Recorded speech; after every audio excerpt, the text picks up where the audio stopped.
人类人生篇前言 Prologue to Humanity and Human Life. Xiefeng. We cannot ignore this reality. Our lives are riddled with holes and on the brink of collapse. Our problems are no longer local, accidental, or temporary. Our very foundation is flawed. The root upon which we all depend has gone awry. We have lost the underpinning of our existence. We have failed to establish the supreme goal of all goals, the ultimate principle of all principles, the loftiest belief from which all beliefs spring, and the definitive standard against which all standards are measured. Without an ultimate purpose, how do we choose a specific path in life? Without the highest principle, how do we establish specific principles and adhere to them unwaveringly? Without the loftiest belief and ultimate benchmark, how do we make judgments? How do we contemplate? How do we act? Without all of this, how can our lives not be characterized as blind, empty, and absurd? When the members of a society share this life attitude, how can society itself remain healthy? Unless we bring about fundamental changes, how can there be hope for this nation? So, it all comes down to one point. We lack genuine faith, which serves as the root of all our wickedness and ailments in today's world. The problems stemming from the moral decline of the Chinese people today, in my view, are even more severe than political and economic issues. When we address the issue of faith today, it is not about adding a superficial layer to our existing lives, but about conducting a comprehensive self-examination of our lives and embarking on a new way of living. In Gentio, the spiritual predicament of our era, a dialogue on the issue of faith. 一、人类的起源 The origin of humanity. Xiefeng. Translated by Tsong Long. Where do human beings come from? There have been some sayings. Pango created the heaven and earth. Nuwa created men using clay. In Chinese mythology, Pango and Nuwa are the god and goddess who created the world. Prometheus made men out of mud and stole fire from heaven for humans. Ram-headed god Knum molded men from clay at a potter's wheel, and goddess Hecate breathed life into the new body, and they two together made new lives. God created man using clay according his own image. Celestials came to the earth. Human beings were created by aliens. Humans were evolved gradually from single-cell organisms. However, the most influential sayings are evolutionism and the story of how God created man in Bible. The awkwardness of evolutionism. Xiefeng. Translated by Tsong Long. The awkwardness of evolutionism. According to the theory of evolution, humans were evolved from apes, and apes could possibly be evolved from rabbits, and rabbis from worms.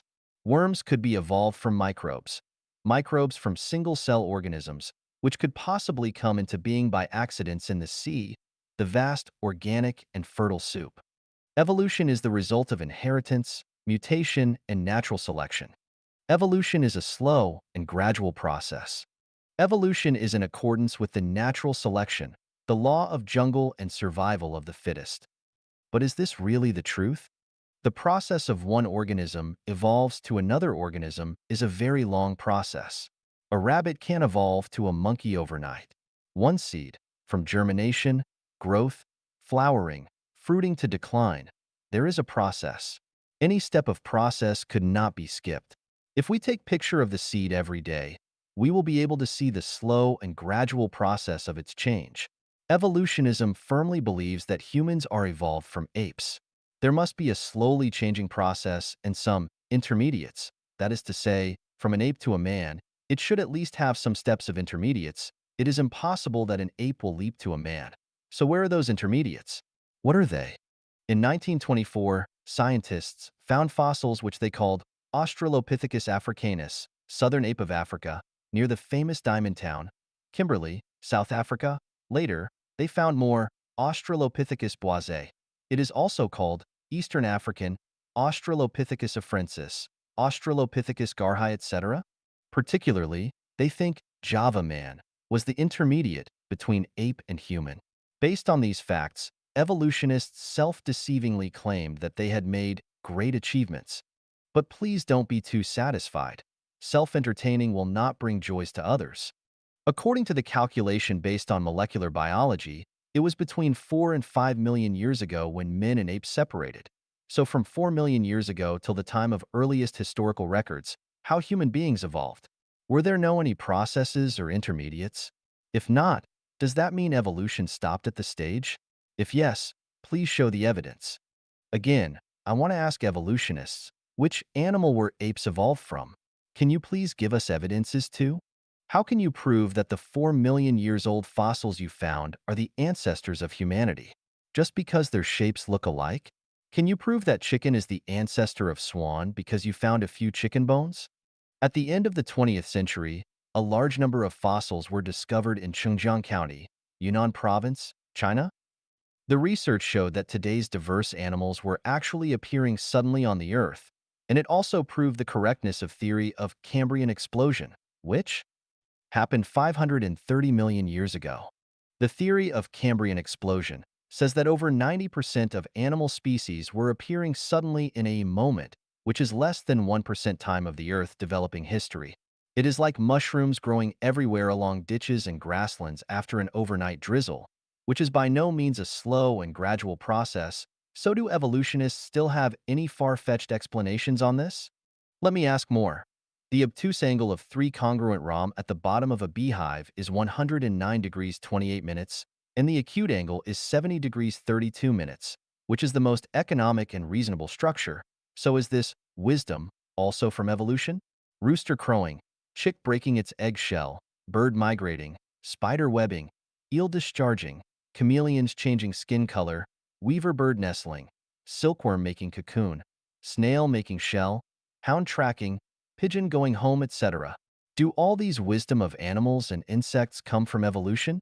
Let's make the conclusion by quoting the wisdom of Darwin, the originator of the theory of evolution.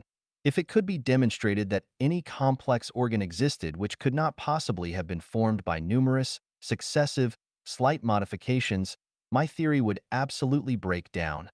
The birth of life genuine has proved evolution theory has absolutely broken down. Evolutionism cannot prove the origin of humanity.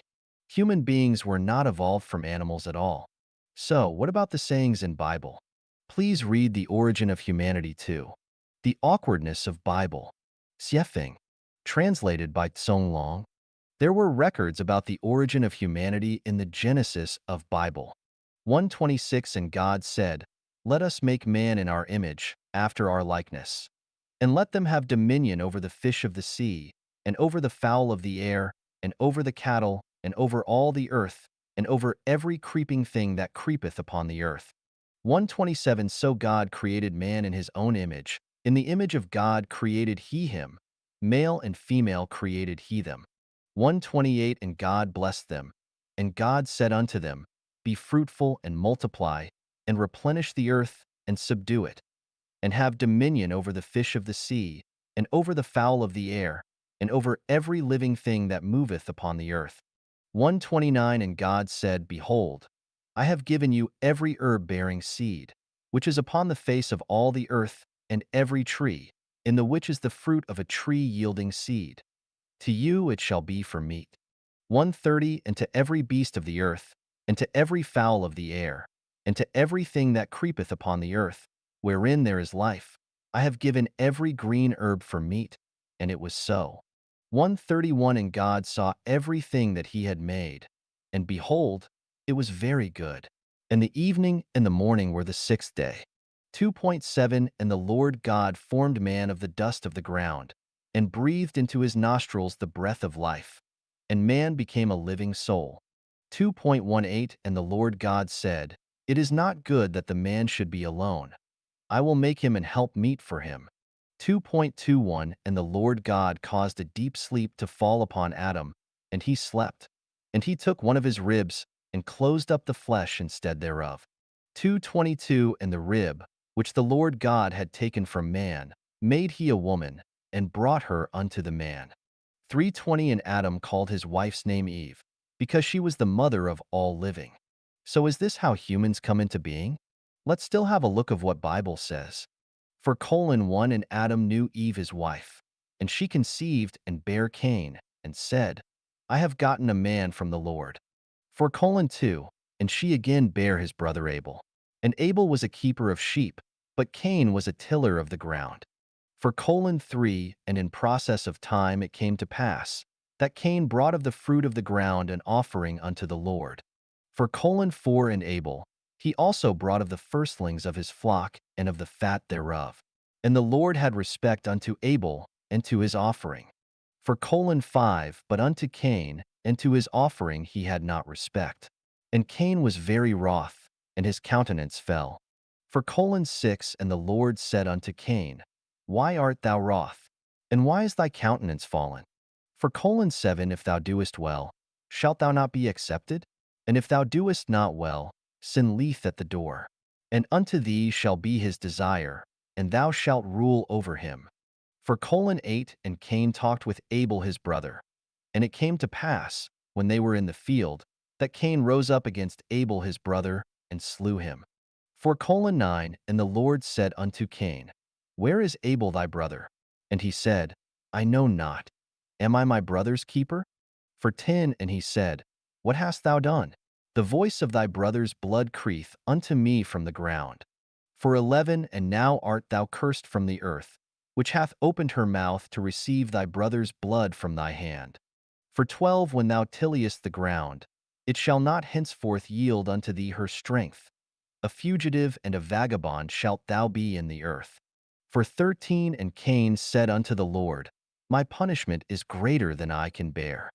For 14, behold, thou hast driven me out this day from the face of the earth, and from thy face shall I be hid, and I shall be a fugitive and a vagabond in the earth.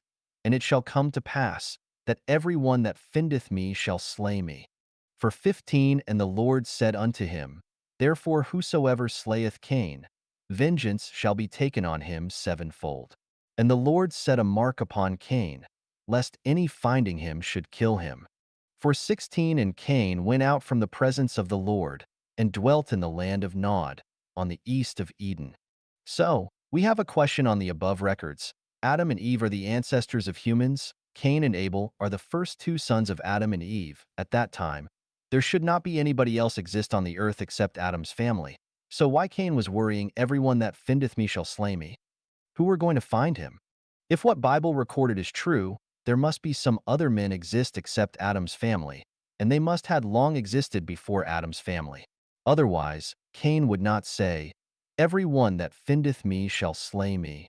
So if there lived other humans, and they were not descendants of Adam and Eve, back then, Adam and Eve only had two sons, and Abel was killed by Cain. We can say Adam and Eve are not the ancestors of all human beings, and what Bible recorded is only the story of origin of Israelite people. Bible only recorded the origin of the Middle East people, and not that of all human beings. So where do human beings come from? Please read The Origin of Humanity 3. The Prelude. Xiefeng. Translated by Tsong Long. We have known how the universe and the greatest creator came into being. I have proven the existence of the greatest creator in the chapters of The Greatest Creator, using 40 natural phenomena and 8 logical reasonings. But what did the greatest creator do after his birth? Wuji generates Taiji. Taiji generates two complementary forces. These two forces are unity of opposites. That is to say, after Taiji, the creator, was born, division of energy started to happen within Wuji. Where the energy is low, it comes into forms. Therefore, the celestial bodies of universe began to emerge one by one. Space started to expand infinitely. Where the energy is high, things exist with no form. Just like the black holes in the universe, they are invisible. When some celestial bodies first appeared, their movement were random and disordered. There were no solar system, Milky Way system, nor low rotary galaxy system and rotary river galaxy system. To ensure everything run in order, the greatest creator needs someone to take care of the universe. It is like a person borrowed a large sum of money from bank in order to establish a big business. He need to recruit some people to take the responsibilities of purchasing, manufacturing, production, internal management, and sales, etc. Same, the greatest creator also needs someone to help him finish the project of creating the universe. Then how did he manage the universe? He started to make gods. What is God? God is the helper of the greatest creator. Then how did the greatest creator make God? We know that the greatest creator is the energy core and nerve center of the universe. He used his almighty consciousness generating powerful energy to squeeze some regional energy, which then became many independent energy groups. The center of these groups formed a special structure. After the structure was strengthened with the power of the energy, a consciousness was born. These consciousness entities are gods. The process is similar as making bricks and kilns. We use loosened soil, added with appropriate chemicals, put them into kilns to calcine. After this process, the loosened soil become hard bricks. If we put the soil and chemicals in a vessel that can't be destroyed by any powerful energy, and then calcine them using very high energy, the soil mixed with chemicals will form a special structure and will further produce consciousness. A new life will be born. How many gods has the greatest creator made? Many. Each god has his own independent consciousness, but their energy level is far lower than that of the greatest creator. Therefore, gods have to obey the greatest creator. What is the energy level of a god? It depends on the size of the energy ball used to create that particular god. Some gods have very high energy, some have very small energy. However, even the god with the smallest energy is more powerful than any one of the visible celestial bodies. The energy of sun is very high, but the total energy of the sun is less than that of the least powerful god. The black holes, all over the universe we know, are actually gods. When the greatest creator finished making gods, he ordered them to form universes. For example, the universe where the earth lives is charged by many gods, black holes. Among them, the two biggest gods are Jesus and Satan. That is to say, Earth universe are managed by Jesus and Satan. Earth universe includes 3,000 rotary river systems, 9 million Milky Way systems, 27 billions of solar system. Jesus and Satan are two opposite gods, but they are unity. Jesus stands for the sincere, kind, and beautiful. Satan stands for the false, evil, and ugly. Jesus stands for light. Satan stands for dark. Jesus stands for the ordinary. Satan stands for the extraordinary. Jesus stands for the weak. Satan stands for the strong. When gods were created, the universe was still not vibrant enough. It was quiet and deserted, and gods felt bored and lonely. Therefore, they asked the greatest creator to create more lives to make the universe noisy and vital. He agreed and then created many new lives using smaller energy balls. These new lives are the angels, which are so called in Judaism, Christianity, Catholicism, and Islam. Angels are the lives whose energy level is lower than God's, and they are managed and dominated by God. They are also the messengers and helpers of God. They assist gods to manage everything in their own universe. Angels have their own characters. They can move freely in any time and space. The appearance of angels made the universe very lively and vibrant. The universe can be described as orioles sing and swallows dart, bustling with noise and excitement. But the problem after that is because Jesus and Satan stand for two opposite sides. They are evenly matched but have contrasting views, which eventually led angels divide into two parties. One follows the viewpoint of Jesus, the other follows Satan. The former is just the Buddha we always know from Buddhism. The latter is the celestial described in Chinese Taoism. Buddha is angle. In Chinese word, Buddha is fu stands for not, dan stands for human. So Buddha means a human who is not human. They actually have supernatural power and are able to appear in any forms. They can create life, move mountains, and turn over the sea. They can change the visible to invisible, the invisible to visible. They can survive in a vacuum and move freely in many spaces without the constraints of time. The headquarter of Buddha is what we call paradise, which is also the Elysium I mentioned in 36-dimensional spaces. Celestial is also angel. From the structure of Chinese word shan, we can reason that they are a group of human who like to travel around, enjoy nature, and love fun. They have the same level of power and ability as what Buddha have, however. Although Buddha look peaceful, they are arrogant and always want to excel over others, while celestials are gentle, pure, fun-loving, behaving the same as what they look like. To know more about how human beings were created, please read The Origin of Humanity 4. Celestials Creating Human. Xiefeng. Translated by Tsong Long. In order to demonstrate its power, under the permission of the greatest creator, 4.5 billion years ago, Jesus led hundreds of millions celestials start the project of creating solar system. They first created the Earth, then the Sun and other planets in the solar system. They made very careful calculation and design on the size, position, rotary speed of the Sun and the Earth. After that, Jesus sent near 100 million celestials come to the Earth with the identity of intelligent beings. They started large scale of creation on the Earth. The water, air, and most green vegetation and grazing animals are the creations of those celestials. Microbes were self-created as the result of water and photosynthesis. This process, from beginning to the end, lasted for nearly 2.3 billion years. Before animals were created, there was no moon.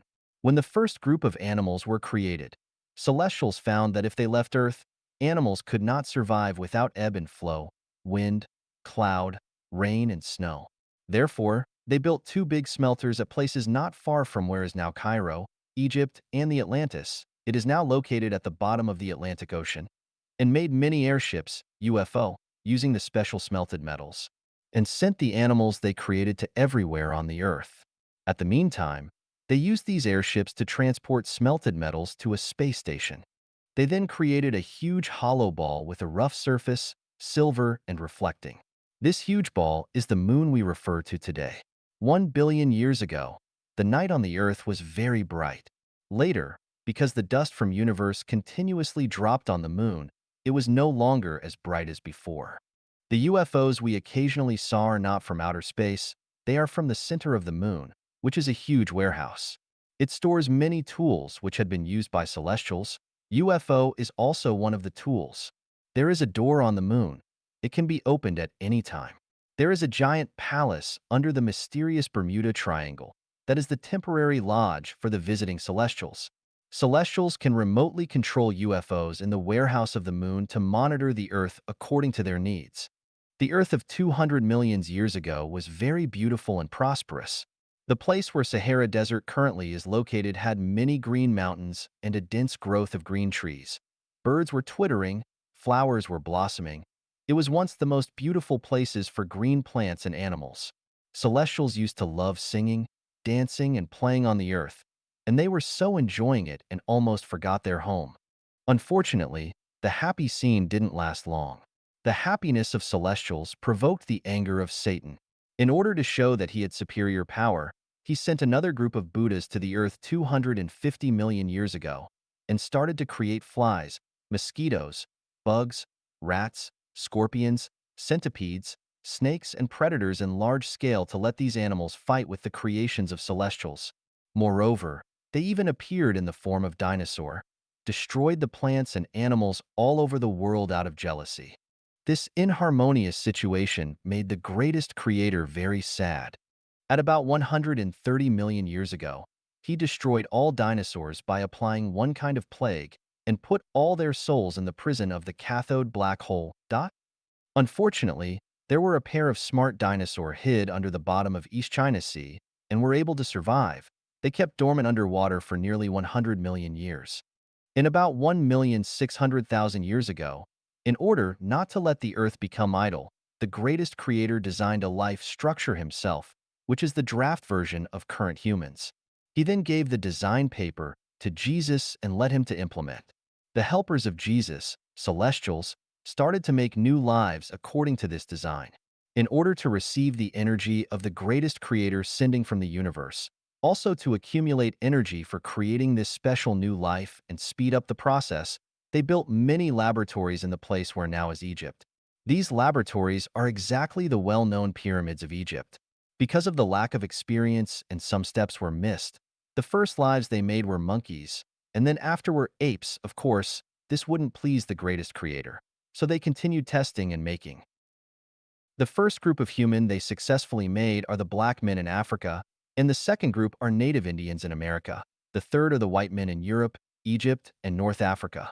When they finished producing three groups of human, they started to evacuate, and in order to avoid Satan creating difficulties again, they destroyed everything around the pyramids before they left, which is also why Sahara is a desert today.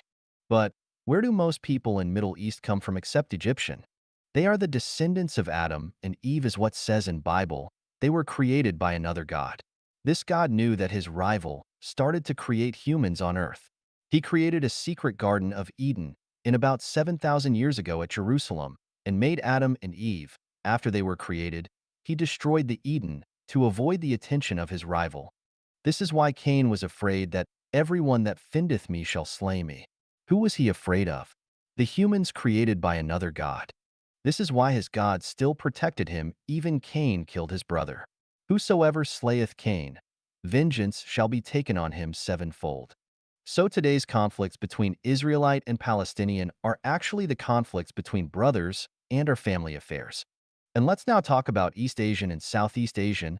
They were not created by any god at all. They were the embodiments of dinosaur. At about 7,500 years ago, when the pair of dinosaur knew that celestials created human on the earth, they sneaked from the sea and changed into human form, started to propagate along the Yellow River, and the descendants gradually spread all over Asia. One of the groups went upwards, crossed the Pamirs to India.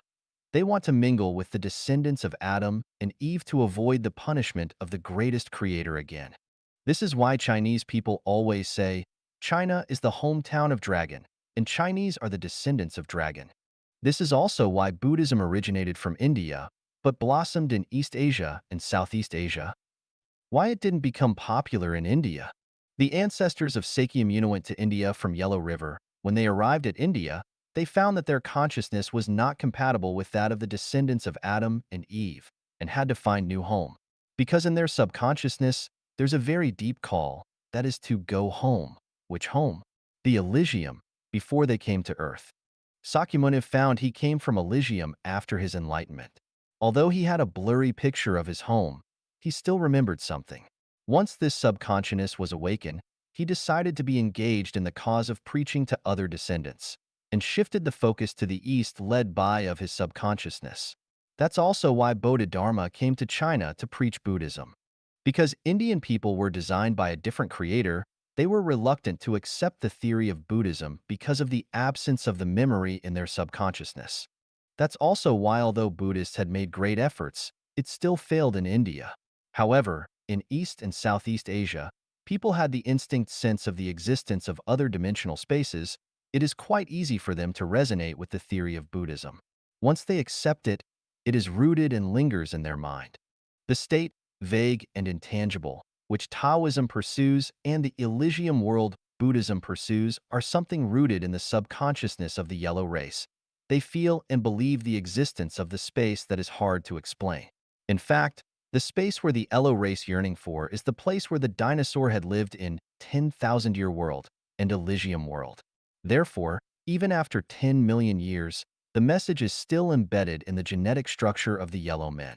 East and Southeast Asian tend to cultivate Buddha and celestial. It is driven by their inner voice. Although some people accept the theory of Bible, it is not an acceptance out of their heart, but a rational act. People of other races are very easy to believe in God, but quite reluctant to accept Buddhism and Taoism. Some people might believe in Buddhism and Taoism, but it is just a blind pursuit of mysterious phenomena. They are impossible to reach the state of resonance of soul. Then, what is the truth of the great flood in Noah's time? First, I want to explain something. Before the great flood, human beings had been through extinction already. The humans created 16 million years ago were very strong and tall. They were cruel and very aggressive. They maltreated animals and were very greedy. They didn't even respect the greatest creator, not to mention gods and Buddhas. The city of Maya, ancient Egypt, and Atlantis were their activity centers. They had the power of God, Buddha, and Celestial, but were lack of their virtue. They always went to 10,000-year world and Elysium world to make troubles, and did whatever they wanted to do, which had become a big threat to the order of the universe. Finally, the greatest creator had to order some gods destroy the city of Maya, ancient Egypt, and Atlantis in one night. Only left some weak and less intelligent humans on the earth to continue the propagation of the human species. In order to comfort these men, the greatest creator created another planet which is even more beautiful, 960 light years from the earth. It is the 1,000-year world.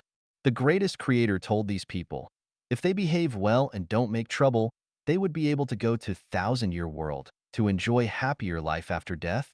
However, these humans started to forget the warning when the population grew to large numbers and its civilization advanced. They began to ignore the greatest creator and thought he was nothing special. At about 4,700 years ago, humans on the Earth thought that they were able to manage the Earth themselves without the help of the greatest creator and gods. They ignored their teachings and insisted their own will. Their pursuit of physical and material comfort far exceeded the pursuit of spiritual growth, which had caused moral degeneracy and the advancement of brute. It strongly destroyed the harmonious atmosphere of the Earth. Moreover, the two gods managing the Earth had different ethics, thus fought with each other, which made the greatest creator so angry that he turned around the Earth's dip angle. Huge storms poured down. It lasted for 40 days and nights and drowned most humans and animals. The evil act of humans were then curbed. But after the Great Flood, Noah's family were not the only men survived. There were survivors all over the world. This can be verified in many Chinese historical records. The story of Diu flood control is a hard fact. There is also detailed narration in the legends of the Indian tribe Mandan, North Dakota, America. This is the outline of the origin of human beings. 二、人类的意义。The purpose of humanity. Xiefeng, translated by Tsong Long, is the purpose of humanity only for survival? Are humans the most intellectual animals in the universe? Does the existence or the disappearance of humankind have any influence on the universe? We know from the chapter, The Greatest Creator, that there is purpose for any life beings in the universe. Nothing exists for no purpose. Solar system and everything included are to serve humanity, while humanity is to serve the greatest creator and indirectly to serve gods. The greatest creator created the universe, gods, Buddhas, and celestials. God sent celestials to create humans under the authorization of the greatest creator. Therefore, the meaning of humanity is to live for its creator, gods, and the greatest creator. The greatest creator created numerous gods assist him manage the universe to ensure it is running in order. God is the assemblage of high energy. God only has godhood, but doesn't have playful and naughty character. They can't bring joy to the greatest creator, so the greatest creator created many angels, celestials, and Buddhas. Let them travel freely in the universe to brighten up the atmosphere of the universe. Although celestials and Buddhas were created by the greatest creator, they are on a lower energy level and are dominated and influenced by the god in its respective universe. The celestials coming to Earth 250 million years ago, and the Buddhas coming to Earth 200 million years ago were the result of the influence. There are three origins for the human on Earth. The black men in Africa, American Indian, Egyptian, white men in North Africa and Europe were made by one god. Israelite, Palestinian, Iranian, Afghans, Iraqi, Turk, Syrian, Jordanian, Lebanese, Saudi Arabian, and most Indian were created by another god. Chinese, Mongolian, Japanese, Korean, and the people in Southeast Asia are the descendants of dinosaur. No matter where we come from, we are equal in the sight of the greatest creator. But in the sight of gods, there is big difference.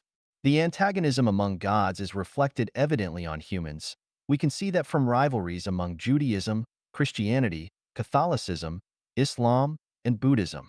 The people of Judaism, Christianity, and Islam are originally from the same source, however, because the Israelite can't get along with their fellow, and instead made good friends with the people from other origins, which had caused their God to create Islam.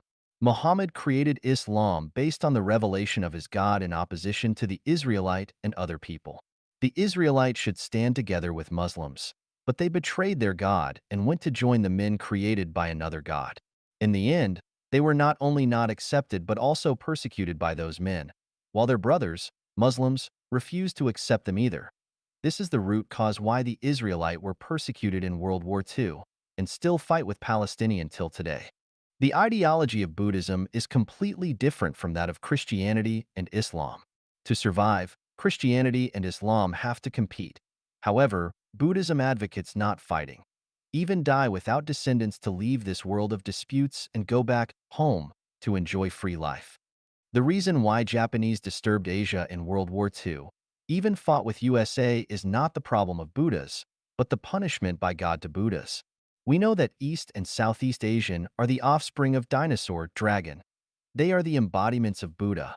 They used to be the followers of god Satan, but because of that great plague, they realized that no matter which god they follow, they could be faced another calamity one day. So the best choice for them is to self-cultivate and go back to the Elysium world.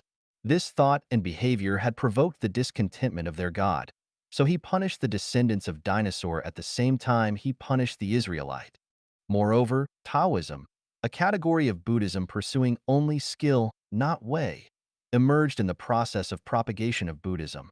Taoism is a school of religion which looks peaceful from the surface, close the door for the world outside, and form its own system. But deep inside, Taoists are very competitive. When they are at a weak position, they pretend to be humble, but when opportunity comes, they will stand out to show off their power. Japanese Shintoism also has the similar character. Human beings on Earth come from three completely different origins, and the ideological polarity was a historical issue. However, this was not what the greatest creator wanted to see. Jesus came down in form of human body with a mission given by the greatest creator. He was born in the Satan-made Israelite. When he criticized the Pharisees and religious leaders by showing his miraculous power, he also taught people to love each other and said all nations should be united. He asked people put their hope on the greatest creator and make the earth a paradise as the greatest creator wishes, the kingdom of the greatest creator. St. Paul is a very good example transformed by Jesus' teaching. Today, all people around the world gradually come to surrender to Jesus. They are in fact walking on the way guided by Jesus. Now we know that the purpose of humanity is to serve the greatest creator. We are not alone in the universe. Except human beings, there are angels, celestials, and Buddhas. And there are gods above angels, and the greatest creator above gods. Humanity have been through hardships since its birth. Today's world is not an easy gain. We need to be grateful to the greatest creator and live in accordance with the teachings of gods. Any arrogant behavior will lead to more sufferings and even the destruction of human beings. 三、人类的作用。The role of humanity. Xiefeng, translated by Tsong Long. The greatest creator loves humans because we were designed by him. Among all life beings, celestials are his most favorite, and the next is human. Therefore, we have three responsibilities: to please the greatest creator, to maintain unity of opposites of the God world. Gods are also the children of the greatest creator. There is no good or bad God. Each God has its own role to play. It is up to the greatest creator to judge their merits and demerits, to build and beautify earth. Building and beautifying earth is the responsibility and the indispensable obligation of humanity. Maintaining ecological balance, purifying air, rivers, and land are the jobs must be shouldered by humans. We must not shirk our responsibilities just because we are taken care by the greatest creator. It is just like kids must learn to be independent and help themselves. They must know rely on the parents for everything. 四、人类的过去和现在。The past of humanity. Xiefeng, translated by Tsong Long. The past of humanity is a history of sufferings, a history of fights and conflicts.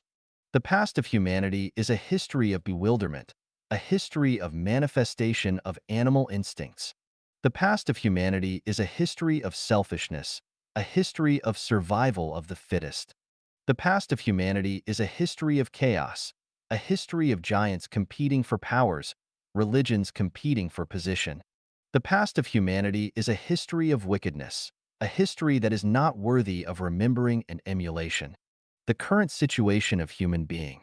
Although there are regional extremes, humanity in general has been away from barbarism and ignorance, and on its way to be more rational. While in some places there are still superstitious forces, but scientific developments have made the majority realize that superstition is the source of barbarism and ignorance, and the vital cause of social turbulence. There were some major superstitions. Fanatical belief in religion. They think the religion they believe is the only right one, and others are evil. However, in fact, each religion has its own blindness and a side of suppression of human nature. Fanatical belief in any religion is the result of an emotional choice, not rational. As long as religions exist, the light of human nature is not able to shine, and humanity is not able to get out of barbarism and ignorance, and war is unavoidable. the suffering of humanity will not be possible to end. Frantic worship of the great. Every country has its own great men and its own founding heroes. They made immoral achievements in elimination of old forces. They are worthy to be respected. But if they are worshipped as God and the Savior, a vicious cycle will begin to form, and humans will be dragging into another round of suffering. It is all right to worship a great man, but if it is over a limit, it becomes a mania. Mania is a mental illness, and it is also a new form of barbaric ignorance which will inevitably lead to destruction and repression of human nature. Blindly follow a theory or academic conclusion. The development of things is progressing in a form of wave. Any theory or academic conclusion is a symbol of development from the perspective of current time and space. However, they are not perfect and are not able to cover the comprehensive contents and its extended meanings. They are not the ultimate truth. If we follow them blindly, our thoughts will be bound, and therefore new thoughts and theories are not able to emerge. We will hardly see the situation of 100 of flowers blossom, 100 of schools of thought contend, which will eventually lead to the twist of human nature and stop the progress of human civilization. Nationalism. Needless to say, each nation has its unique advantages, just like different fruits and melons having their own taste and degree of sweetness. If watermelon and peach think they are the best, and all other fruits are useless, a monomode will be taking shape. This is an extremely overbearing behavior. National pride and sense of superiority is evil, not the manifestation of one's divinity at all. The stronger the feeling, the more discrimination and barriers it will cause among nations. As a result, human nature starts to fall. Nationalism is another form of superstition. Worship of masters. There are some extraordinary and distinctive people in the history of each nation. We call them master because they have a unique viewpoint, foresight, wisdom, or possess a unique quality. It is quite reasonable we respect and call them master. But if we worship them, it becomes an infectious virus, a superstition. We see the magnificence of the universe from many twinkling stars in the sky. A nation is great if talents come out in succession. Any master is like a shining star of that time. If we regard him as a sun and keep on revolving around him, the brilliancy of other stars will be covered, and the nation will not have a successor. Blind faith and following. Seek after extraordinary. A man can only be a man as long as he has a human DNA body. He can't be God or something else. We can't deny that life beings in other time and space could be reincarnated to human world. That is because they are bestowed by the greatest creator special abilities, wisdom, and mission, which is something embodied in their DNA. These abilities and wisdom are far beyond any ordinary person can reach. As one of general public, we can only follow natural law and don't need to seek after extraordinary. If a potato wants to become a tomato, a red date wants to become a walnut, it is not only unnecessary, but also impossible. We will be on the way of devil if we are determined to possess supernatural power. For example, in the last 2 decades, the popularity of one after another gong exercise is a form of superstition and has wasted time, energy, and talents of many wise men who fall into a mud of self-anesthetizing and self-deceiving and can't get out from it, eventually lose their way. Worship of gods and ghosts. Communicating with spirit world. This is a fundamental superstition. As far as human beings are concerned, there are only two gods, Jesus and Satan, and no other gods. If there are more, they are made up by men. Humans are not eligible to title someone as God and then worship him. This is a typical superstition. As for ghosts, as long as we show no interest, they will not bother. It is not necessary to ask God to drive away ghosts. Advertising ghosts in movies, books, or verbal communication is a historical retrogression and a wicked act incompatible with modern civilization. The sayings and behaviors of communicating with spirit world are destructing human nature. They are also negation of human beings. Spirit world does exist, but not for current human beings to communicate with. The man who can really communicate with spirit world must be a man with perfect human nature. Otherwise, the communication is not authentic, or it goes astray. Other superstitions. There are a variety of other numberless superstitions, which are the trash descending from human history. If I criticize them here one by one, many people would not accept it emotionally. However, these superstitions will surely be out of sight and disappear as science and human civilization develops. The past of humanity is a time ruled by religion and superstition. The present of humanity is a time of science combined with religion and superstition. The future of humanity will be a time of science and religion mixing together under the light of ration. 五、人类目前面临的危机。V. Current crises faced by humanity. Xiefeng. Translated by Tsong Long. The crises faced by humanity has been long-standing. There had been warnings in Bible, Quran, and the Book of Earth Mother of Buddhism. In recent 20 years, many scientists, ideologists, and spiritual leaders have all sensed the crises faced by humanity are getting more and more serious. They can be summarized as follows.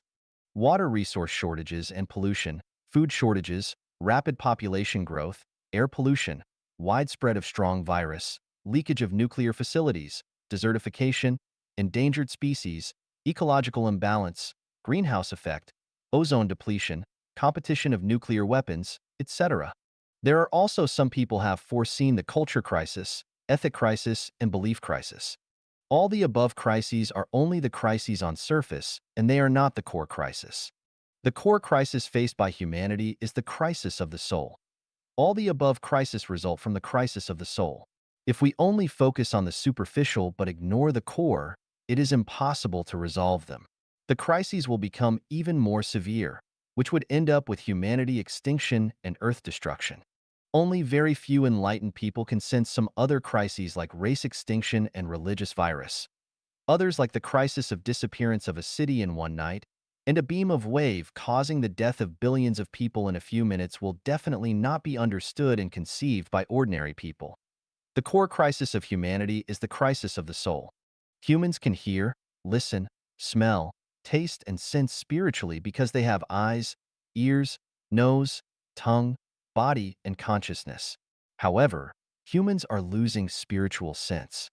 The results of failing to have spiritual sense are not able to feel the existence of the greatest creator, not able to feel the existence of the God, Buddha, or celestials, not able to feel the existence of 36-dimensional spaces, not able to feel the existence of the non-material and negative universe, do not understand the concept of horizontal time, too much trust on scientific findings, and atheism becomes popular.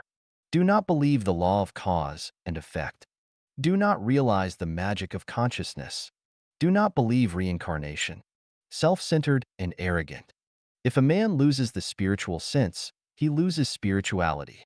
And as a result, he will not be able to have a perfect human nature. His thoughts are prisoned in three-dimensional space. Does not acknowledge the regularity and certainties. Does not believe the law of cause and effect. Does not believe reincarnation. Believe the theory of evolution, law of jungle, and survival of the fittest. Only value short-term interests and ignore long-term consequences. Rotten morals and falling humanity. Lack of gratitude. A man who loses spiritual sense will be just like a black hole, only absorb stuff in but never contribute. Moreover, he is like a virus, which only does destruction to the surrounding environment. The above statements have shown that the core crisis of human being is the crisis of soul, and it is the root cause of why one cannot have a happy and free life. His thoughts are prisoned in three-dimensional space.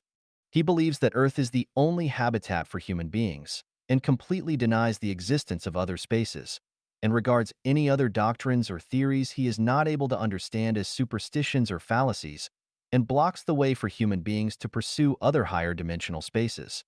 Does not acknowledge the regularity and certainties. He sees many phenomena as accidents and doesn't realize that all natural disasters are caused by unconsciousness. Does not believe the law of cause and effect. He attaches too much weight on win and loss, uses any means to achieve the goal, and ignores the effects that will cause in later lifetimes. Does not believe reincarnation. He thinks that death is the end of life. So does anything as she pleases without conscience, and regards fame, wealth, and power as the symbols of a successful life. Apply the theory of evolution in human society. Believe law of jungle, survival of the fittest. He stops nothing to achieve his goal, which may include making miseries to other people, polluting rivers, bullying the kind, lying, and deceiving. Only value short-term interests and ignore long-term consequences.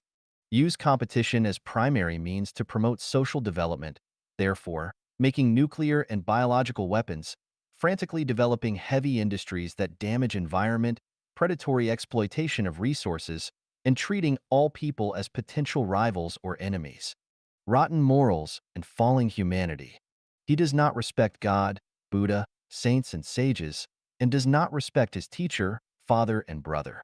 He is violent, used to cheat, and not shameful of his behaviors. Lying, bullying the weak, abusing women, killing people. He does all evils. Just like what described in the ancient Chinese book Tractate of the Most High One on Actions and Consequences, Tai Sangan Ying Pan, the crimes of the wicked.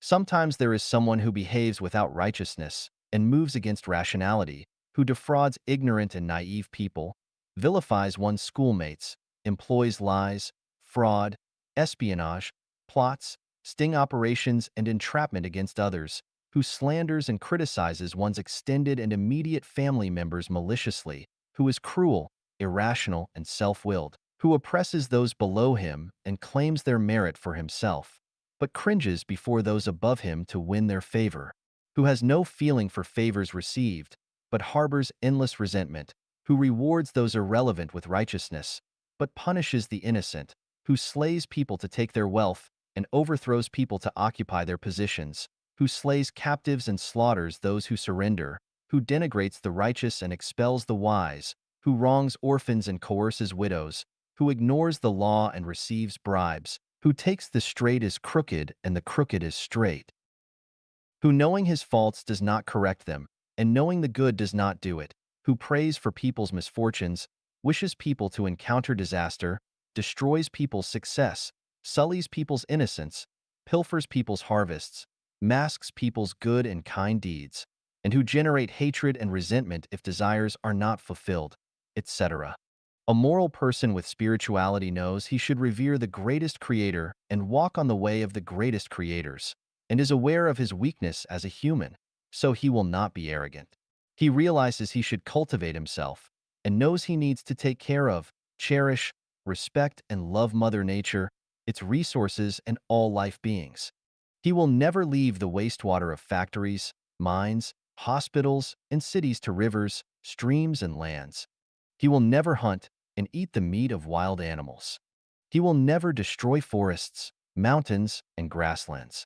He will never indulge in power, money, beauty, and let his greed expand, not even use any means to satisfy his evil desires. He will never use his power to serve his own or his family's interests, nor bully or suppress others. He will never sell fake or shoddy goods. He will never steal other person's research findings to gain fame for himself. He will never make life-threatening nuclear weapons and biological weapons. He will never provoke conflicts among people to profit from it. He will never suppress any new ideas, new cultures, or new values. Lack of gratitude. In his heart, there is no place for the greatest creator, gods, parents, elders, the society, other people. He only demands and is not willing to give. Even a plant bears fruits as long as we water and fertilize it. A chicken produces eggs as long as we feed it. A dog will be a good safeguard of our home as long as it has been taken good care. A man who loses spiritual sense will be just like a black hole, only absorb stuff in but never contribute. Moreover, he is like a virus, which only does destruction to the surrounding environment. The above statements have shown that the core crisis of human being is the crisis of soul, and it is the root cause of why one cannot have a happy and free life. If we look Earth from a height of 1,000 meters and focus on the cities of the world, we will find the survival situation of human beings is just like a group of ants on a hot pot, running around hastily. You don't know where these ants are going to. They just follow their senses with no purposes. They move quickly all together once they spot an animal corpse or a drop of oil. They follow where the trend is. If you ask one of the ants, "Why are you so busy every day? Where do you rush for?" His answer will be, "I'm looking for something to eat, drink, and a place to live." As for where to go, I will go wherever I can find food, drinks, and a place to live. The secular world is just like an animal world. Some people stand themselves out, but where do they go after they get out? They go to religions. All religions, whether it is good or evil, they are made of people who have spiritual pursuit. A real disciple of any religion is superior, in spiritual aspect, to any kings or great men. So we can say, all people in secular world are sleeping and people in religion are awake. The formers do not have spiritual direction as the latters do. However, with the development of science and the growth of human wisdom, many people in religion start to confuse and are not able to tell the direction. Many disciples are like gamblers. They stake all their energy and wisdom on the religion they belong to. Although they know that they can't win back what they have lost, they want to keep gambling. They even want to persuade others to gamble with them to feel psychologically balanced. Just like the fox that has lost his frozen tail on the ice, he has lost the tail, he has been laughed at and left alone by other foxes. He also knows that he doesn't look good without a tail, but in order to comfort himself, he tries to persuade others that a fox without a tail is the most beautiful fox, and others are all fools if they don't cut their tails. People always have an illusion. They think truth lies where the crowds are. Otherwise, why so many people go there? People always have an illusion. They think those religions or organizations that are strong and powerful can point to a place with real happiness. Otherwise, how it can grow so big? People always have an illusion. They think wherever celebrities or intellectuals go must have a promising future, because these smart men will not go for and praise something blindly. However, when they are out, they want to get in. Once they get in, accept bewilderment, blindly following. And some shackles they put on themselves, the only thing left they can do is waiting and hoping with a fluke mind. What are they hoping for? 六、人类的未来。6. The future of humanity. Xiefeng. Translated by Tsong Long. We all look forward to an era where everyone will have a happy and worry-free life. Let's suppose the greatest creator and gods do not exist. Are we able to realize this dream only by relying on the wisdom of humanity? The answer is no.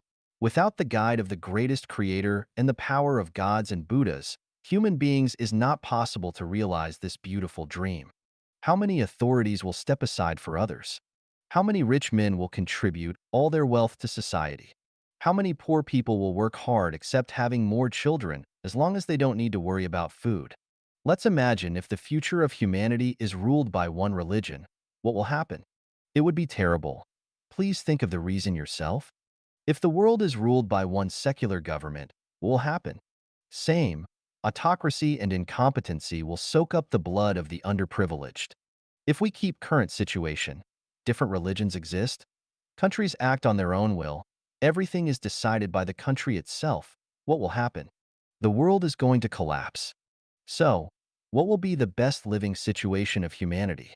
The core in short is, walk on the way of the greatest creator. Build a non-interference government, promoting freedom in politics, economy, culture, thinking, and spiritual pursuit. Then, the future of humanity will be like the following.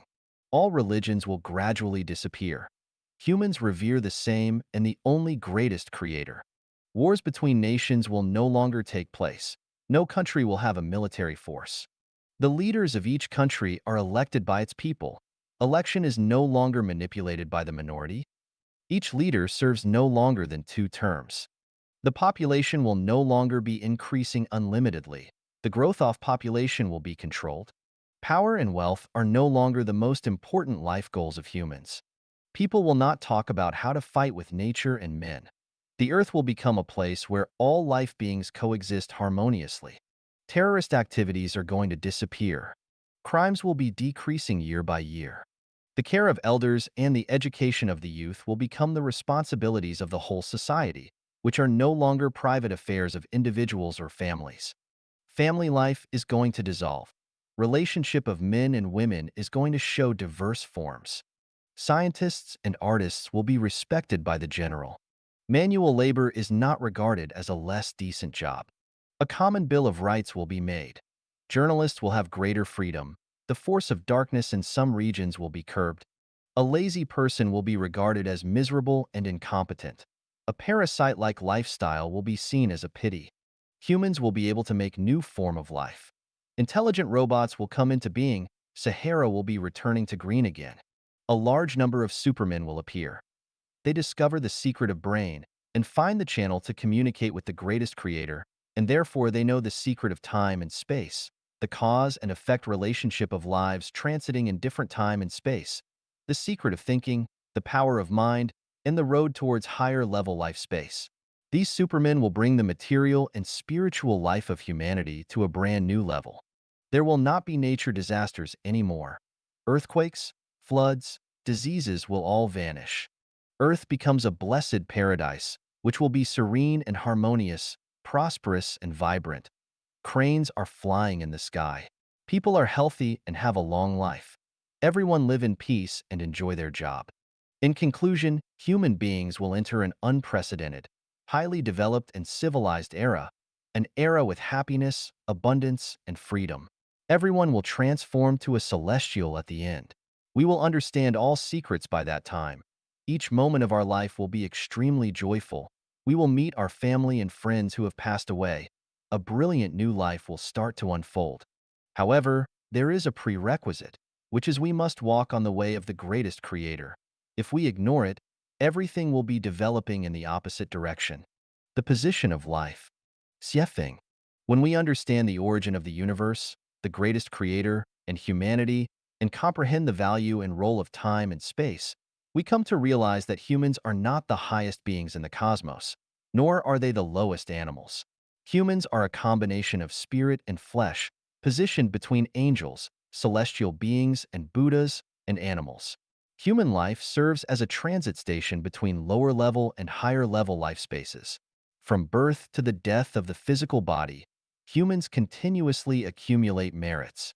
With abundant accumulation, life evolves towards higher levels. With minimal accumulation, life remains stagnant, reincarnating on Earth in the next life. And without any accumulation, life devolves to lower levels. The value of life. Xiefeng. The brief span of our lives determines the meaning of our future existence. Everything we say, do, think, and intend shapes our destiny. Every moment, every day, meticulously records our good deeds and missteps.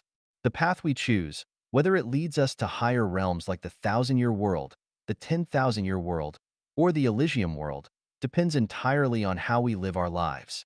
Similarly, whether we can avoid descending into lower realms like the realm of livestock, the netherworld, or the flaming purgatory also depends on our actions during our short time on Earth. Our short life holds immeasurable value. Even if we were given all the treasures of the earth, if, after our physical body passes, our life doesn't ascend to higher spiritual realms but instead descends to the realm of livestock, what's the point of all that earthly wealth?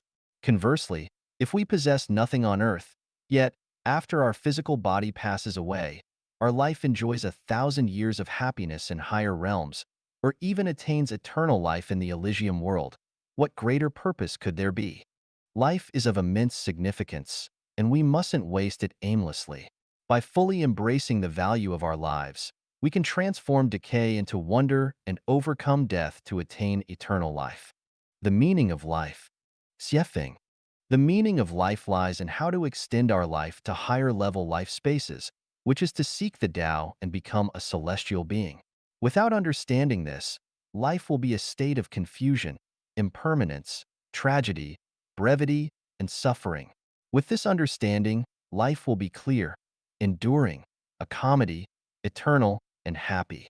Due to the opposition between gods, human nature also contains two opposing sides, righteousness and evil.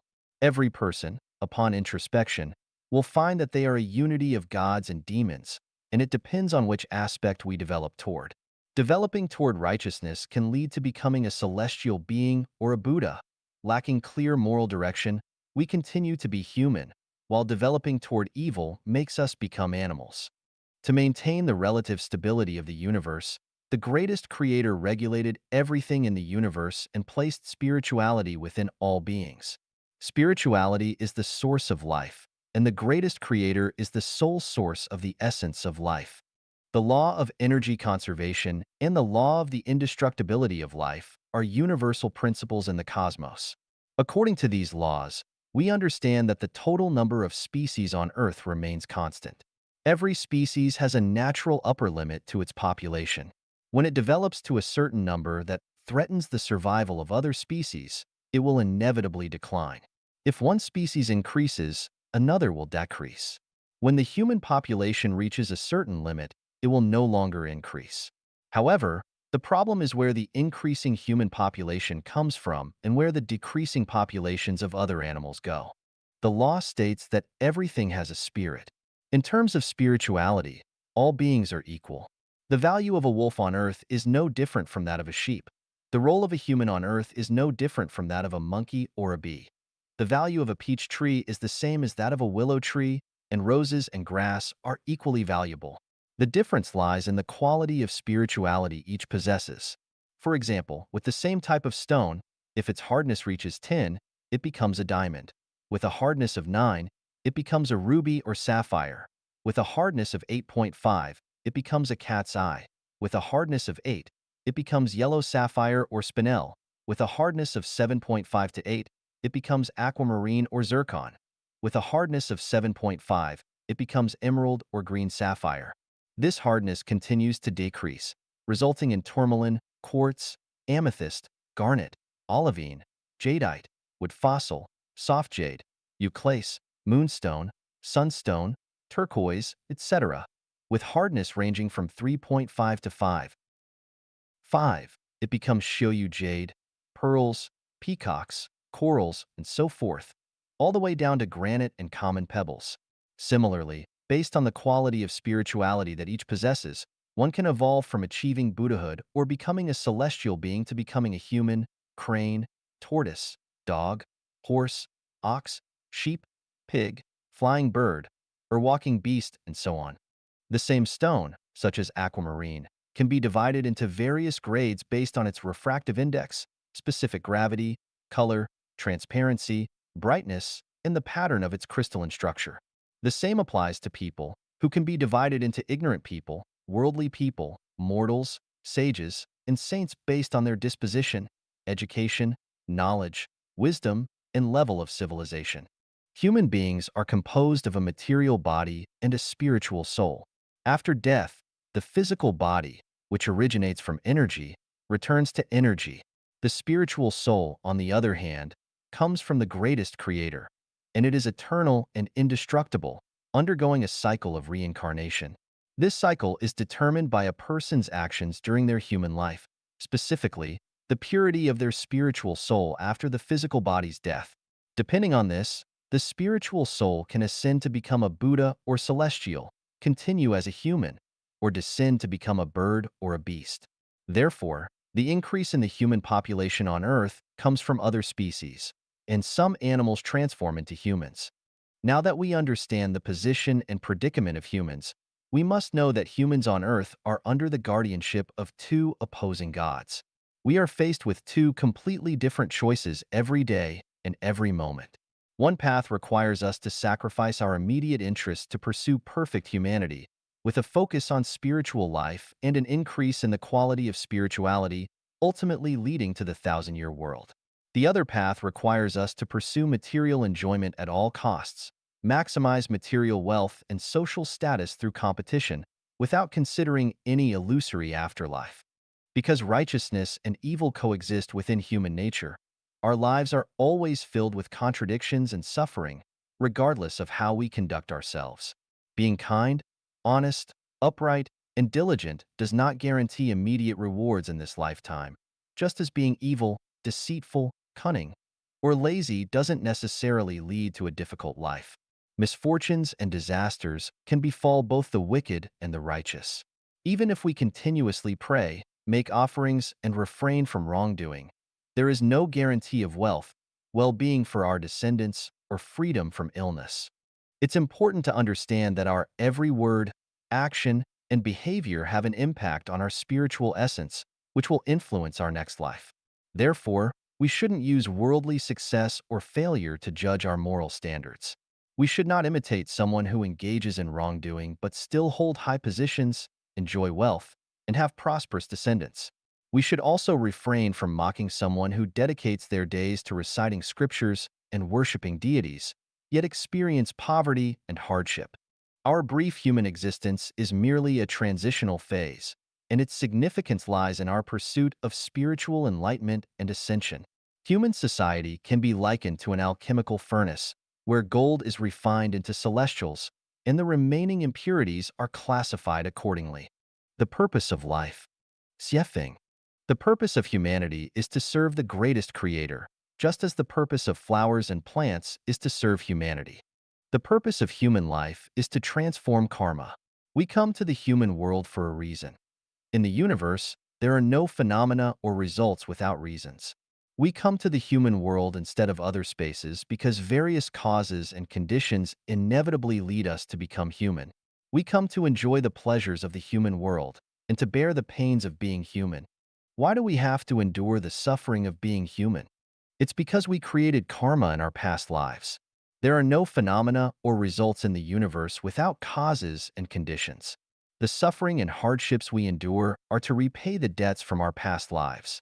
The more suffering we endure, the more debts we repay. Those who oppose us, insult us, bully us, exploit us, oppress us, humiliate us, deceive us, or create unjust cases against us are helping us to transform karma. They are our benefactors. On one hand, we need to transform karma and eliminate the sins we created in past lives. On the other hand, we need to refrain from creating more karma. If we continue to create karma, we will be reborn as humans in the next life. The more karma we create, the more suffering we will experience, and we may even descend to the animal or plant realms. If we stop creating karma and attain perfect humanity, we can enter the thousand-year world in the next life.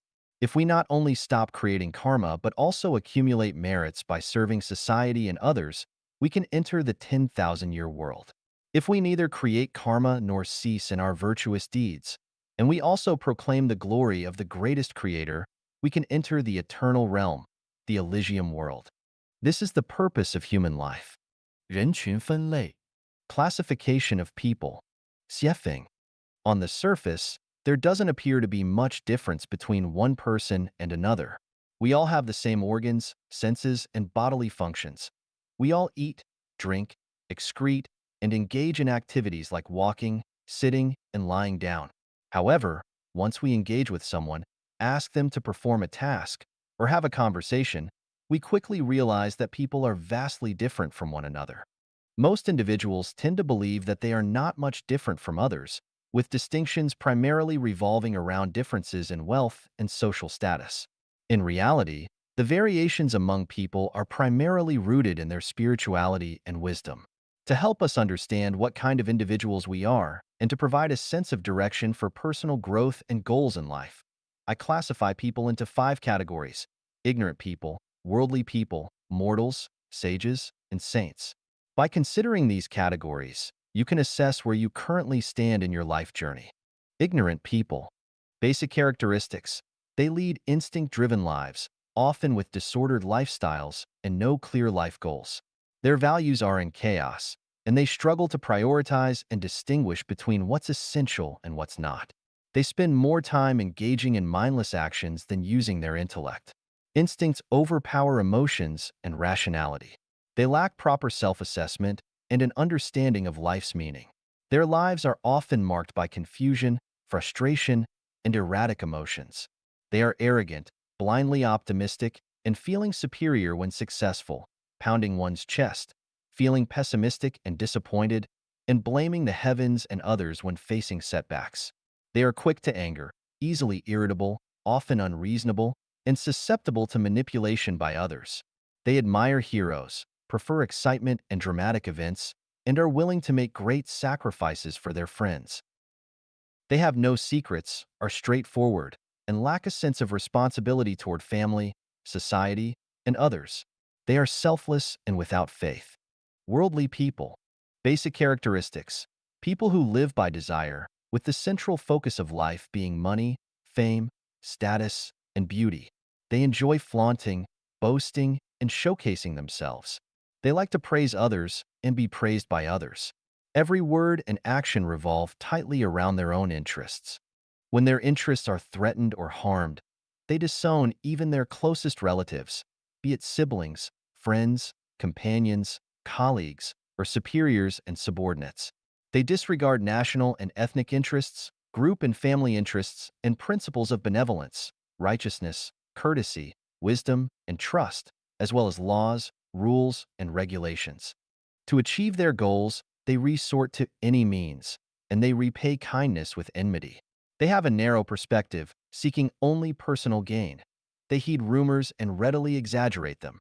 They spread gossip without distinguishing between truth and falsehood. They meddle in conflicts, regardless of the consequences. When it comes to acquiring knowledge, they are particularly obsessed with fringe theories, strange tales, conspiracy theories, and privacy breaches. They enjoy hopping from one thing to another, seeking attention. They excel at empty talk and making far-fetched references. Worldly people enjoy engaging in superficiality and also delight in nitpicking, interfering with, and critiquing other people's lives and lifestyles. They are not concerned with reason and fairness, show no mercy when they are right, excel at finding loopholes and seizing advantages, and lack compassion and empathy. They pay little attention to public hygiene, are selfish, and constantly feel that society and others owe them. In places with many disputes, you find worldly people. In families lacking harmony, you find worldly people. Mortals. Basic characteristics. They are people who live based on emotions, and the central focus of their lives is family, relatives, friends, colleagues, classmates, groups, ancestors, countries, and nationalities.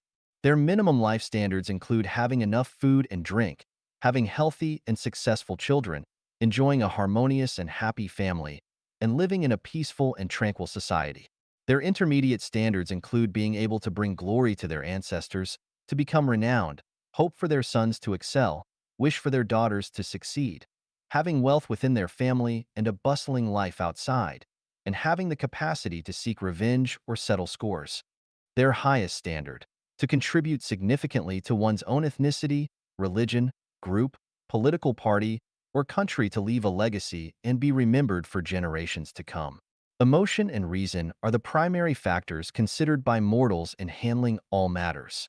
They are the most tormented group among the population, as they possess thoughts, emotions, rationality, and ambitions, yet find themselves entangled in the mundane world.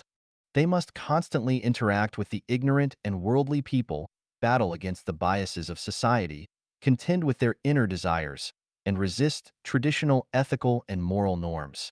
Their inner world is often filled with conflicts and regrets.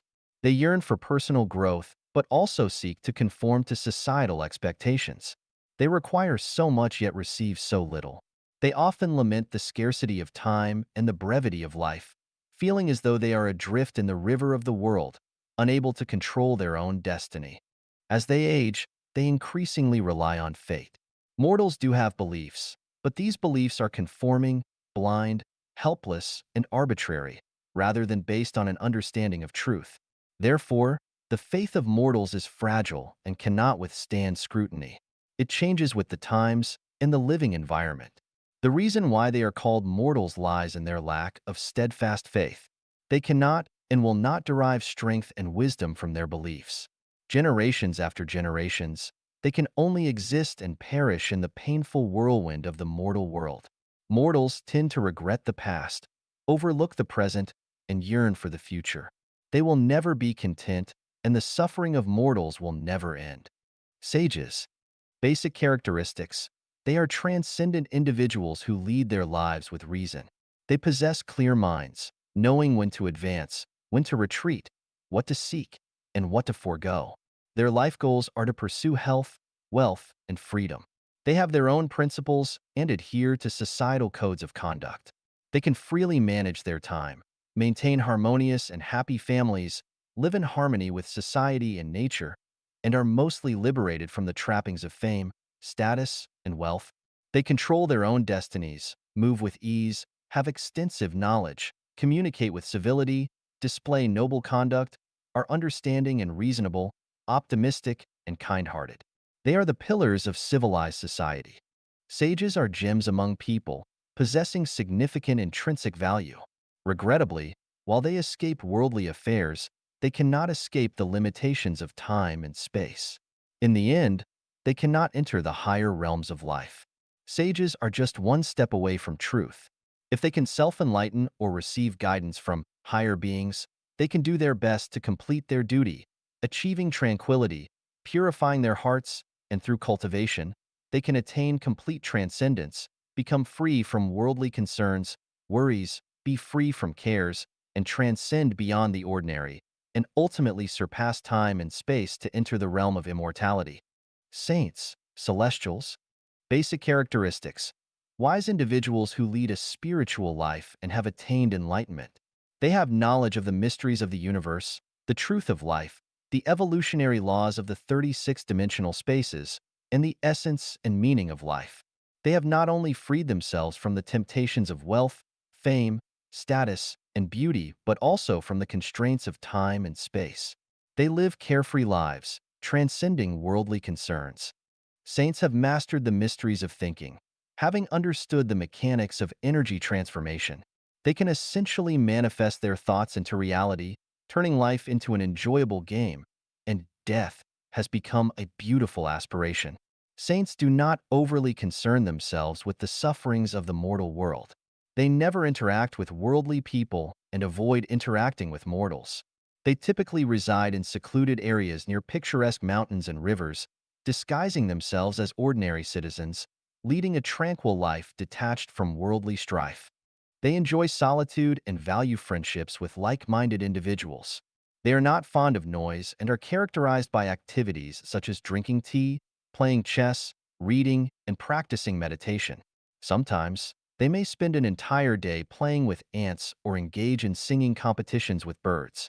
Whether the birds' songs are more melodious or their own hoarse singing sounds better, it doesn't matter to them. As long as it's fun, they enjoy it endlessly.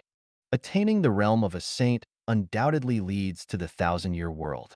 Above is the classification of people, and by now, I'm sure most of you have an idea of which category you might fall into. If you find yourself as an ignorant person, you might not be able to pinpoint your position, and after reading this classification, you might feel very frustrated, even wishing to throw a few punches at me. If you identify as a worldly person, you may hold some jealousy in your heart because I've exposed your mindset and peeled back your facade. For those of you who see yourselves as mortals, reading this might evoke a sense of sadness. When you witness that some people in the world seem higher and happier than you, an unexplainable jealousy and envy may arise within you, especially when it comes to wealthy individuals. You might have thought that once you become rich, others would envy, respect, and follow you. However, you never imagined that in the eyes of sages, you're still an ordinary person, and in the eyes of saints, you're just an ignorant one. On the other hand, if you identify as a sage, you'll likely be overjoyed, feeling as if you found a long-admired bosom friend and suddenly realize that your wealth is boundless and that you can benefit infinitely from it. If you consider yourself a saint, you might laugh heartily and criticize me for being idle and wasting time. Regardless of whether you feel anger, jealousy, happiness, or laughter, as long as you take a moment to calm your mind, you'll find a sense of gratitude deep within you. After all, you've come to understand your own state of existence and where you should strive to develop. If you aspire to attain pure spirituality and progress towards the level of a saint, I have categorized human qualities into 18 grades for your reference. 好人、善人、坏人、恶人的标准。The standards of good, kind, people and bad, evil, people. Xiefeng, March 17, 2011. Translated by Tong Xin and edited by Care. The standards of good, kind, people. All those who bring joy, happiness, freedom, and blessings to others are good, kind, people. All those who lead others to the way of the greatest creator are good, kind, people. All those who help others to get through difficulties are good, kind, people. All those who promote others into good and harmonious relationships are good, kind, people. All those who love and cherish nature and life are good, kind, people. All those who promote human beings toward the directions of peace, union, and prosperity are good, kind, people. All those who can live independently but do not bring troubles or pain to others are good, kind, people. All those who lead others to a wonderful future are good, kind, people. The standards of bad, evil people. All those who bring to others troubles, pain, fear, and anxieties are bad, evil people. All those who lead others to the way of the devil are bad, evil people. All those who lead others into difficulties are bad, evil people. All those who destroy nature and hurt life beings are bad, evil people. All those who block others' good futures are bad, evil people. All those who impose their own wills upon others are bad, evil people. All those who make and spread rumors are bad, evil people. All those who urge others to enter into marriage, traditional families, or any organizations are bad, evil people. 看看自己是不是正走在魔鬼的道上. Check if you are following the road of devils. Xiefeng. Have you ever experienced afflictions, vexation, anxiety, sadness, and fear? Have you been cheated, bullied, blackmailed, oppressed, and humiliated by others? Have you felt frustrated and desperate at life and life? Do you know why all this should happen? Let me tell you, all this is the work of the devil's program. All this happens because many people are walking on the road of devils. The program of the devil tempts people with money, wealth, fame, position, power, beautiful women, and ease and comfort to intermarriage and family, nation and state, political party and religion, businesses, cultivation groups, and various organizations. As a result, these people are kept busy rushing about for all these matters. They would rack their brains and take great risks to achieve these purposes. For these purposes, they would shout their support, cause harm to others, and do damage to other life forms and the nature. People are walking on the road of devils when they struggle for their own interest, for their family's interest, for their nation's interest, for their country's interest, for their political party's interest, for their religion's interest, for their company's interest, and for their organization's interest, and when they each try to cheat the other by sheer cunning and falsehood and grab at each other's throat. Why should things fare like this? Why does not the greatest creator stop us? The principle goes like this. Unity of opposites is a law of the universe. Superior and inferior, up and down, bright and dark, leader and the masses, hell and heaven, higher order of life and lower order of life, man and ghost, man and other animals and plants, carnivores and herbivores. Otherwise, life cannot go on, and the great drama of the universe cannot be staged. It is just like the case of a man for whom eating and drinking form opposites with defecations. The opposites can be united and complement each other. In addition, there is a principle of the universe, namely the sum of positive energy and negative energy is zero. Therefore, everything must be symmetrical, and there must be balance between yin and yang and loss and gain. What one gets in and what one pays out should be orderly, and the power of angel should hold the power of devil in check. To be more specific, in order to survive, man should have animals and plants to provide for his existence. The life at the lower order must serve the life at higher order. Then who will be the man, and who will be the animals and plants? Some people will go to heaven, but who will go to hell to maintain a balance? There are leaders, but there must also be the masses. Thus, the devil's program is necessary. Without it, the universe will lose its balance. The survival of life cannot be guaranteed, and the whole universe will be listless and pale. Actually, the devil Satan is a deity, an archangel and chief angel, who is toiling to maintain the zero sum of positive energy and negative energy. Burdened with notoriety and bad name, he is serving the life of the whole universe. He must deliver many life forms to the lower order of life and lead many life forms to hell. Thus, when a person is walking on the road of devil, he is making his way to the lower order of life and the hell. The devil will not show any appreciation for this, but will say instead, "What an ignorant fool you are." Now let's see whether you have taken the road of the devil.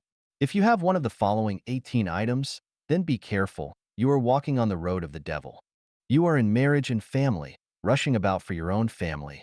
You are striving and struggling for your own country, nation, religion, political party, organization, or group. You are concentrating yourself on making money and worrying and rushing about to amass your wealth. You are racking your brain and sparing no effort to win a good fame or secure a high position for yourself. You are stealing, contending, or robbing, mugging, or killing, pilfering, cheating, corrupting, bribing, or accepting bribes, or requiting kindness with enmity. You are doing something in the secret which you are afraid of being discovered. You are bullying, oppressing, blackmailing, exploiting, maltreating, humiliating, or trampling on others. You break your word and do not keep your promise, always trying to find an excuse or reason to exculpate yourself from your fault or crime. You are eating things you are not supposed to eat, using things you have no right to use, and doing things you are not entitled to do. You are affronting or desecrating the greatest creator, or affronting or desecrating God and Buddha, or affronting or desecrating sages and saints, or affronting or desecrating ancestors, or affronting or desecrating president of the country, or affronting or desecrating your own parents, or affronting or desecrating others. You are threatening, abducting, or controlling others and restricting their freedom in the name of love or other excuses. You are propagating and publicizing incorrect outlooks on life, and the world. You are inciting or abetting others to plot a rebellion. You are spreading gossips and rumors to ruin the close and harmonious relations between others. You are jealous of others' joy and happiness, and you feel resentment at others' freedom and blessing. You are always envying, or complaining, or reprimanding, or hating, or detesting, or attacking, or hurting others. You are always making comparison with others, or prompting others to make comparisons.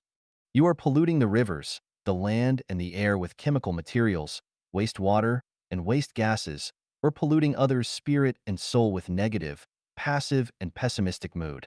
If you have any one of the above 18 items, then you are walking on the road of devil. You should wake up and realize your mistakes and rein in at the brink of precipice before it is too late to repent. Where should I go after turning back from the cliff? Answer: walk on the road to heaven and follow the way of the greatest creator. 满足人生需要的道路。The ways which meet life's needs. Xiefeng, October 23rd, 2014. Translated by Transin and edited by Care. The American psychologist Abraham Maslow believed that human has 6 major needs: physiological, safety, love and belonging, self-esteem, self-actualization, and self-transcendence. To be specific, life needs food, water, air, sex, sleep, safety, resources, health, medical care, assurance of having a job, family affection, friendship, love, self-esteem, social status, confidence, a sense of achievement, morality, skills, creativity, and so on. Meanwhile, Maslow also argued that human needs are hierarchical and that they will be fulfilled at each level, from bottom up. That is to say, fulfilling the physiological needs comes first, then the safety needs, and so on, and the self-transcendence efforts can only be made after self-actualization. For me, Xiefeng, my life needs are as follows: a room with a bed, a desk and a chair, 3 suits of clothes and 2 pairs of shoes, 2 meals with plain tea and simple food each day, being surrounded by like-minded people who share the same resonance of consciousness, being busy every day, having a clean, orderly, and beautiful environment, sharing everything with everyone, doing everything willingly but nothing compulsorily, peace, harmony, warmth, health, realizing my dreams and ideals, understanding life and time and space, and knowing the destination ahead and the realm that life can reach. How does one realize this ideal of needs? Maslow listed them from the bottom up, but I do from the top down. I have found that in Tao, virtue, benevolence, righteousness, courtesy, wisdom, credibility, achievements, sorcery, and magical art. Only when there is Tao, everything else can be met. If we start from the bottom level and first pursue magical art, then one can never reach the realm of Tao because life is too short, and when we have fulfilled all our needs at the lower levels, we would have neither the time nor the energy to pursue Tao. Thus, we have to first clarify life's road ahead and the realm to which life wants to take us. Once this key issue is resolved, the others will readily be. I used to be obsessed with making money. I built my own company, and at one time I had 4 stores, a nightclub, a bar, a fast food restaurant, and also leased a dancing hall, a restaurant, and a barber shop. My annual net income reached hundreds of thousands UNRMB. Later, I miraculously survived a car accident and began to understand things differently. I found that people had unexpected good or bad fortune and that life is vulnerable. If you do not first understand life's value, purpose, and meaning, and the principles and mysteries of life, then no matter how you live, your life will be blind and you can never fulfill your life's needs. I then gave up my businesses and immersed myself into studying the meanings of life, and from there, I developed the theories of first fulfilling the top-level needs and to gradually fulfill the needs of the lower levels in a natural order. Today, I have fulfilled all the levels and have achieved my life's needs, though this would be extremely difficult for even a president or a billionaire to do. Now, what else do I need? I only need one thing, and to have fun. I do whatever is fun. The desire to enjoy the finest food, clothing, accommodation and travel, birth, senility, illness and death, fame and wealth, and leaving a lasting reputation are out of my mentality. Everyone who has communicated with me has benefited from me, so I think that becoming a guide to life and life is not only appropriate, but is also assumed. 满足人生需要的道路。The ways which meet life's needs. Xiefeng, October 23rd, 2014. Translated by Transin and edited by Care. The American psychologist Abraham Maslow believed that human has six major needs: physiological, safety, love and belonging, self-esteem, self-actualization, and self-transcendence. To be specific, life needs food, water, air, sex, sleep, safety, resources, health, medical care, assurance of having a job, family affection, friendship, love, self-esteem, social status, confidence, a sense of achievement, morality, skills, creativity, and so on. Meanwhile, Maslow also argued that human needs are hierarchical and that they will be fulfilled at each level, from bottom up. That is to say, fulfilling the physiological needs comes first, then the safety needs, and so on, and the self-transcendence efforts can only be made after self-actualization. For me, Xiefeng, my life needs are as follows: a room with a bed, a desk and a chair, 3 suits of clothes and 2 pairs of shoes, 2 meals with plain tea and simple food each day, being surrounded by like-minded people who share the same resonance of consciousness, being busy every day, having a clean, orderly, and beautiful environment, sharing everything with everyone, doing everything willingly but nothing compulsorily, peace, harmony, warmth, health, realizing my dreams and ideals, understanding life and time and space, and knowing the destination ahead and the realm that life can reach. How does one realize this ideal of needs? Maslow listed them from the bottom up, but I do from the top down. I have found that in Tao, virtue, benevolence, righteousness, courtesy, wisdom, credibility, achievements, sorcery, and magical art. Only when there is Tao, everything else can be met. If we start from the bottom level and first pursue magical art, then one can never reach the realm of Tao because life is too short, and when we have fulfilled all our needs at the lower levels, we would have neither the time nor the energy to pursue Tao. Thus, we have to first clarify life's road ahead and the realm to which life wants to take us. Once this key issue is resolved, the others will readily be. I used to be obsessed with making money. I built my own company, and at one time I had 4 stores, a nightclub, a bar, a fast food restaurant, and also leased a dancing hall, a restaurant, and a barber shop. My annual net income reached hundreds of thousands UNRMB. Later, I miraculously survived a car accident and began to understand things differently. I found that people had unexpected good or bad fortune and that life is vulnerable. If you do not first understand life's value, purpose, and meaning, and the principles and mysteries of life, then no matter how you live, your life will be blind and you can never fulfill your life's needs.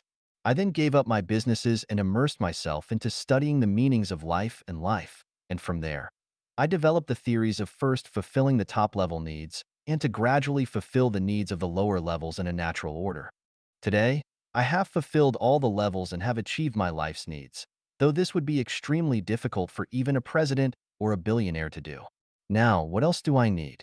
I only need one thing, and to have fun. I do whatever is fun. The desire to enjoy the finest food, clothing, accommodation and travel, birth, senility, illness and death, fame and wealth, and leaving a lasting reputation are out of my mentality. Everyone who has communicated with me has benefited from me, So I think that becoming a guide to life and life is not only appropriate, but is also assumed. 向全球征集新时代人类生活理念。Collecting new era life values from global citizens. Xiefeng, May 20th, 2014. Translated by Teng Xin, Song Long, and edited by Care. In order to inherit the wisdom of the past saints and sages comprehensively and to absorb the precious thoughts of today's saints and sages, and to realize the dreams of the talented will be put to good use, and the whole world will be one family, no one would pocket anything found on the ground, and doors are not bolted at night, and everyone is joyful, happy, free, and blessed. Human beings can develop sustainably. The 800 Values for New Era Human Beings will begin its third revision. Every citizen on Earth can take part in this activity regardless of which religion, political party, country, nation, or ethnic background he or she belongs.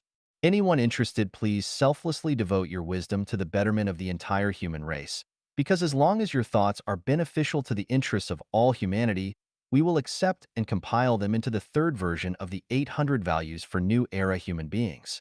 Please note that we are calling for values, not views or beliefs. We are calling for life values, not market values, country values, religious values, values for political parties, etc.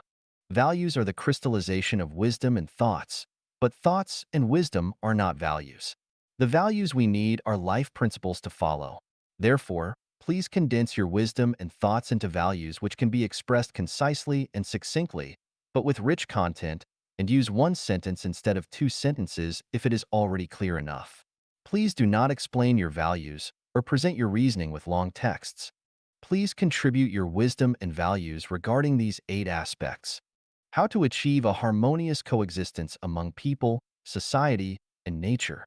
How to let everyone on earth have dignified, joyful, happy, free, and blessed lives. What values, modes, and phenomena in people's lives are ignorant and backward, and with what new ones should they be replaced? What kind of lives should we lead in order to resonate with the laws of nature and of human nature? What kind of belief system, moral system, and value system should we build? What is the meaning of civilization, and what kind of civilized principles and etiquette should we follow? The universe is infinite and creation is limitless. So toward what direction should we walk, and what kind of life level or condition should we pursue? What right values should human beings follow in all aspects of the fields of their production and lives? We will bring people into the highly civilized Life-Genuine era, and this will be a common objective for all human beings. We hope everyone on Earth will participate in it actively, and we look forward to the contributions of foresight and understanding and incisive values by the sages of this time. What we need is positive, optimistic, and very creative energy. Therefore, we will turn a deaf ear to all that is negative and pessimistic. For those values which are directive or educative, or sound like advice or guidance, unless you have done it yourself and have reached that standard, please do not bother us because we have no time to listen to moralizing. But if your values are correct, we will follow them immediately. The second home of Life Genuine is a big international family, and this family leads a life completely according to the 800 values for new era human beings. As the life and production modes in the second home become more and more perfect, it will achieve a lever at which it will be able to change the fate of humans and will lead the world into a higher, more civilized level. Please be aware that many groups of people in the world are totally selfless and have dedicated their lives to the happiness of all people. These are the pioneers who are moving forward and are striving for the best. Please spread this article as widely as you can. 活人需要明白的八大道理。8 Truths by Which to Lead a Life. Xiefeng, edited by Care. Living in this world, we need to understand why we do and how we should, or we will live an unclear and muddled life. For every road on the trip ahead, there must be a destination, and different ways of living will ultimately afford us different views and lead us to different destinations. As a messenger of the greatest creator, the incarnation of gods, Buddha, celestial beings, saints, and the guide for human spirits and souls, I propose the following 8 truths by which to live. Please examine and consider them, and choose whether they make sense and whether they can benefit you. Rivers have sources and trees have roots. People have parents and celestial beings have ancestors. Everything has its origin and all effects have their causes. Rivers will run dry without sources, trees will wither without roots, people will scatter without parents, and celestial beings will fall without ancestors. Therefore, in living a life, we have to connect our souls to their source to be clear and to gain eternity. The source of everything is the greatest creator, and we, our lives within our life, should always keep the greatest creator in mind and live in accordance with the will of the greatest creator. In this way, our life can reach a wonderful destination in the end. Life is a short journey of life in the mortal world which begins when we are born and ends when we die. You were there before you were born and will still be there after you die. Birth and death are only life phenomena, and not the beginning and end of life. So it is very important to learn from where you came and to where you are going. The mortal world is a transition between different levels and different types of life. Passengers traveling in all directions will transit through this mortal world and stay for periods of time whether they will ultimately ascend or descend. Therefore, the mortal world is populated with all levels and all types of life. Gods, Buddha, celestial beings, saints, goblins, devils, ghosts, monsters, and demons all exist in the mortal world, and as such, anyone's life trip can be misdirected by only slight miscalculations. We must therefore sharpen our eyes and be weary of the negative influences in life. Everything in this world exists within the unity of opposites, and the result of it is always neutral. That is, the amount of positive and negative energy in the universe is always equal. What you have paid and what you have gained are always equal. This means that what one gets and what they give within a lifetime are equal. If you gain more, you must pay more. And if you pay more, you will gain more. If someone pays a lot in their life stage but gains little, then their extra payout will await them in the bank of heaven. Tao, but if one gains more than they pay in this life stage, then they will owe a debt which must be and can be paid off in many different ways, such as becoming a cow or a horse in the next life, or becoming a chicken or pig and being slaughtered and eaten, or working for others, or even falling into the lowest space of life and having to withstand great stress, pain, and hardship. Therefore, we should try our best to pay more and gain less in this stage of life, because no one can enjoy more than enough blessing, and they must know when to stop. We can become enlightened from nature. That is, each life needs to live to its fullest and live itself out. Only thusly can this world be colorful and wondrous. Therefore, everyone has to live out their own innate nature by living for their own well-being first. It is only when people live well that they can be beneficial to their loved ones and others. If they do not live for their own well-being, then they will bring endless pain and trouble to everyone and become burdens and loads. For instance, some parents live bitter lives and often cannot meet their basic life necessities such as birth, illness, retirement, and death, so they can never bring blessings to their children.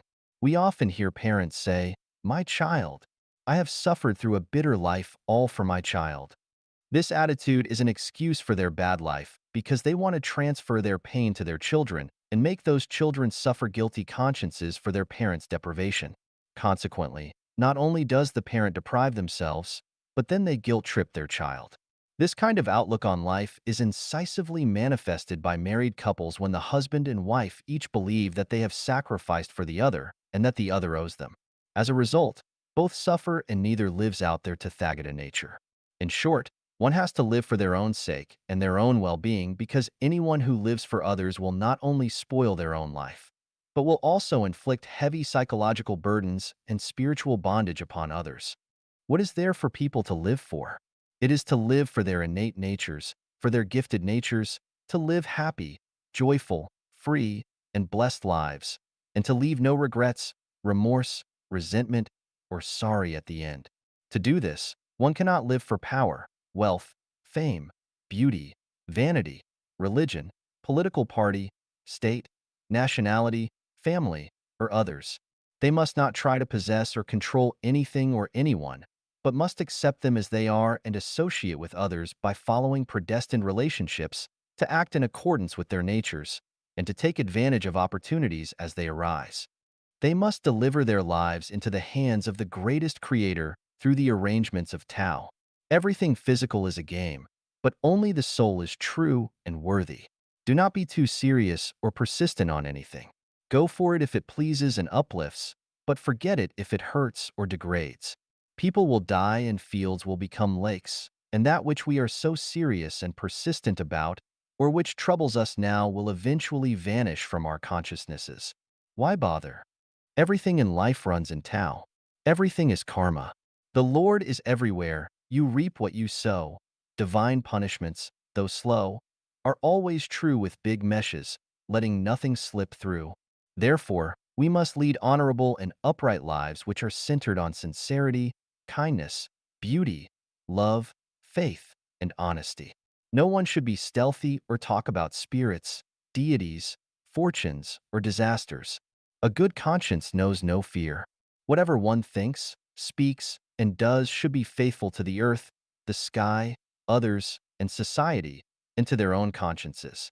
In this way, their life journey will become smoother and more comfortable as time goes on. Their life's future will also be smoother and more beautiful. Just do ordinary, simple things within the capacity of your lifetime. Be content to be ordinary and do not pursue the extraordinary. Settle on doing more small things and avoid attempting big things. Learn how to enjoy the unknowingly quiet life and avoid being the target of the known and the noisy. 1,000 miles can be covered by constant small steps, and rivers and seas are filled where small streams gather. We should always direct our efforts toward laying this kind of foundation. In this way, with persistence over time, the most ideal life will appear, and the most beautiful dreams will come true. These 8 life truths are only my perceptions and are only fit for a small minority.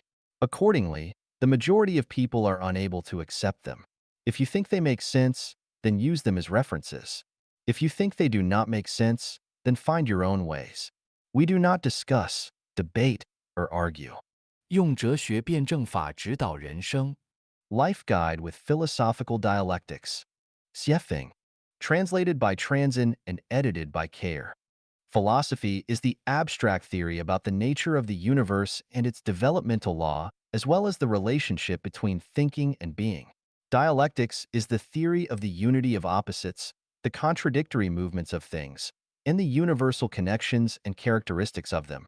In terms of properties, dialectics is part of and resides within the category of philosophy. It is like consciousness and thinking. Thinking is part of and resides within the category of consciousness. Speaking metaphorically, philosophy is the human body and dialectics are its eyes. Philosophy deals with the broad sense, while dialectics deals with the narrow sense.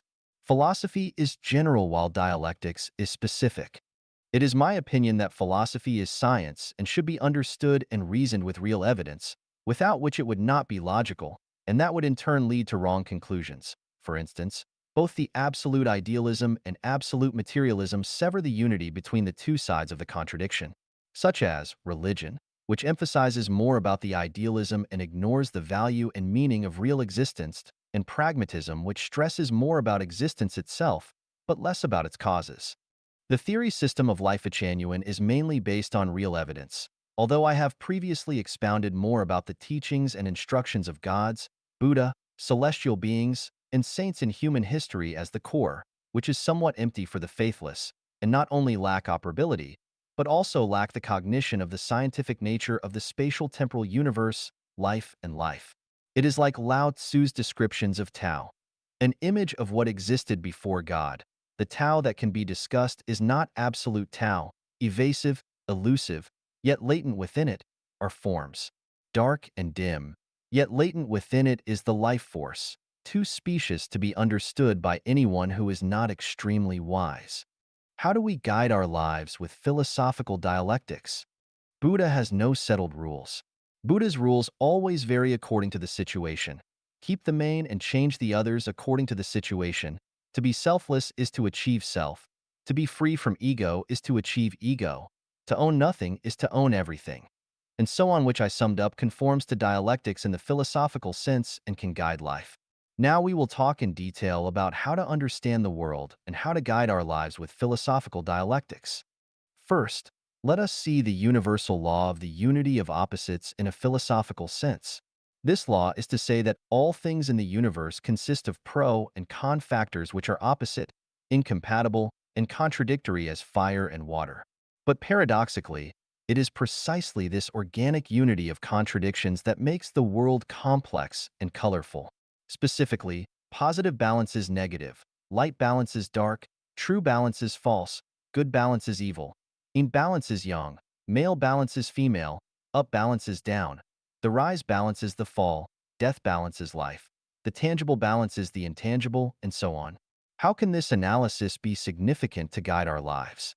The law of the unity of opposites tells us that there is the physical world, but also the spiritual, heaven, but also hell, material structure, but also the non-material, and the tangible human, but also the intangible God. As such, our consciousness and thinking are not limited to our mortal lives and will not be limited to the material world that we see. Our field of knowledge can expand to unlimited space and time, to the afterlife, to the non-material world which we can neither see nor hear from our current place. What a remarkable leap of faith this is. Thus, as human beings, we should not only value the present, but also consider the future, not only pay attention to reality, but also consider nothingness, not only cherish life, but also pay attention to the afterlife. Let us now look at the law of mutual change of quality and quantity in a dialectic sense. This law says that any change of quality must be based on an accumulation of quantity. When the accumulation of a quantity becomes saturated and passes a critical point, its quality or qualities will change. This law has a measurable value and significance in guiding our lives. From the law of the unity of opposites, we understand that while there are humans, there must be gods. Since there are gods, the existence of celestial beings and Buddha become reasonable. Humans, gods, Buddha, and celestial beings are life of different natures. People have human nature, gods have divine nature, celestial beings have theirs, and Buddha has Buddhist nature. If human nature is to be sublime to divine nature, there must be an accumulation of quantity, and the accumulation must develop towards the divine nature. 1,000 miles cannot be covered without an accumulation of steps, and there will be no rivers or seas without the integration of small streams. If one gradually accumulates a divine nature, then in accordance with the law of mutual change of quality and quantity, they will eventually become godlike. Based on the dialectic law of the negation of negation, we can conclude that new things must conquer old things. New things refers to those which are in line with objective law and posse's strong vitality and broad developmental prospects. Old things are those that run counter to objective law and will die out. To determine whether a thing is new or old is to look at its nature, not its form or appearance. For example, many new religions have sprung up like mushrooms with new forms and manifestations, but their natures are variations fermented in old nests, and they are not new at all. Now let us look at the new methods, new measures, and new channels, with the aim of earning money across the globe, such as the transformation from traditional manufacturing industries to service and infotech industries which appear new when seen from their form and appearance, but are still, essentially ways to make money. Thus, they are not new because the nature of their profit motive has remained the same. As in the Yangtze River, the waves behind ride on the ones before. New generations excel the old. This is a reflection and portrayal of the law of the negation of negation.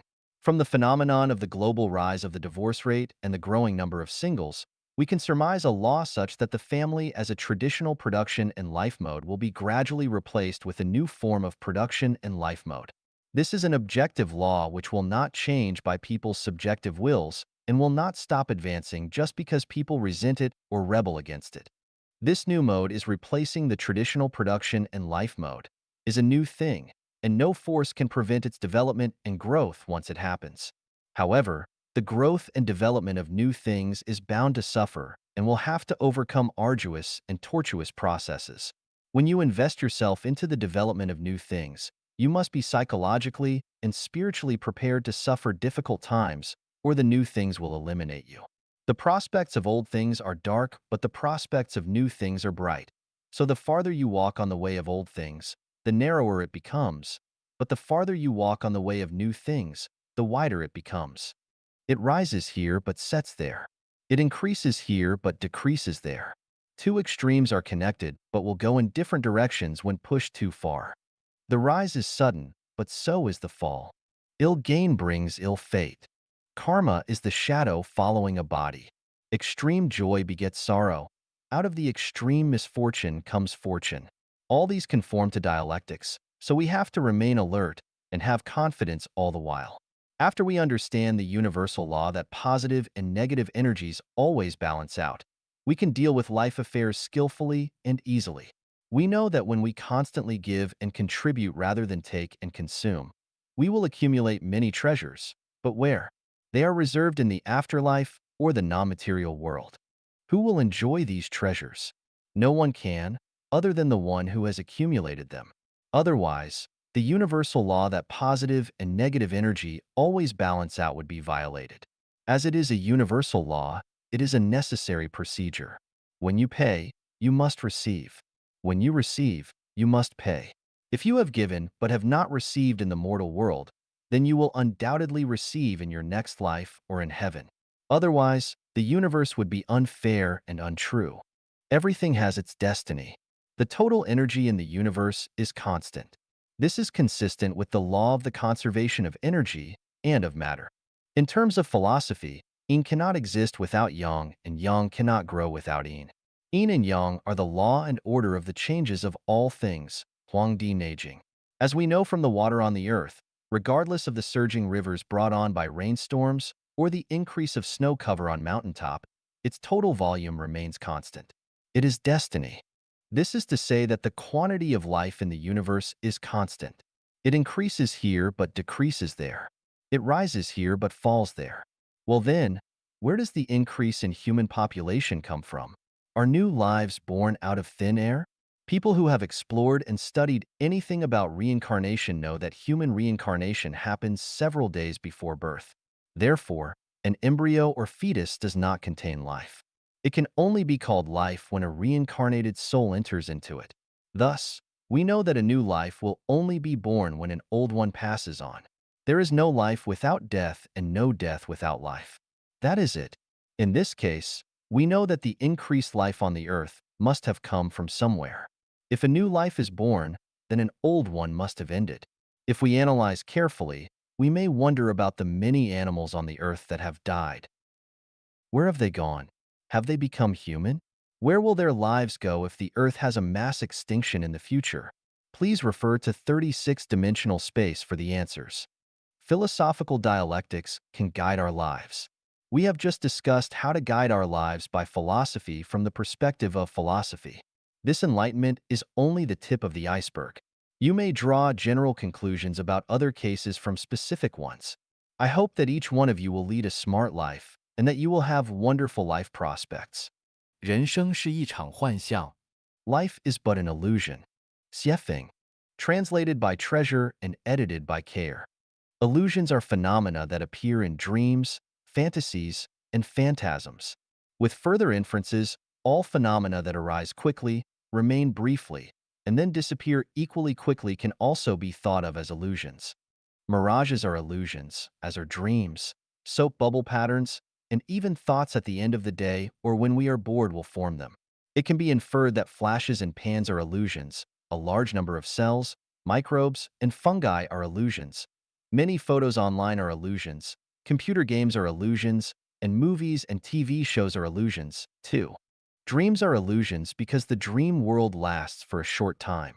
If one dreams for 100 years continuously, would that be an illusion or reality? Of course, it would still be a dream because the moment that the person wakes up, the dream would disappear. So how could the dream not be an illusion? It can be concluded that no matter how long a phenomenon exists, as long as it disappears completely at some point, it too must be an illusion. Thus, it is possible to conclude that life is an illusion because even someone who lives for 100 years will eventually disappear altogether.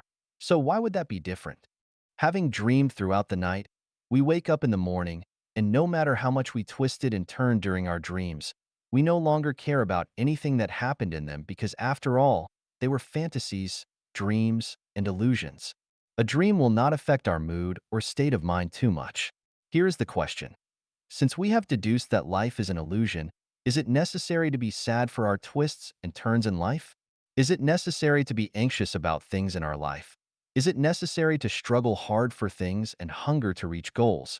Is it necessary to make others behave according to our own wills? When the illusion of life disappears, will it not float away as a dream? When the earth we live on disappears completely in the infinite universe and all of humanity disappears as an illusion, what about a single person? To analyze and judge this question, I want to wake you from your dream to let you not be a human being, but rather a celestial being. When you wake up, will you still go into your dream to be nostalgic for something or to fight for someone in your dreams? Of course not, because it was an illusion, a fantasy. Well, life is also an illusion and a fantasy. So shall we be racked by people and things in this illusion? Of course not. Who remembers their grandparents' grandparents? Not to mention the fact that the memories of our grandparents' grandparents are already blurred even in the incomplete memories of our grandparents. Who will remember us 100 years after we die? We take for granted that we have importance in the present, but that is a complete illusion. Many great historical figures have died. They thought that they were important back then, but what about now? The earth goes on turning and humans go on reproducing. The footsteps of civilization never stop marching forward. So it is unnecessary to be too sad when people around us die because death is a normal phenomenon and everyone will die, including ourselves. So never be overly anxious, fearful, or sorry because it is all an illusion. Nobody can control your dream. Who can even control their own life? It is delusional to think that if you do something, you will get something. That is impossible. You cannot secure yourself against all risks and dangers. How can people control your life? You cannot wear shoes when you are supposed to be barefoot, and you cannot stay on the mountain when you are supposed to leave. Cold shoulders cannot be expected when you are thriving and on the way up. That every cloud has its silver lining may be forgotten in despair and adversity. Therefore, never force yourself to learn, suppress yourself to work, or force yourself to do what you dislike and which is against your own better judgment. No matter how successful you are, outstanding or a billionaire, or how glorious your family reputation has been flowing down through many generations, when you wake up, all will have been a dream. Affection and love tactics are the most difficult traps for people to escape. They are the most terrible traps in life. Ask the mortal world what love is. It drives one mad to death. Now think about it. Life is but an illusion. After waking up, everything will be nothing. So is it necessary to be bogged down on affection and love?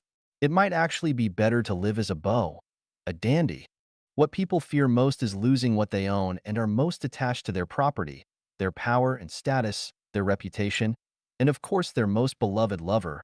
However, they are not at all necessary. What really belongs to you and cannot escape is yours. But if it is not yours, you cannot keep it. Any way one looks at life, it is still an illusion which can be shattered and vanish in a moment. So why make yourself suffer for it?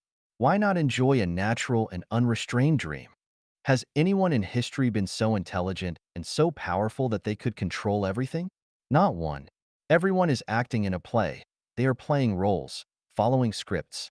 If anyone could control all things with their wisdom and power, their fortunes would be as boundless as the East China Sea, and they would live a very happy, healthy, and eternal life forever.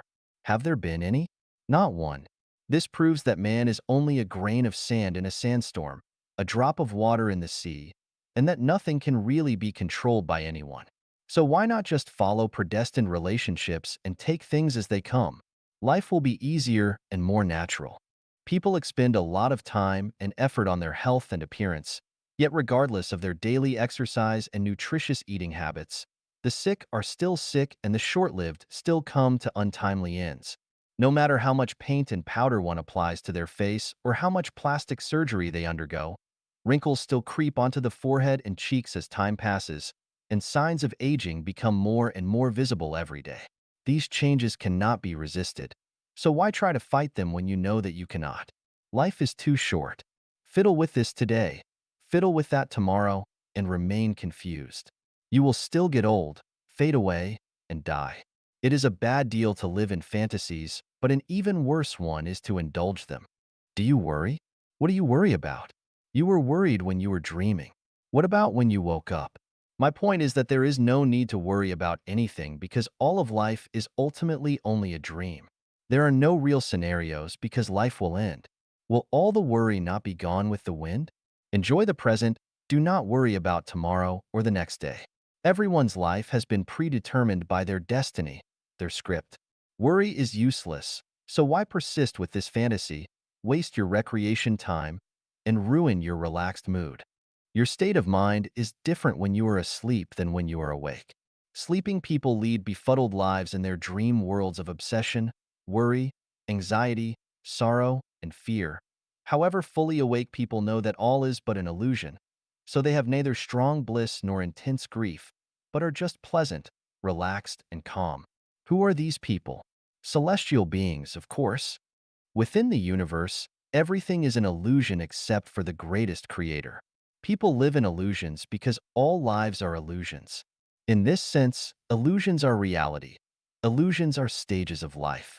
People live one dream after another and live a large number of dreams throughout their lives because lives consist of dreams. Although people live in illusions today, this is really the entirety of human life. Never expect to lead a real life without it being an illusion. Even the 1,000-year world, the 10,000-year world, and the celestial islands continent of the Elysium world are all illusions. The differences are that those illusions are more beautiful and splendid and go on much longer. It is very clear that everything is an illusion, but most people are too stubborn, obstinate, and perverse to see them as such and are convinced that they are living in reality. When one awakens from their dreams, their soap bubbles will burst and they will say goodbye to their dream, but they will do it unwillingly and with disappointment and frustration. Knowing that life is an illusion, how does one lead a wonderful life? Whatever it is that makes you happy, joyful, free, and blessed, just do it. Follow your best judgment, have fun, then play. If something bothers you but you need to do it, make a perfunctory effort. No fun. See you later. Better yet, never see you again. 第二家园走不复古文明道路。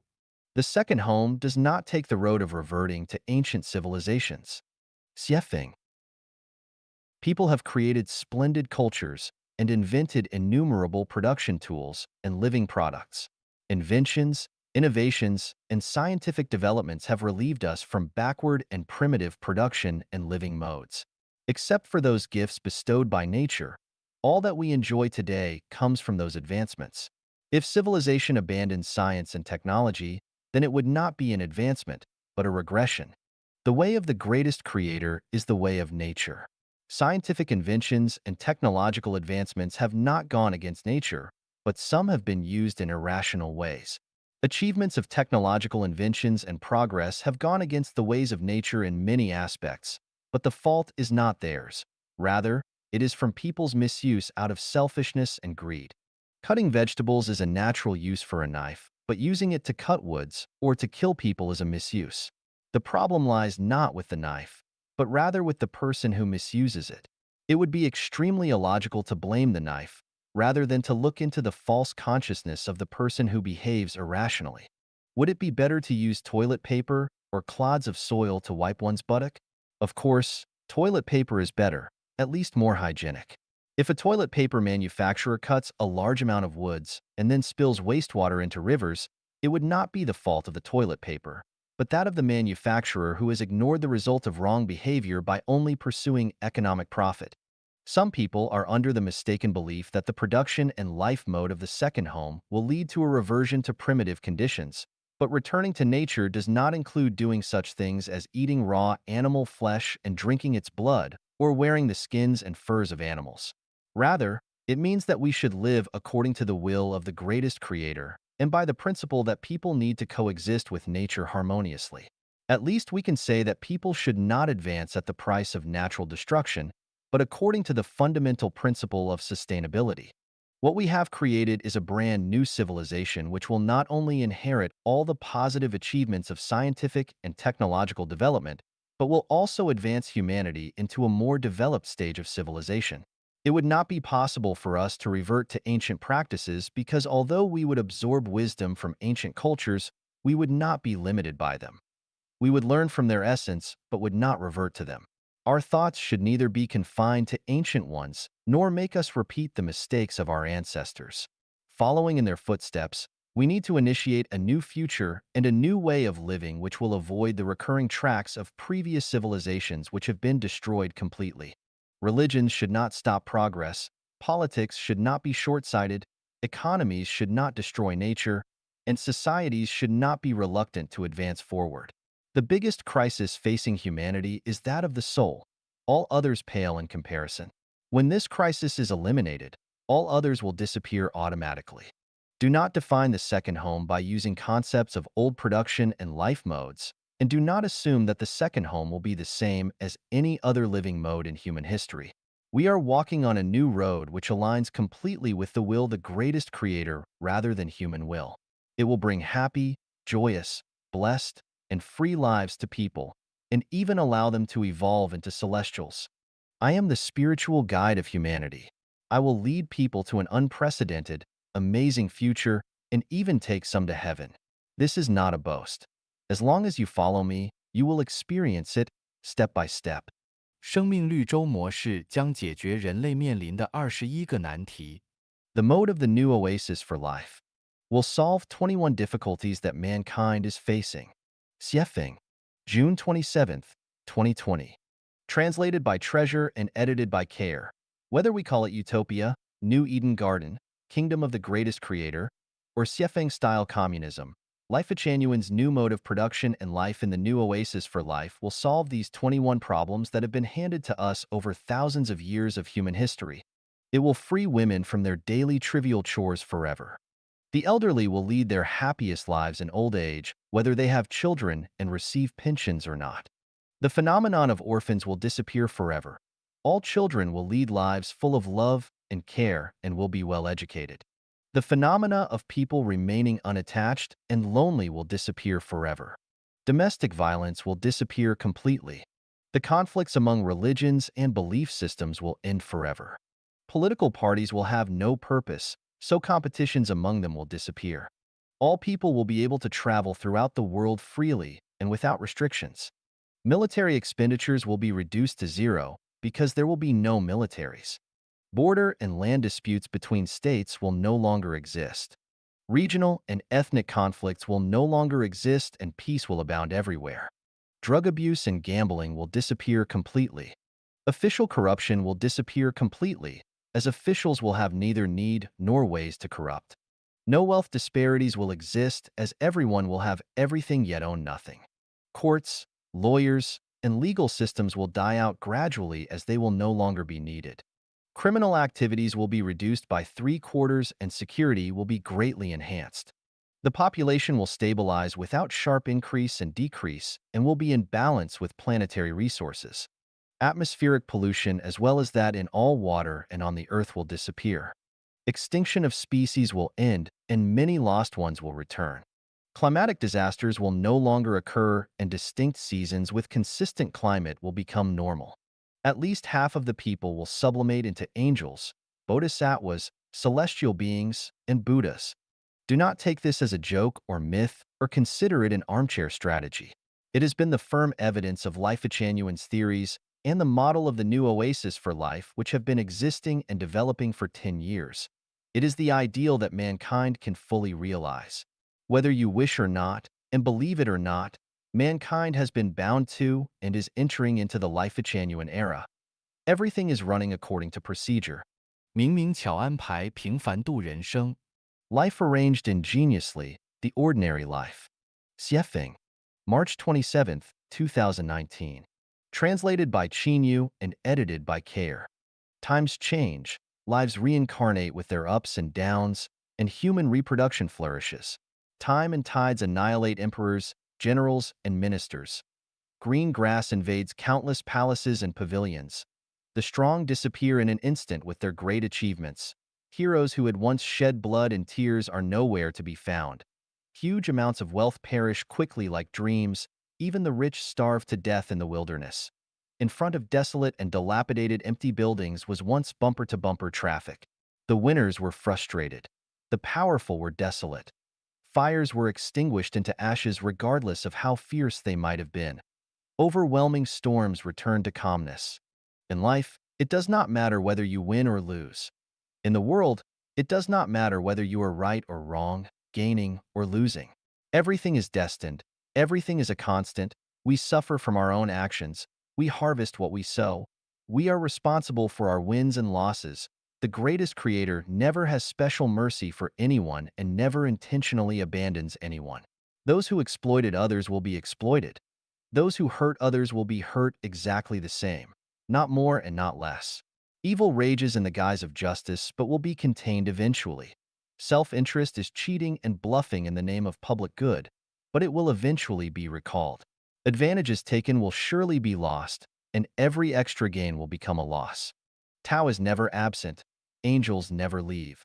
The devil never slackens. Prosperity ends in a big mess. Prosperous ages end in ruins. Lavish banquets end. That which flourishes dies. Phenomena will not last, but essence never changes. There are tens of thousands of ways to die. If one does not know how they will die or where they will be in 100 years, then what is the use of being busy? Why are you in a hurry? Clouds are rolling and unfolding. Flowers are blooming and falling. Rushing passers-by cannot hold anything. Lonely ghosts cannot find places in which to settle down. What are you fighting for? What annoys you? It is all a waste of energy, a waste of the meaning of life. Useless usage has great use. Power, status, reputation, money, real estate, and houses are all passing clouds, and the winner of them must be captured by the devil. The states of realm, virtue, quality, etiquette, gratitude, contentment, and courtesy are all the claims of life. So one will be blessed by heaven if one possesses them. The sum of all positive and negative energy of the universe is zero. If you gain something here, you will lose something there. Looking at heaven, looking at hell, looking at the world, everything is clear. Joy is sorrow, gain is loss, suffering is happiness, frugality is abundance. You might be eager to get what you want, but when your desire is met, misfortune will follow. You might be eager to achieve success, but when you succeed, you will suffer from it. Virtuous individuals, please listen to me. Avoid the urban noise and return to the rural countryside. Life is like a chess game, and each one is different. We cannot see it through. We cannot explore it all. Why not raise a few chickens and ducks or go to watch the full moon in a field? Pickles and steamed buns warm the stomach and ragged clothes are like honey to the heart. The chaos of the world is not without its source. Do not go back and forth hurriedly and quarreling. It is hard to tell who is right and who is wrong when all are jollifications of knacks.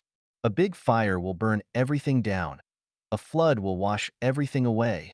The pandemic came quietly, and man-made misfortunes are everywhere. Living today, we do not know tomorrow's situation. Something superfluous might cost your life, so why rush yourself and worry? The world is like an unsatisfactory tight dragnet, but everything is arranged ingeniously. Every detail is clear, not a word or act is wrong.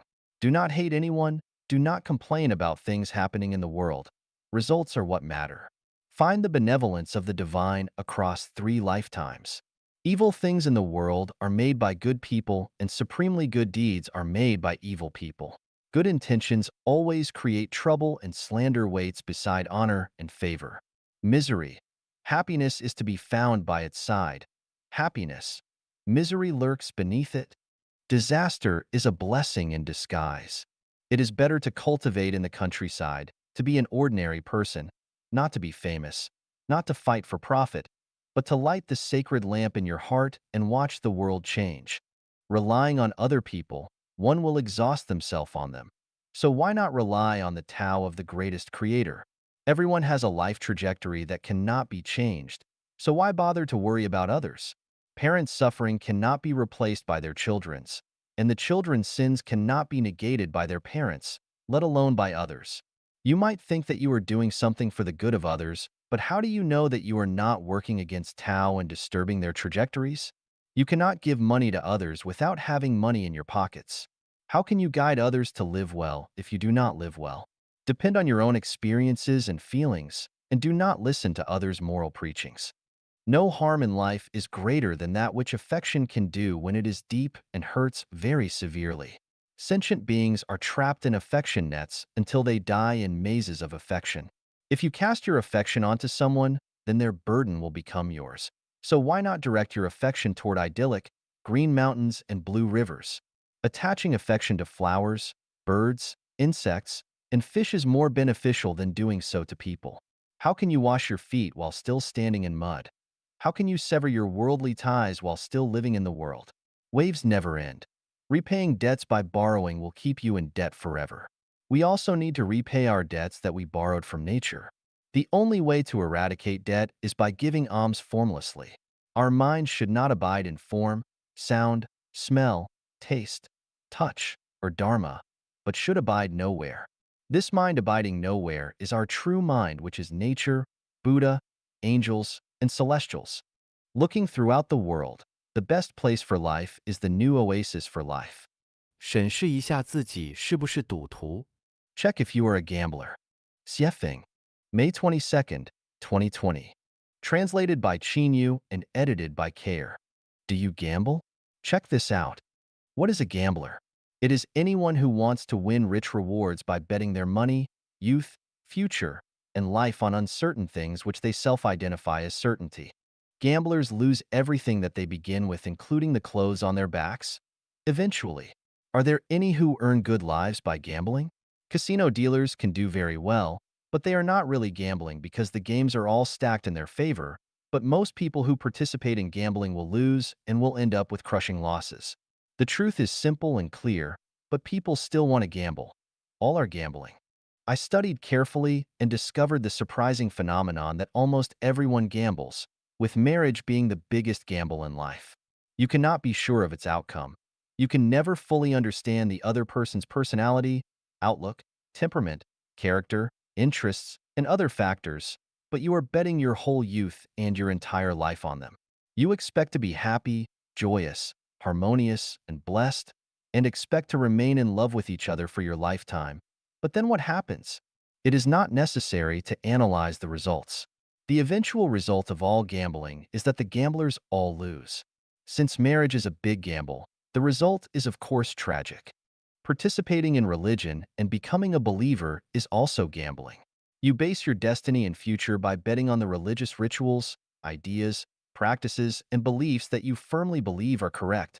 But is your religion the absolute truth? Almost every religion claims that theirs is the only correct belief, but this is only its own wishful thinking. Can it withstand the challenges of facts, science, logic, and spiritual perception? Regarding the three major religions, Christianity, Islam, and Buddhism, they are each contradictory in terms of life and death, so which one is right? After death, are there reincarnations, or merely lying quietly and waiting unconsciously for a final judgment and possible resurrection? If you are not sure, then are you not gambling? Christianity practices monogamy, Islam allows men to have 4 wives, and Buddhists do not marry at all to become monks and nuns. Which one is consistent with the truth of the universe? It is said that there are more than 1,000 political parties in the world. No matter which one you choose to join to become a member of, you will still be doing the equivalent of gambling in a casino. Political parties are contenders for power and interest. As long as you compete and race for them, there will be winners and losers. Anything that has winners and losers is a gamble. Therefore, partisans are also gamblers. Do you have children? If your main purpose of giving birth to children is to bring glory to your ancestors and to protect and support yourself in your old age, then you are gambling. Because whether your children can bring glory to your ancestors or protect and support you in your old age is unknown and produces a questionable future. Is not putting your hard work, sweat, and hope on uncertain outcomes gambling? Are you not a gambler? Do you spend time, energy, and money on interpersonal relationships? If so, you are gambling. Whether it is for benefit and safety or for affection and entertainment, as long as you establish special relationships with others, you are gambling. You cannot guarantee whether the special relationships you have forged will be blessings or curses, or whether you are putting yourself at risk or bringing in noble allies. Do you trade stocks, engage in venture investments, support a company financially? If any of these are yes, then you are gambling because you do not know what any of the outcomes will be. You are just taking risks and thinking wishfully about getting generous returns. You can never be sure whether the results will be counterproductive. How different are these endeavors from going into casinos with the intention of winning big money? Whether it is a battlefield, officialdom, a workplace, business, love, a family, a teaching field, or a relationship, its nature is the same as that of casinos. Once you enter any field, you are gambling. You are a gambler. As long as you invest your time, energy, physical strength, mental energy, and even your future on something that cannot be determined for its developmental direction and future results, then you are gambling and you are a gambler. Wake up now and ask yourself, what on earth are you here for? Are you here for a huge gamble? If you think gambling is fun and exciting, then play as much as you like. Anyway, everything is empty in the end, so why not enjoy it? However, if you know that emptiness is not empty, then you had better think deeply about life. 生命禅院关于安乐死的观点和态度。Life Achanuan's viewpoint on euthanasia. Siefeng. August 26, 2019. Translated by Chinyu and translated by Care. It is extremely difficult for people to live entirely smooth lives. Only a small number of us can do this without ever suffering from diseases. Most of us either die young, are tortured to death by illnesses, die in natural disasters, or are forced to commit suicide by their emotions. Some are killed in the turmoil of war or die from starvation, thirst, exposure, car accidents, and so forth, and are unable to reach the end of their lives naturally and satisfactorily. The most ideal way to end one's life's journey is to go to sleep in good health but not wake up. Another way is to use the Chanyuan meditation. That is, to choose one's day and time of death and then enter meditation to end their journey in this world. Neither method is easy for the public to grasp. Sleeping without waking up is a method that requires a great deal of blessings, and the Chanyuan meditation method requires long-term self-refinement and self-cultivation. So, is there an ideal way for the general public to meet their end? Yes, it is called euthanasia. The general interpretation of euthanasia is to stop medical treatment for patients who cannot be cured so that the patient can die comfortably. Life Achanuan's explanation is anyone who does not want to continue their life but wants to end it voluntarily should be allowed to do so. People should have the right to decide their own life paths. In fact, most people are kidnapped by their reality, the environment, or by their relatives. They live passively, not actively. We should offer the right to choose and decide their own life's ending to everyone. Anyone who has reached the age of 18, despairs of life, and is willing to end theirs should be offered the option to be euthanized. Regardless of their situation, as long as someone still wants to live, regardless of their age or physical condition, they should be treated, given energy, and the hope to live. How much time is enough for someone to live? A century? A millennium? The truth is that for most people, no amount of time is ever enough. Immortality is everyone's wish. However, life is a short journey of life in the mortal world. In the end, everyone has to part with life. No matter how much they love being alive, ending it is inevitable. And since farewells are inevitable, it is only a matter of time before everyone will sooner or later have to say goodbye. We associate closely with our friends and relatives, but no matter how close our relationships are with them, no matter how much we like them, or how much they want to stay with us, we will eventually have to say goodbye to them and leave. We cannot stay with anyone forever, so since we have to leave them, we should find the most suitable time to do so. Is euthanasia not a kind of farewell? Why bother preventing anyone from leaving? It is better to arrange everything leisurely and give a decent goodbye in a cool and ready manner than to end one's life in a hurry with regrets, remorse, anxiety, and fear, without saying goodbye to those of whom we care. Of course, the vast majority of people would not agree with this life-genuine view of euthanasia, and only those in extreme despair would accept it gracefully. Someone might ask, should we euthanize someone who is 19 years old, healthy, and in the prime of their life with a clear mind and a bright future? It would be the biggest joke ever but no laughing matter. It would be very cruel. Of course, many people believe that the implementation of euthanasia would be murder if it were not only voluntary but also agreed upon by relatives. But hold on a moment. I have a question. Roughly 1 million people in the world end their lives annually. How many of their relatives have signed on to and agreed with those decisions? Of course not many. So why would anyone need anyone else's consent if they are willing to end their life? If people could only do this with the consent of their relatives, then few would ever be able to. Of course, this kind of euthanasia requires legislation and a national convention. Otherwise, it would be difficult, if not impossible, to implement. I want to say that we can hardly imagine how many people in this world are living in extreme pain and despair. Many feel tired of life. and do not want to continue on, but they have to bite the bullet and continue to live because they are kidnapped. Many others are in pain and are being tortured to death, such as those who are lying in hospital beds for long periods of time while incurable. They need to decide for themselves whether they are willing to accept euthanasia and should not require the consent of any relatives. Now that technology is developed, it is possible to video record the patient's words and wishes.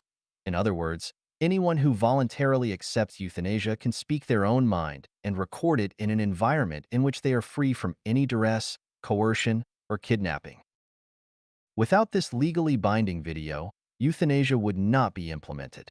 If a young person wanted to end their life, their relatives might call them selfish, but who is really more selfish, the young one or the relatives? Actually, I have thought about this.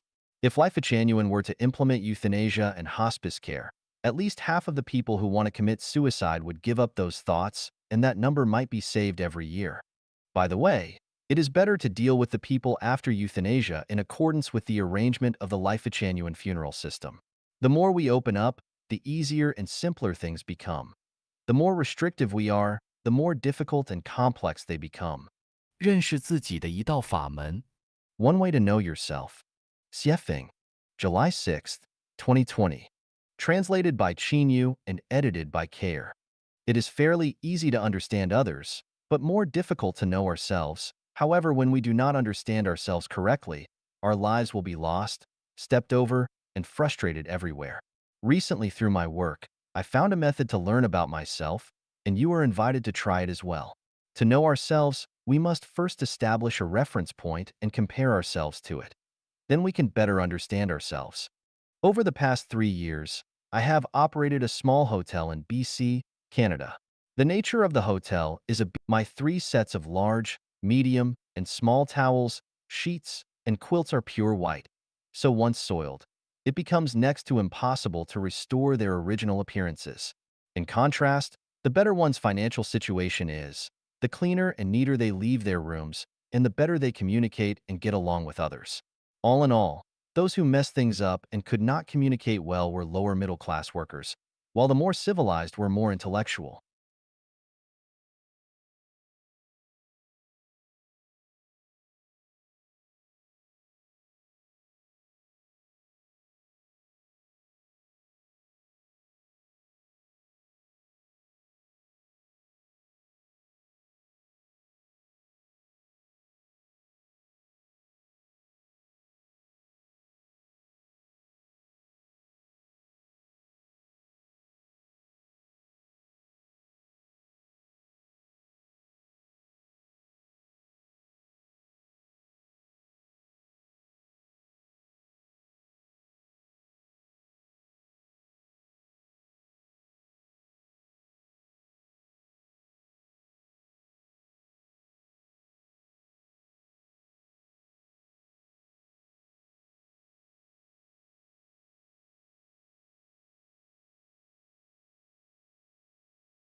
Intellectual. My conclusion is that a person's situation reflects their education, self-cultivation, and self-restraint, as well as their knowledge, realm, and pattern. Do you want to understand and know yourself? Then look at your current situation because it represents you. If you are very poor, have few close friends and confidants, have trouble getting help from others, and your life is rough and difficult, there must be something wrong with you. And it is not because society is unfair or others are short on love. In Life at Genuine, there is one value. The world is faultless. All faults lie within us. Any trials and tribulations that we encounter are reflections of our own consciousnesses. If we want to live a good life, then we must start by transforming ourselves. This is the building of our own soul garden, as advocated by Life at Genuine. Never resent or blame others or your society. There is another phenomenon. That is, those who are good at communicating with others have relatively easy and satisfactory lives, but those who are not have more difficult and miserable ones. One can understand and know themselves from the social circle in which they interact with others. If there are no knowledgeable people in your social circle with big views, it shows that you are a commoner and it will be difficult for you to have a bright future. From this analysis, we can derive a useful life experience. That is, that one should always put the improvement of one's education, knowledge, self-cultivation, self-restraint, realm, and pattern first, not rushing to make money, success, to become the best, to glorify your ancestors, or to curry favor with rich and powerful people and celebrities. If you are excellent, then those correspondingly good things will come to you. But if you are not, then do not detest the flies around you. Let yourself be a flower. Butterflies will find you. By extension, when you are faced with natural and man-made disasters such as epidemics, floods, turmoil, and the like, do not blame the greatest creator for being unjust or people for being unkind.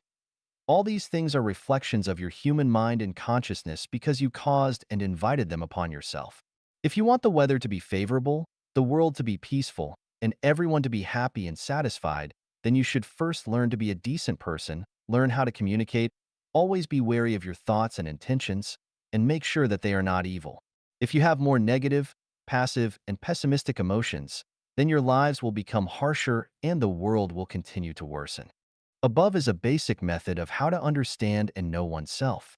The core of this method is the root, quality. That is, if we want everything to be satisfactory, then we must change our roots.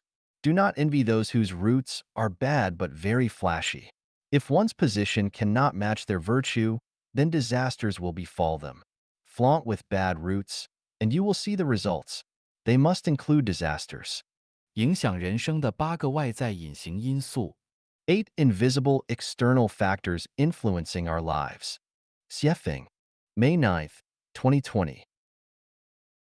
Translated by Q and edited by Care. We should be aware of these 8 mysterious and invisible factors that influence our lives. Feng Shui, geomantic omens, gods and deities, grievances and curses of others, ancestral virtues and sins, solar radiation, socio-ecological environments, destiny trajectories, mathematics. Let us examine each one of them in greater detail.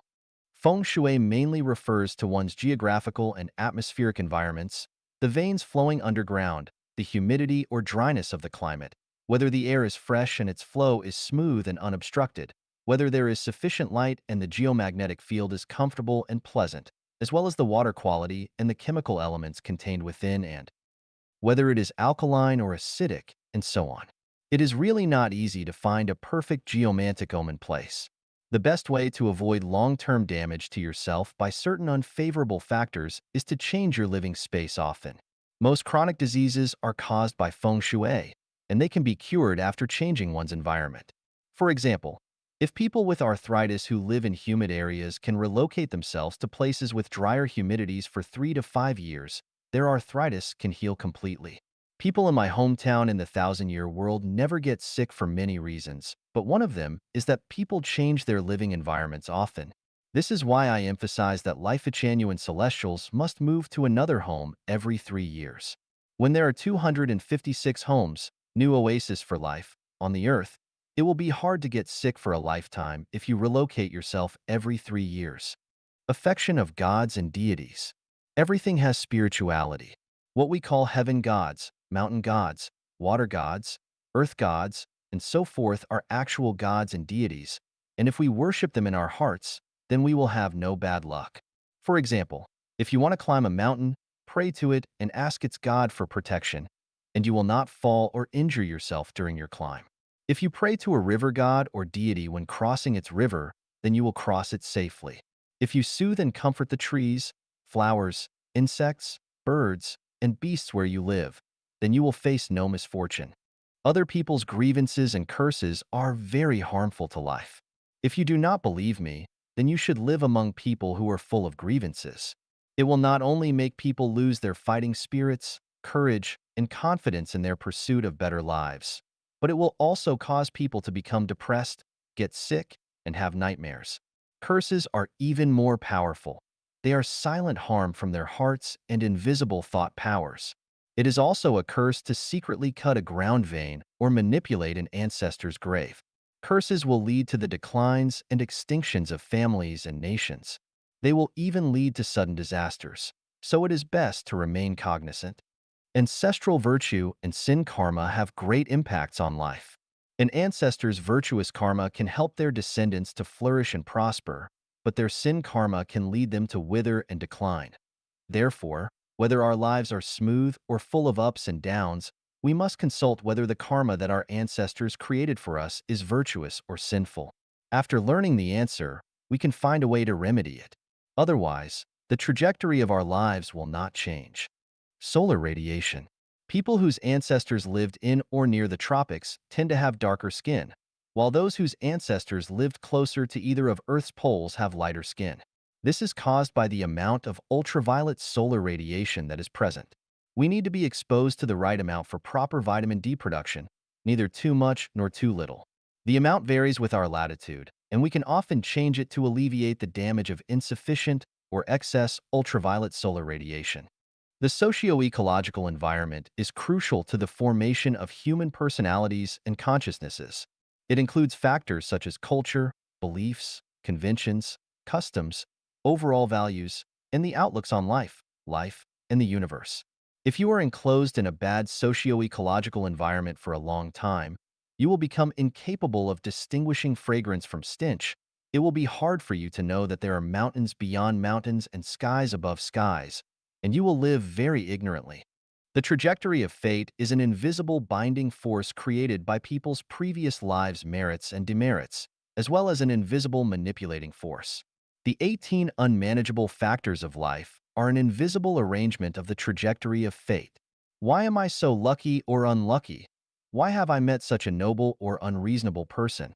And other such questions are established arrangements along the trajectory of fate. To change that, to resolve or continue your trajectory of fate, you must self-cultivate and self-refine. The influence of mathematics is mysterious. Symmetry and proportion are very important. To be symmetrical and proportional, you must work hard on the math. The figure of the golden section looks beautiful, and this is caused by perfect symmetry and the most appropriate proportions. Symmetry and proportion must follow math strictly. Math is the principle of numbers. The more symmetrical things are, the longer their lifespans, and the more symmetrical a life is, the healthier it is. Once the math falls out of balance, a life will quickly decay and die, and it also becomes easier to suffer from nature. Therefore, how high a house should be, how big its doors and windows should be, how far or close it should be to the neighbor's house, how many sets of clothes and shoes should be stored in its closets, how high its tables, stoves, and windows should be, on which dates you can go out for trips or important meetings should be held, on which date the construction of the house should be started, how many plates, forks, and chopsticks should a family have, how big your house should be, and so on, are all in the math. If the math is suitable, then everything will go well, but if it is not, then everything will go against your will. There are 64 factors that affect people. The permutations and combinations of them are astronomical figures. As a person, it is hard to attend to one thing without neglecting another. The simplest method available is to follow the way of the greatest creator, the path of life genuine. 雪峰与年轻人聊聊。Xiefeng chats with young people. Xiefeng. October 22nd, 2020. translated by Chinyu and edited by Care. After more than 60 years of springs, summers, autumns, and winters, I have some insightful life experiences to share with young people. They may not be correct, but they are just for reference. Life is the perception and experience of life in the human world. The richer that experience is, the deeper its perception is. The deeper that perception is, the clearer its truth is. Therefore, life is about experiences, and only those experiences form the wealth that life possesses. Some of those experiences are frustration, disappointment, failure, despair, love, friendship, kinship, sex, holy love, the spring, summer, autumn, winter, wind, clouds, rain and snow endowed by nature, joy, freedom, happiness, satisfaction, sacredness, solemnity, beauty, infinity, the coming and leaving of predestined relationships on the trajectory of life, and the cycles of causes and effects. When you are young, do not pursue vanity and trends, be engulfed by the trends of the times. Compare yourself with others, or pursue material possessions, such as buying real estate, cars, expensive consumer goods, high-end supplies, and so forth. If you focus on material abundance and possessions, then you are heading towards decadence, corruption, depravity, pain, troubles, and death. Rather, you should spend your time and energy on learning scientific knowledge and skills, how to behave, the teachings of gods, Buddhas, and celestials, and how to enhance the value of your life. Do not study metaphysics or enter religious groups, political groups, or various cultivation groups because they are all problematic. Especially do not learn anything about magical powers, special abilities, or spell powers. I do not even advocate the premature learning of Buddhism, Taoism, or divine law, let alone supernatural powers.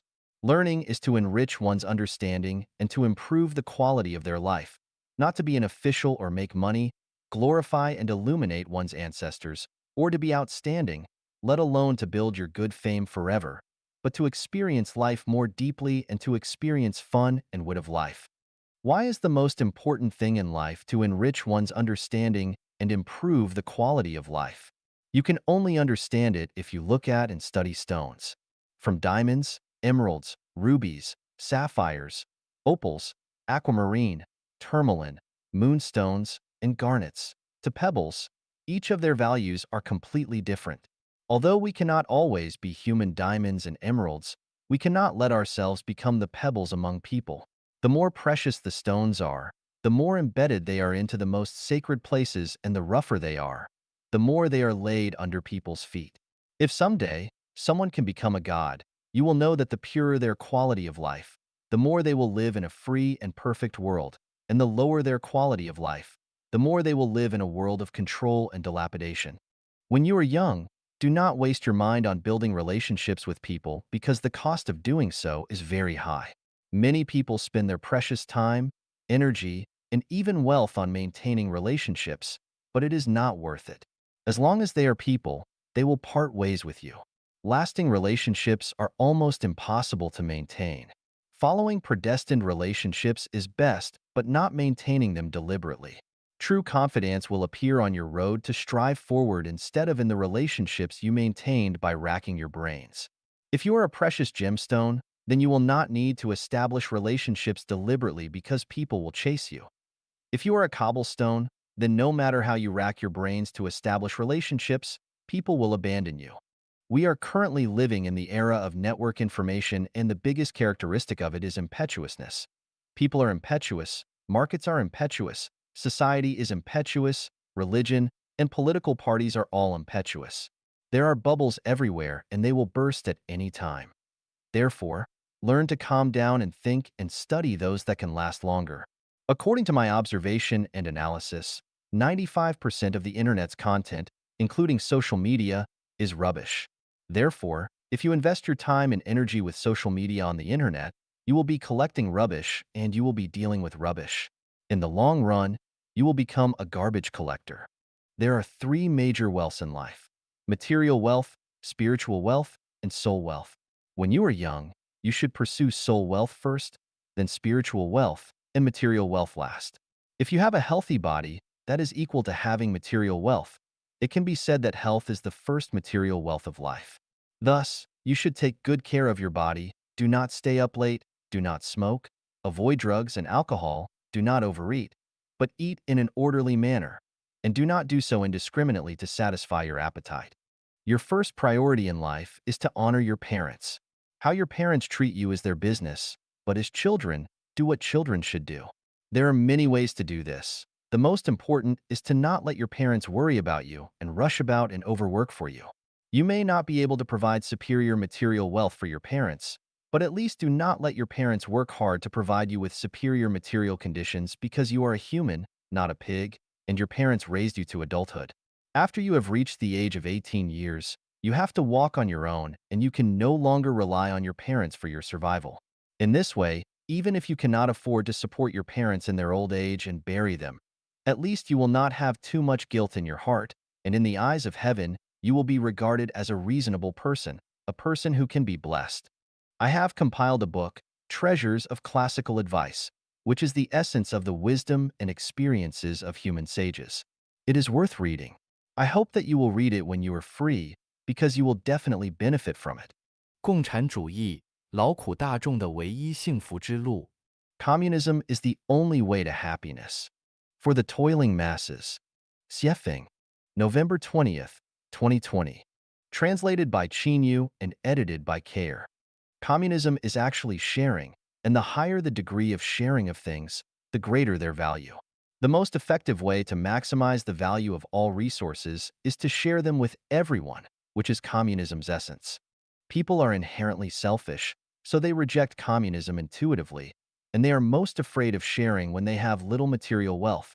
If a person is so poor that they only have a broken bicycle, then they will be unwilling to allow anyone else to ride it. This is human nature.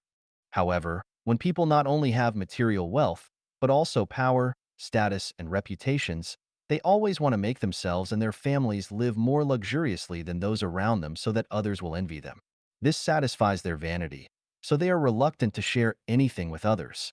Since Marx founded his theory of communism, the communist movement has almost always been promoted violently and in ways which damage the interests of the property-owning class.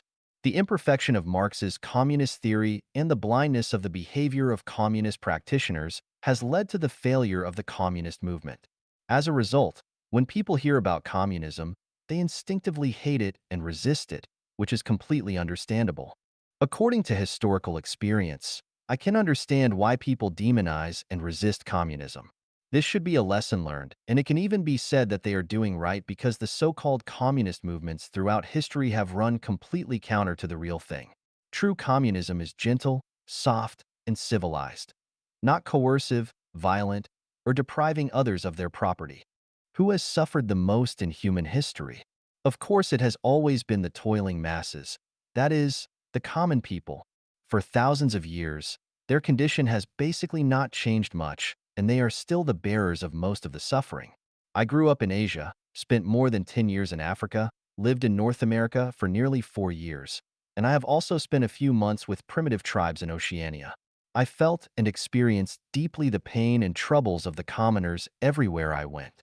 In order to relieve the suffering and troubles of the toiling masses, I have immersed myself in the Bible, Buddhist scriptures, the Quran, the Tao Te Ching, and I have also concentrated on Western spiritual practices and Eastern Osho. I have always paid attention to the global climate and ecological changes, focusing on changes in global political ecology. What I want to tell mankind is that communism is the only bright way out for the common masses. So, what is communism?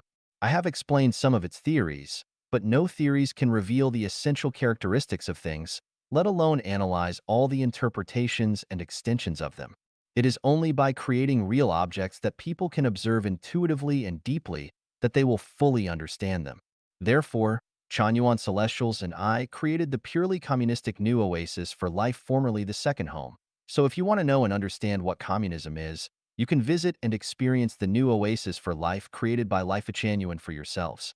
Many people equate communism with utopia, and there is nothing wrong with this understanding because utopia is the embryonic form of communism, but most of them throughout history have failed. In order to figure out the reasons for their failures, I have carefully analyzed some historical ones, especially the New Harmonious Village, founded by the utopian socialist practitioner, Owen in the United States. I wrote an article to analyze the reasons for its failure, in which I opined that its core problem and the reason for its failure was that its utopian leaders did not have clear understandings and blueprints in their minds. They only relied on their passion and were crossing the river by feeling for the stones. So, when encountering the rush of wind, waves, and whirlpools, they could only drown in their rivers. In order to distinguish between the theories and practical activities of communism in history, I call the new oasis for life created by Life-Genuine, Xiefeng-style communism. This communism can resolve territorial disputes between countries and excessive consumption of natural resources, solve the corruption problem of government officials, avoid young Galen-style tragedies, reduce criminal activities by three-quarters, enable people to live and work in peace, eliminate war, turmoil, refugees, and hunger, reduce suicide rates by more than half, and can give 98% of the people happy, joyful, free, and blessed lives. Who are these toiling masses? The term refers to those who have suffered their entire lives for food, clothing, housing, transportation, life, old age, sickness, and death. Those who have been struggling for a lifetime and are still struggling. Those who have suffered and have been bullied, troubled, and tortured all their lives. Those who have been looking forward to getting rich every year, while year after year still wearing torn clothes. Those who lack security but see no hope. And those who hate government officials, but on the surface have to show smiles on their faces and be deferential and sycophant to the officials. In short, everyone who wants to live a good life with their hands and diligence are the toiling masses. The cruel reality is that they are people who want to live better lives by hard work, yet their hands cannot rid themselves of troubles, pains, anxiety, sorrow, and even fear throughout their entire lives. This is what happened thousands of years ago. It is the same today, and it will remain this way for thousands of years to come unless we change our traditional production and life mode completely and enter the Xiefeng-style communist society. Otherwise, they will only dream eternally of having better lives. Moral education is always fragile and vulnerable. Christian moral education, Buddhist moral education, Islamic moral education, Confucian moral education, and the moral education of all kinds of sages have been easily destroyed by the face of reality. Look no further than today's China. All Communist Party officials have been raised on Mao Zedong's ideological and moral education, but in the face of money and interests, Mao's thoughts have been shelved. The level of corruption is staggering. Millions of yuan, even tens of millions are not enough. They embezzled hundreds of millions, billions, or even tens of billions. These servants of the people never cared about the lives of all the young Galens? Who cares about the lives of the toiling masses? Very few. Did decades of moral education work? Not at all. Let us look at the recent U.S. presidential election. Before the result of the election had even been settled, the mainstream media in the United States rushed to declare Joe Biden as the president, followed by the heads of Western democracies such as Britain, France, Germany, Israel, and other similar countries, which sent congratulatory letters to Biden for his election victory. Even the president of Taiwan, Tsai Ing-wen, who is known as a Democrat, hurriedly sent congratulatory messages to Biden. No matter who is elected president, respecting the facts and listening to the voices and wishes of the people is the basis and bottom line of morality.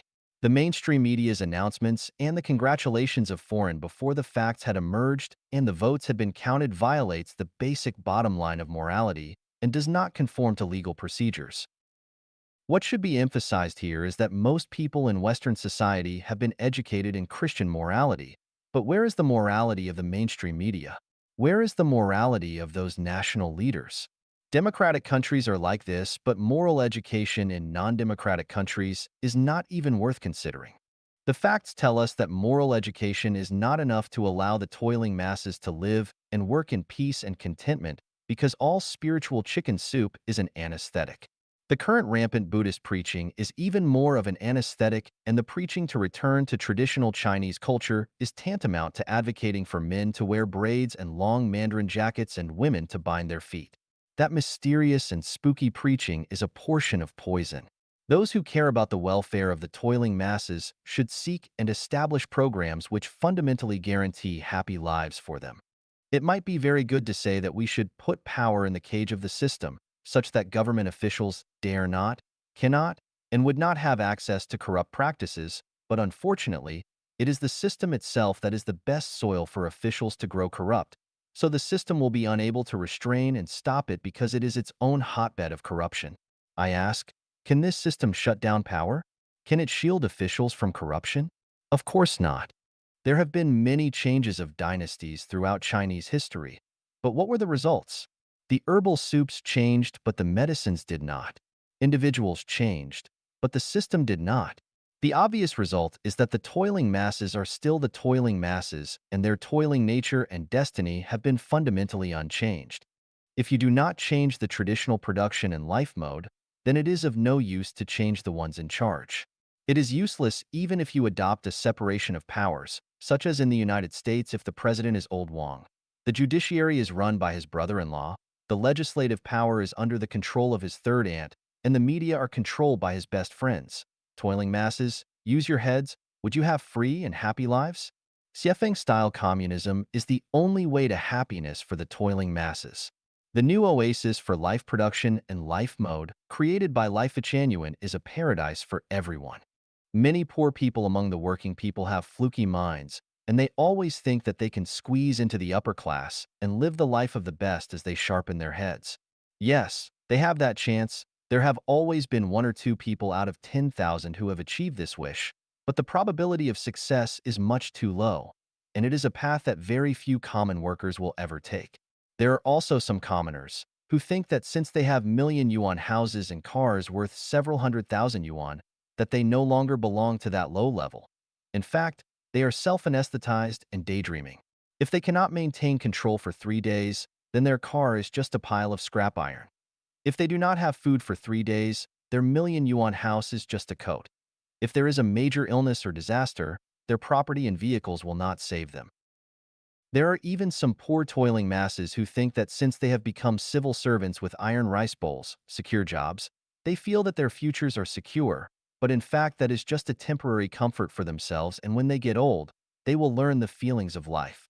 The sour, sweet, bitter, hot, and salty tastes of life.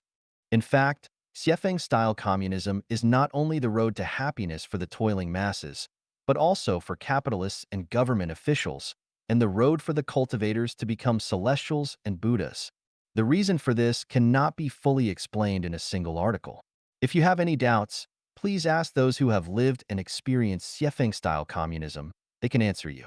Remember this. Communism is the only way to happiness for the toiling masses and the only way out for mankind. 分享一点非常重要的做人常识。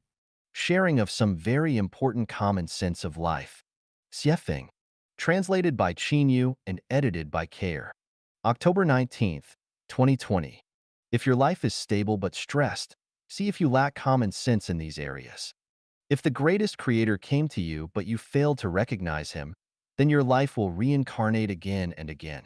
If gods, Buddhas, and celestials have come to see you but you have been unaware, then you have not yet awakened, and you can only keep on sleeping.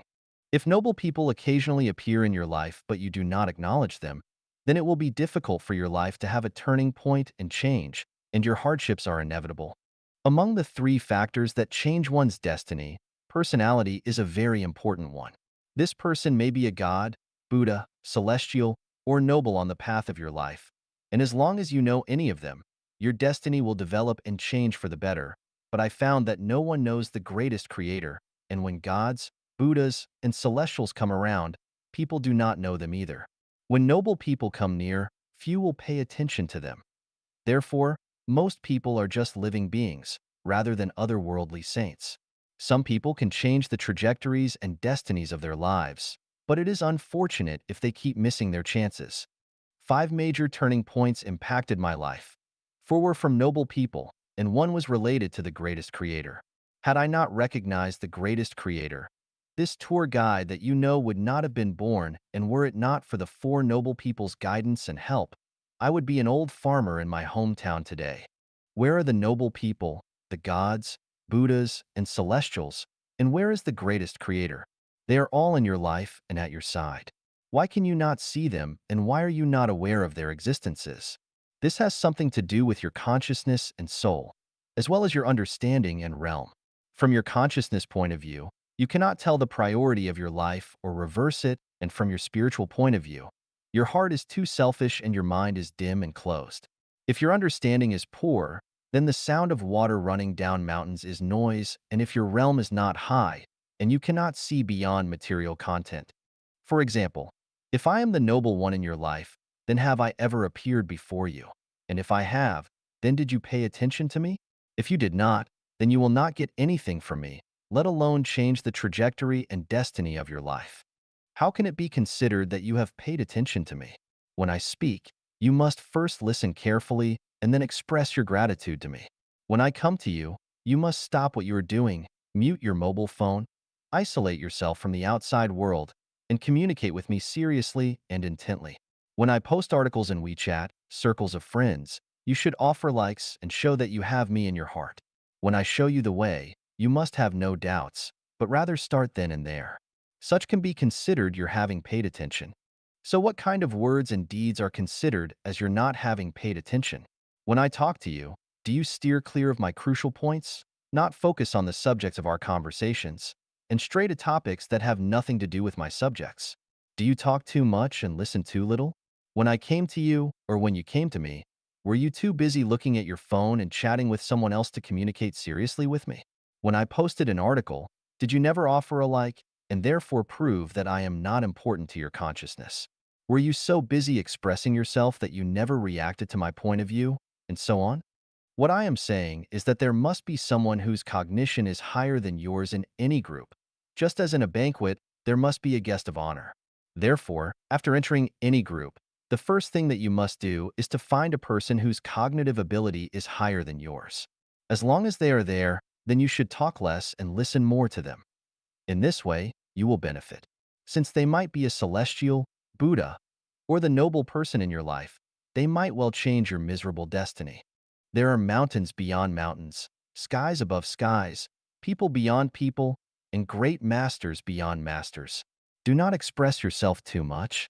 When confronted by people with higher cognitive abilities, always listen, do not argue or express yourself because the more you do, the worse you will be because within the scope of his or her cognition, those actions can only show your limitations. When you become complacent, they will have already abandoned you. In this way, you will have missed the gods, Buddhas, celestials, and noble people, and missed your opportunity to change your destiny. When one thinks that they are completely right, then there is no room or opportunity for them to sublimate anymore. Their sublimation will be over, and the gods, Buddha, celestials, and noble people will avoid them. All those who insist that they are right will distance themselves from gods, Buddhas, celestials, and noble ones, and auspicious lights will no longer shine on them because they will have already set their shape, and what they now are will definitely remain the same in the future. People have many opportunities to change their destinies throughout their lives, but most are not blessed to seize them. Gods, Buddhas, celestials, and nobles will appear once or many times in each person's life, but whether you can get to know, meet, and accept them depends on your own thoughts, words, and deeds. Of course, the core factor is your consciousness, state of mind, realm, and understanding. Remember, when you feel that you are right, are obsessed with it, and are arrogant about it, then you are finished. 信念和希望的神奇力量. The magical power of faith and hope. Xiefeng, March 21st, 2021. Edited by Qin Yu. On September 9th, 2019, the World Health Organization reported that, on average, 800,000 people commit suicide globally every year. According to statistical analysis, the number of suicide attempts is 20 times that of completed suicides. Suicide is a result of losing faith and hope. The impact of suicide and suicide attempts on people is estimated at 4 individuals affected per person, resulting in 64 million people worldwide experiencing extreme suffering annually. If we add the suffering caused by diseases, conflicts, poverty, wars, and disasters, it's safe to say that, not exaggerating, 2 to 3 billion people live in pain every year. We cannot turn a blind eye to this. We must liberate people from suffering. The way to liberation is through faith and hope because faith and hope have a miraculous power. In a major earthquake in Los Angeles, 14 children were rescued 36 hours after the quake. The core factor behind their rescue was the faith and hope of one child and his father. The father once told his son, "No matter what happens, I will be with you." The son's faith and hope were, "My father will come to save me." This belief and hope infected the other 13 children, helping them survive the dangerous period of fear and despair and ultimately being rescued. On August 5, 2010, a collapse occurred at the San Jose copper mine in northern Chile. 33 miners were trapped 700 meters underground, and those above ground didn't know if they were alive or dead. The 33 miners managed to take refuge in a shelter, but their situation was dire. The shelter held only enough food for 2 to 3 days, yet they persisted for a full 17 days. They survived by consuming just 2 spoonfuls of canned fish per day per person. How did they manage to survive until they were finally rescued on the 69th day? The answer is faith and hope. In times of despair, as long as one holds onto faith and hope, there is a chance to transform danger into safety. In today's era, one of the best examples of maintaining faith and hope is the Chanyuan Celestials of Life Chanyuan. A group of ordinary people, more than 100 in number, began living together in a communist model since 2009. Over the past 11 years, they have faced repeated hardships. They built 3 idyllic paradises in Yunnan province. Due to the government's lack of understanding, they were driven out of their homes, and their more than 20 million yuan in property went to waste. They then built a home in Nanjing, only to be evicted again by the government. Meanwhile, they created 3 homes in Xinjiang, only to be driven out again.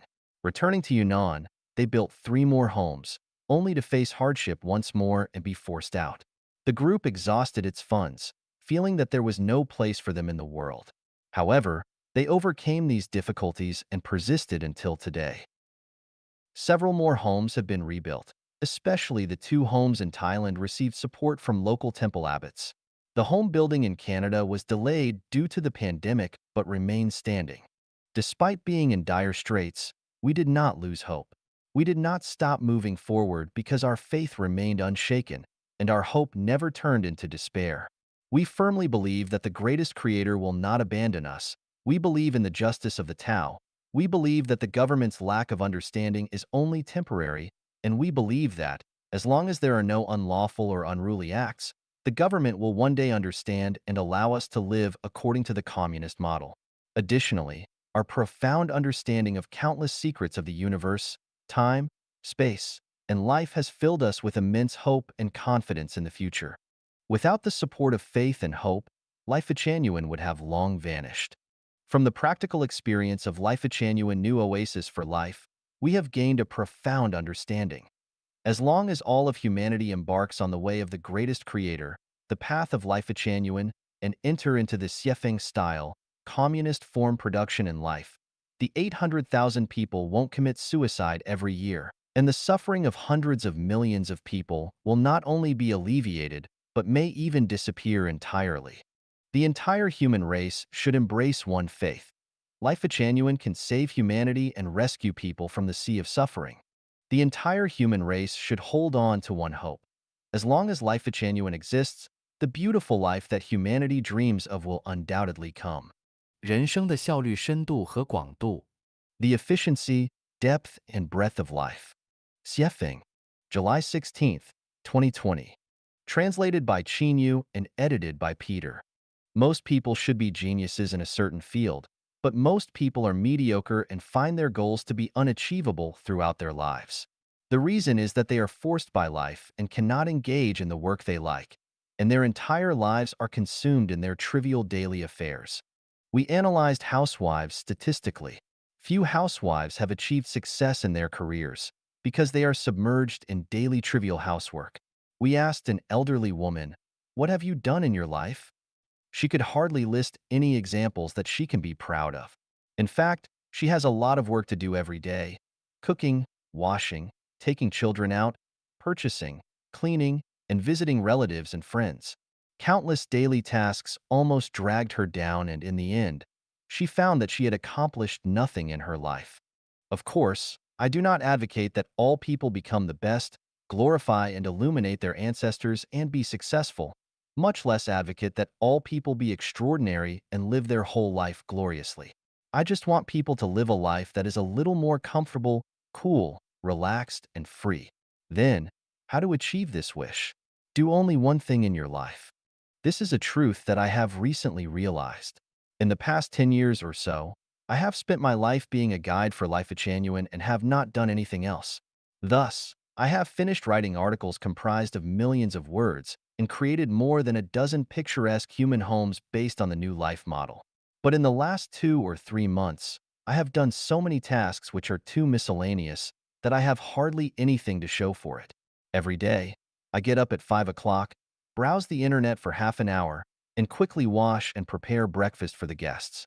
Even if there are only 2 guests, it takes me at least 2.5 hours from preparation to completion. During these 2.5 hours, I must do at least 20 things or more. After the guests have left, I clean up the room. From cleaning the toilet and bathroom sink, wiping tables and chairs, changing the sheets, pillowcases, and 3 sets of large, medium, and small towels, until cleaning the carpet, there are more than 10 things to do. In addition, it takes an average of more than 2 hours a day to clean up the yard. It is not easy to mow the lawn of 10 acres of land neatly and beautifully. I also need to answer the phone at any time to answer questions from the guests, and to take garbage to the dump more than 10 kilometers away from time to time, to go to over 30 kilometers away to make purchases, to keep the restaurant clean and tidy at all times, to keep records of the income and expenditures at any time for the preparation of the quarterly accounting and tax payment, to pay the fees every month, internet fees, TV fees, mobile phone number fees, medical care insurance premiums, gas bills, electricity bills, etc. In addition to these daily tasks, I must deal with unexpected occurrences anytime and anywhere. I am thinking that if I spend my whole life like this, even if I am a genius in a certain field, my talent will be buried in endless tedious affairs. Doing a lot of various kinds of work can broaden the breadth of life, but you will never reach the depth, height of life, and there will be no efficiency. Always doing one thing will be the most efficient. The more complicated and varied the things you do, the lower the efficiency. Last year, I planned that any way possible, this year I will go away once, at least to visit Prince George City, which is more than 300 kilometers away. As a result of my daily tasks, I haven't been able to achieve this goal till now. I am tightly bound to the same place and cannot leave for a while. A donkey has a blindfold over its eyes to let it grind grain. It goes around and around the millstone and will go around in circles in the same place for a lifetime. In fact, most people live in the same way as donkeys do. The donkey has to revolve around the millstone. Whether the donkey pulls the grindstone, makes the circle or not, it is not up to it. What about people? Compelled by environment and the pressures of life, people have to repeat the same work every day. All this is involuntarily, and they have no choice. Who can say that I do what I like the most every day? To make life a little more comfortable, chic, relaxed, and free, we must only do one thing in our lives so that we can reach the depth of life. A drilling rig can only drill tens of meters at a time if it infrequently changes the drilling location. To drill to 1,000 meters or 10,000 meters, you must drill in the same hole. Only by concentrating on one goal can it be thus. Rubbing ropes against wooden boards will cut into them, and dripping water onto stones will wear them down. If we work 8 hours a day to make $100, can we make $100 in just 2 hours? I think it is possible. The way to do this is to do only one thing. The more complicated the things we do, the less money we can make. Only by doing one thing can we be relaxed and comfortable. In this way, can we have a good mood and free time to dabble in a broader field in order to expand the breadth of life. The problem is, who can do only one thing in a lifetime? If we still pursue the efficiency, depth, and breadth of life in accordance with the traditional production and life mode, for most people, it is just a beautiful and unrealistic fantasy. There is only one way to reach the goals. That is to live in the life mode of New Oasis for Life created by Life Genuine. That is the best place to realize your ideal of life. 自由之路 The Road to Freedom. Xiefeng. November 10th, 2022. Translated by Chinyu and edited by Peter. The highest realm pursued by human beings is to obtain physical and mental freedom. Not being physically and mentally free is like being in prison. Why do people want to make more money? Its core purpose is to gain greater freedom. Why do people have to study hard? Its ultimate purpose is to gain more physical and mental freedom. Everyone who has worked hard all his life is fighting for his own physical and mental freedom. The question is, have they achieved physical and mental freedom throughout their life? None. Can you go where you want to? Associate with the opposite sex when you want to? Say whatever you want to? Who has achieved it? No one. The presidents cannot. Billionaires cannot. Experts, scholars, and professors, followers of any religion, none of them can, not to mention the general public. What is the problem? Why has not a single person achieved physical and mental freedom in their entire life for thousands of years? There are 8 factors that prevent people from obtaining physical and mental freedom, namely, country, money, marriage, family, kinship, government, debt, and ego. As long as there are countries in this world, no one can be free. As long as there is money in this world, no one can be free. As long as you enter marriage, the special relationship between both sexes, don't expect to be free again. As long as you revolve around family, the most basic production relationship in society, you will never expect to be free for the rest of your life. As long as you have parents, children, siblings, and other relationships, you will not have freedom of mind and body. As long as there is a government that controls you at all times, no one can be free. As long as you owe debts of gratitude and financial debts, don't even think about gaining physical and mental freedom. As long as you are stubborn and always think you are right, you will not achieve freedom. Isn't this making people feel hopeless, desperate, and miserable? Think about it this way: no matter how hard we try, no one can reach the highest realm of physical and mental freedom. Why do the vast majority of people go to some kind of religious belief? When people cannot get physical and mental freedom in reality, they can only seek spiritual comfort in religion to anesthetize their fragile and sad nerves, and to live a miserable and helpless life in hope. In terms of conventional thinking, there is no possibility that the country, money, marriage, family, kinship, government, debt, and ego will disappear from the world. No one in their right mind can accept the disappearance of these 8 factors, even emotionally. However, it is precisely because people are too rational and pay too much attention to affections that no one has achieved true physical and mental freedom for tens of thousands of years. People cannot imagine how they would live if these 8 factors disappeared. For example, if there is no country, who will protect my safety? What's the point of having a life without parents and children? Who will be responsible for the normal operation of society without the government? Without money, what can I use to exchange for the goods I need with others? And so on. It's hard to imagine how human society would operate and develop in an orderly manner without these 8 factors, and 10,000 what to dose will come to mind. Nothing is ever impossible which not yet been realized or transformed by thinking. On my way to make people completely gain physical and mental freedom, I entered 20 worlds in the realm of time and space that are superimposed, intersected, have clear boundaries that are interconnected, and found that there are no factors such as country, money, marriage, family, and kinship in the thousand-year world, which is the closest to human life. But the people who live there have a beautiful life with complete freedom of body and mind. I wondered if I could copy the life mode of the thousand-year world to the human world. So I created a brand new production and life mode which is completely different from the traditional life mode. I call it the second home. This second home life mode has been going on for 13 years since April 2009, and 95% of those who have lived this way have been happy with this way of life.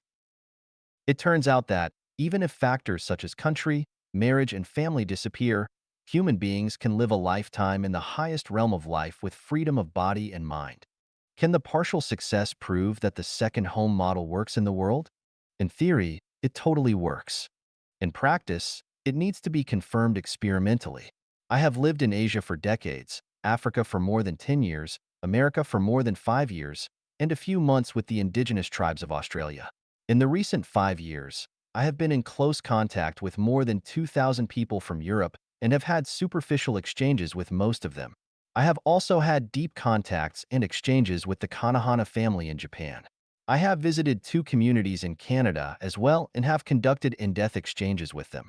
My feeling is that the new life of human beings, the second home mode, works all over the world.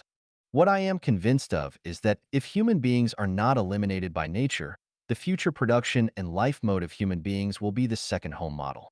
This is the only way for everyone to obtain physical and mental freedom. The conclusion is that the new mode of life for mankind, the second home, is the road to freedom. 我想与你聊聊天。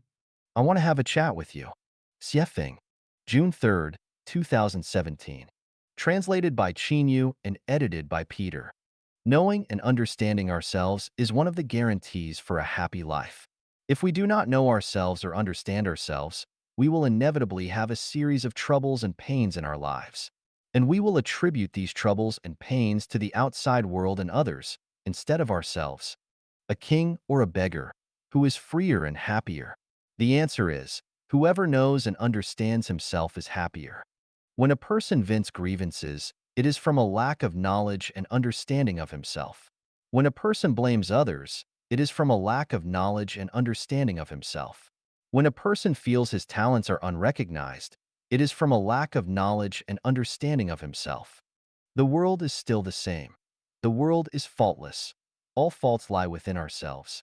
If a person is revered and respected by others, that's because he is valuable to people. When he loses his value, no one will revere and respect him. This is not only a cruel reality, but also the law of justice in the world. Therefore, if we want to always get people's reverence and respect, we must maintain our own value. When we have no value to people, we must be ready to bear the indifference and cruelty of the world to us and bear the boundless isolation and loneliness in our hearts. People all live in circles. Some circles are small and some are large. This is like a WeChat group. A dozen or hundreds of thousands of people is a circle, and two people is also a circle. If you want to be respected in a circle, you must have equivalent value to the circle. Otherwise, either you will abandon this circle or you will be abandoned by this circle. For example, there are three people in a circle. Zhang San has a carrot, Li Si has a banana, and Wang Wu has a cucumber. Then, the people in this circle are basically equal. This circle is relatively harmonious and warm, and their friendship will also be lasting. If Zhang San has carrots, Li Si has bananas, and Wang Wu has nothing, then Zhang San and Li Si will not respect Wang Wu and will abandon Wang Wu. Even circles of the same nature, such as business circles, have obvious levels. Millionaires are in the $1,000,000 circle. You cannot enter the multimillionaire circle. Multimillionaires are all in the multimillionaire circle. You cannot get into the circle of billionaires. This is called birds of a feather flock together. To people, living is a cruel battle. No one lives easily. Whoever wants to achieve a happy and ideal life without a cruel struggle must be dreaming. If you have never worked hard but lived well, it proves that someone is supporting you. Once you lose the person supporting you, you will enter a state of misery. In order to avoid entering a state of misery, you must always struggle. Never be careless and live in a muddle-headed way. Do not think about enjoyment, but about giving and dedication. Only in this way can you hope to get the happy life you yearn for. Do what you can do. Do not expect to do what you cannot do. If you cannot do well at what you can do, there is no doubt that you won't do well at the things you expect to do. Ask yourself often, what have I done well? What have I done that I can be proud of? Do not dislike the trivial and simple things. A person's talents and great qualities are reflected in the simplest and smallest things. If you do small things well, you can do medium things. If you do medium things well, you can do big things. And if you do not even do small things well, can you do medium and big things? Even ghosts won't believe this. Be proactive, not passive. As a child, do not always hope that your parents will arrange everything for you. As a student, do not always hope that the teacher will arrange everything for you. As a disciple, do not always hope that your master will arrange everything for you. As a subordinate, do not always hope that your superiors will arrange everything for you. As a citizen, do not always hope that the president and the central government will arrange everything for you. If we do not give full play of our intelligence and wisdom now, we will never receive support and promotion from nobles. We will lose the steps to promotion forever, and we will never release our inner energy to liberate ourselves or change our bad fate. 超越时空，活在未来。Transcending time and space by living in the future. Xiefeng, June 16th, 2018. Translated by Yu and edited by Peter. Man is life. Life is a non-material structure with spirituality. The core component of life is consciousness. For consciousness, there is no question of reality and illusion, no question of time and space, and no question of past and future. Reality and illusion, time and space, are a problem that stubbornly exist in human perception. For life itself, these problems do not exist. The essence of life is perception and experience. Without perception and experience, there is no life. In other words, life without perception and experience does not exist. As far as perception and experience are concerned, there is no difference between dreams and reality. There is no difference between playing games online and directly participating in games. There is no difference between virtual and real situations. There is no difference between a face-to-face chat and a dream chat. There is no difference between recalling the past and looking forward to the future. And there is no difference between concrete practice and imaginative practice. For example, in the illusory scene of dreams, what we perceive and experience in dreams is the same as what we perceive and experience in reality. So long as it is perception and experience, for life itself, there is no problem with the illusion of reality, no problem of past, present, and future. Human cognition can never go beyond reality, time, and space. This is the limitation of human cognition. This limitation restricts our thinking to four-dimensional time and space, so that we cannot break through the shackles of reality, time, and space. The sayings and viewpoints of living in the present are the most typical examples of cognition and thinking fettered by reality, time, and space. In other words, the cognition and understanding of living in the present is purely human thinking. It is not the cognition and thinking of lives higher than human beings. Now, let's discuss the feasibility of transcending time and space from human cognition. What has happened is called the past or history. What is happening is called the present or now.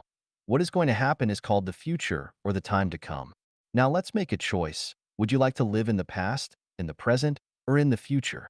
For those who have had a good past, they want to live in the past, but also look forward to the future. For people who have had a painful past, they do not want to live in the past. So, how many people are willing to live in the present?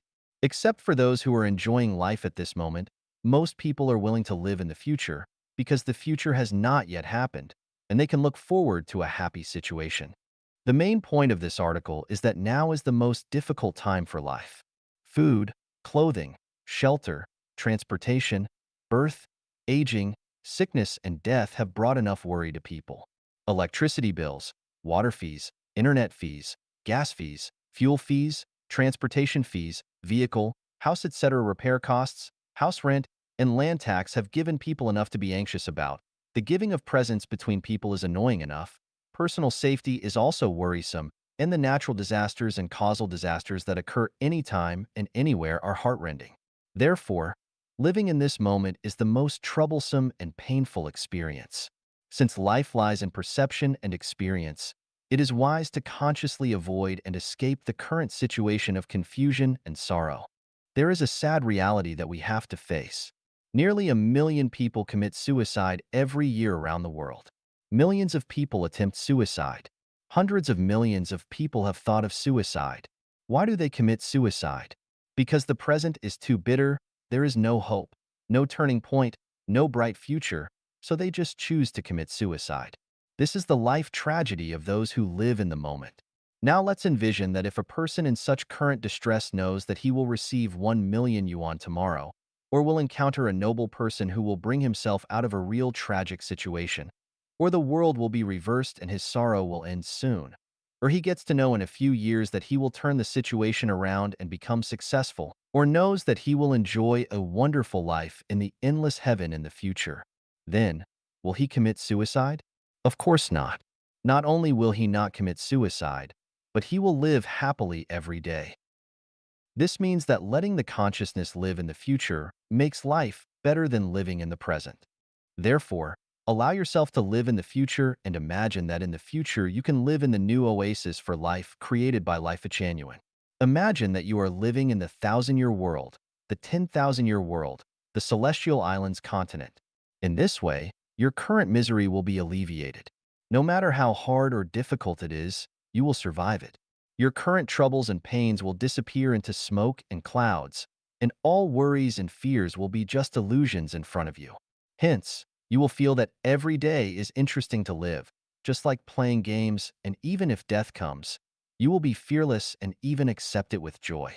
This is the way to transcend time and space. We must know that the future is created by visualized thinking. The essence of life is perception and experience.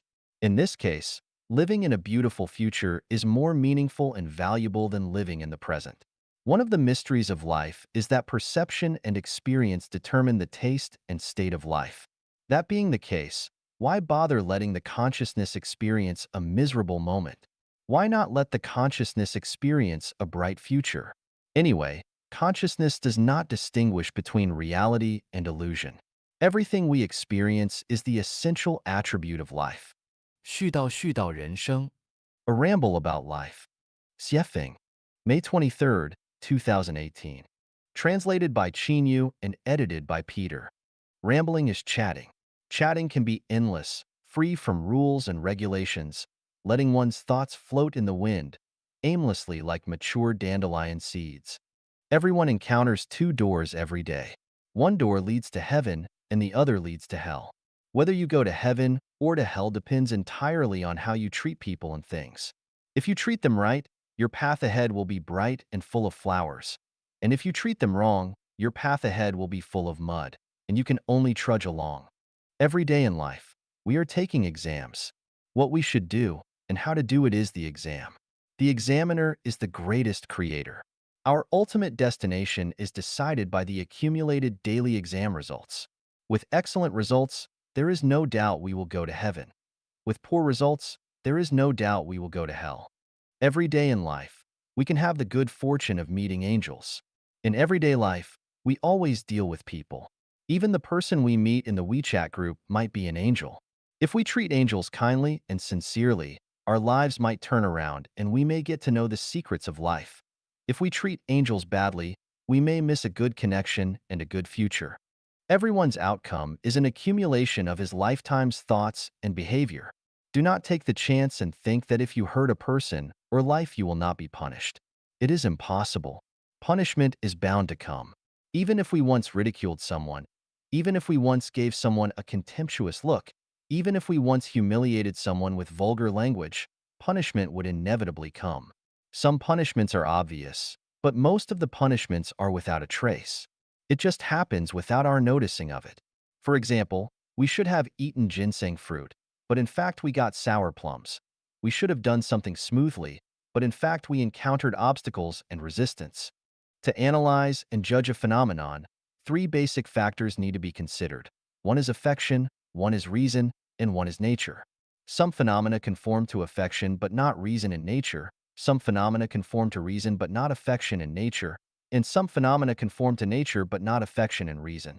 Some unreasonable phenomena are in line with affection and nature. Some ruthless phenomena are in line with reason and nature. And some phenomena that are neither in line with reason nor affection but are in line with nature. Therefore, it is best not to judge any phenomenon in life. It is easy to misjudge and cause harm, unless we take everything into consideration that are the three factors: affection, reason, and nature. Last year, I went to Vanuatu, the Pacific Island country, and chatted with Mr. Stephen, the person in charge of Eden of the East. He said that people should be vegetarian instead of meat eaters. I asked, "Can't we eat pork?" He said we shouldn't. I said that everything has its value of existence. So what is the value of existence of pigs? He told me a lot and it made sense, but I explained my understanding to him. I said that balance is a law of the universe. This law conforms to the law that the sum of positive and negative energies is zero. Its basic principle is that it rises here but falls there. It increases here but decreases there. It gains here but loses there. And it strengthens here but weakens there. For example, if a person's words hurt many people, the balance of it will be that he can no longer talk. If a person takes advantage of the world, he will definitely be balanced by paying the price for this. If a person owes someone a debt, it will be balanced by his repaying the debt. If a person cruelly killed another life, it will definitely be balanced by the giving of his own life. In this sense, a pig must be the reincarnation of a certain person as a result of his words bringing too much hurt to others. He took too much advantage of others, he owed too much debt, and cruelly killed a certain life. Only by reincarnating as a pig and paying with his own hair, bones, blood, flesh, and life can he balance the debts he owed in his previous life. In this sense, eating meat is a kind of benevolence, and not eating meat is cruel. Why do I say so? When a person owes a debt, he will be reincarnated as a pig to repay. If you do not eat his meat, that means that he is not allowed to repay his debts, and he has to continue to carry his debts and reincarnate again and again in the livestock world. This is a bit cruel, but if you eat his meat, it lets him repay his debts and leave behind his reincarnation in the pig world and return to the human world as a human being. Isn't it a good deed? There are endless truths that people need to learn and understand in their lives. There is a deep understanding that I want to share with everyone.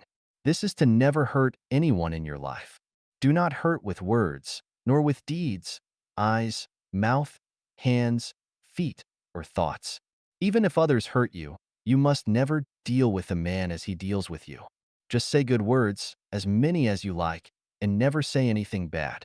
Once you do, it will become sin, and it will be too late to remedy. Fish are in the water, people are in the Tao, and the operation and changes of all phenomena and things in the world are in the Tao, and there are no people or things that should be wronged. Feeling being wronged is because of your not understanding cause and effect. If you understand the law of cause and effect, you will know that everything is appropriate. It is really divine punishments, though slow, are always sure, with big meshes yet letting nothing slip through. Therefore, if others hurt you, they will be handed over to the Tao's handling and arrangement. We ourselves will never hurt people, will never hurt anyone. 人类最佳出路，改变传统的生产和生活模式。The best way forward for mankind, changing the traditional production and life mode. Xiefeng, February 1st, 2023. Translated by Qinyu and edited by Peter. With the development of human beings today, there are many chronic diseases that cannot be cured by the traditional production and life mode. More than 7 billion people are living on the earth and consume a large amount of resources every day, and consumption has exceeded the regeneration capacity of the earth. Rapid advances in science and technology can develop new types of energy and save resources, but ultimately, it is a drop in the bucket and cannot solve the crisis that we are facing. The chronic diseases of the entire human society are as follows. Resource consumption exceeds regeneration capacity. Everyone is a consumer of resources, not a creator of resources. In the long run, the depletion of resources is an inevitable reality, and this problem cannot be solved by relying on the traditional production and life mode. The waste of resources. A large part of what people use in food, clothing, housing, transportation, birth, old age, sickness, and death today is extravagant and unnecessary. This problem cannot be solved by legal and moral teachings. It can only be solved by changing the traditional production and life mode. Official corruption and a slothful government. There are always contradictions between officials and the people. This problem has not been resolved for thousands of years. The problem is that the traditional production and life mode are fertile soil for corruption. If the traditional production and life mode do not change, the corruption of officials and government sloth cannot be eliminated. Conflicts between ethnic groups and between countries. The competition and conflicts between different ethnic groups and nations which are caused by resource competition and ideological differences have never been resolved in history. If these conflicts cannot be resolved, huge military expenditures will not be reduced, and wars will be inevitable. The huge damage that this causes to society cannot be avoided. The only measure to solve this chronic disease lies in changing the traditional production and life mode of human beings. The gap between the rich and the poor. Due to everyone's different talents and the efforts that different people make, it is natural and normal for people to have a wealth gap between them. However, if the gap between rich and poor becomes too large, conflicts will form. The most effective way to alleviate this conflict is not legal and moral teaching, not to mention administrative orders and taxation, but to change the traditional mode of production and life. The magic of money. With money as a medium of exchange, its value and function cannot be questioned and underestimated. However, when people regard the pursuit of money as the primary motivation and purpose of survival in life, social turmoil and personal troubles and pains will be the result. How can the magic of money be eliminated? Only by changing the traditional mode of production in life. The loss of integrity. The more there are people, the fewer the resources, the more intense the competition will be, and the lower the integrity of people will be. With the loss of integrity, the cost of communication between people, countries, and special interest groups will increase infinitely. This is not only detrimental to the welfare of all the people, but also detrimental to resource conservation and social stability. How can this problem be solved? Legal and moral constraints cannot play a major role, so it can only be solved by changing the traditional mode of production in life. The disadvantages of government planning and a market economy. Facts have proved that the government's plan will take care of one thing and overlook another will lead to the impoverishment of the people. The market economy is like the law of the jungle, which will lead to the weak becoming the prey to the strong, which is not the ideal state of human life. I have thought about many options of how to make the world favorable and harmonious, and for the people to live and work in peace and contentment. Finally, it has been found that the best plan is to replace the traditional way of production and life with the new way of production and life. So, what kind of mode is the new human production and life mode?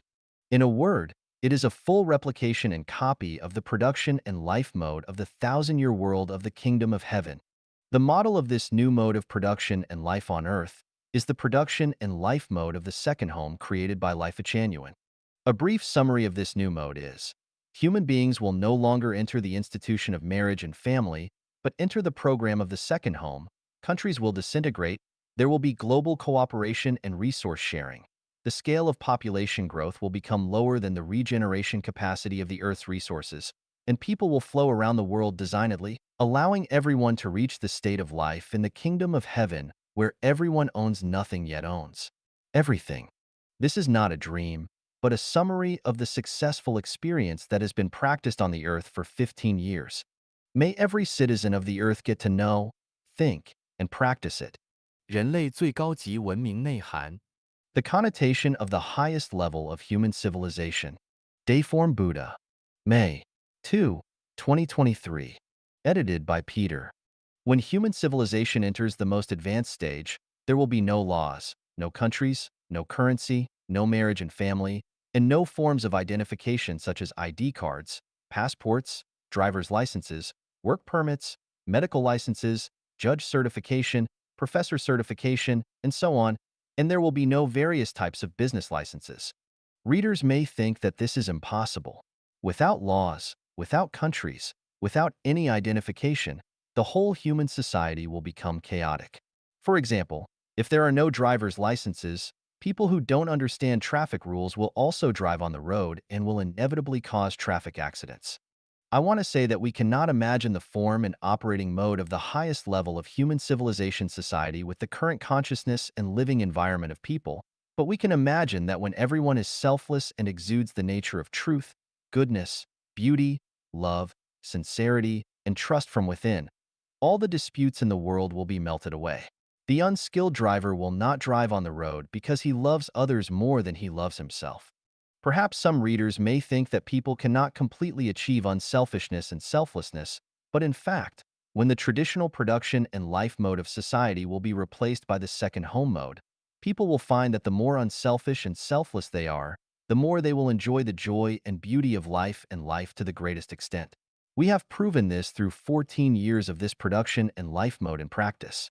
Without countries, laws, and marriage and family, will everything become chaotic? No. When we emulate the thousand-year world mode, we will find that the higher the degree of freedom, the more civilized people will become. The more restrictions and constraints, the more people's selfishness, greed, and opportunism will be stimulated. Moreover, when tens of millions of second homes are born on the earth, people will choose to enter these homes to live in, and all the homes will operate according to universal values and the way of nature. All people on earth will become members of this big family of homes, and no matter what they do, whether it is power generation, farming, clothing production, education of children, shepherding on the grassland, or technological innovation in the laboratory, people from all walks of life will become members of the Earth family.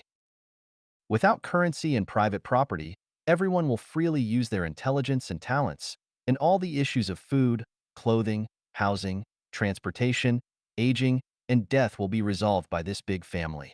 No one would want to keep currency or have private property. Each second home has 30 to 300 members, and each member rotates to work and live in another home for 3 years. When people around the world start to flow freely, there will be no more national, party, religious, or cultural barriers, and any turmoil and war will no longer occur. Hunger will also disappear, and the probability of theft, robbery, corruption, fraud, and deception will become negligible. I am very sure that everyone must have 100,000 questions in their hearts about this, but I can tell you that I have thought of all the problems you are worried about, and I know the solutions. I can also tell you accurately that no one's thinking in the world today is deeper than mine, and no one's solution to solving problems is superior to mine. Even if the Eastern saint that everyone is looking forward to comes, it will not surpass my theory and practice. Humanity has only one bright future ahead, which is to follow what I say, because no matter how intelligent a person may be, they cannot escape the 36-8 diagram arrays. Only by following the path I guide you on can we have the most wonderful future. 与自己同行的人造就了人生的悲欢离合。The people who accompany us on our journey shape the joys and sorrows of our lives. Xiefeng, June 1st, 2023. Edited by Qin Yu. People realize and understand as they grow older that the individuals that they journey with shape the joys and sorrows, separations and reunions of their life. They contribute to the ups and downs, the completeness and deficiencies of one's existence. During childhood, parents are the ones who bring both happiness and sadness, separations and reunions, completeness and deficiencies. Having loving and understanding parents is a blessing in life.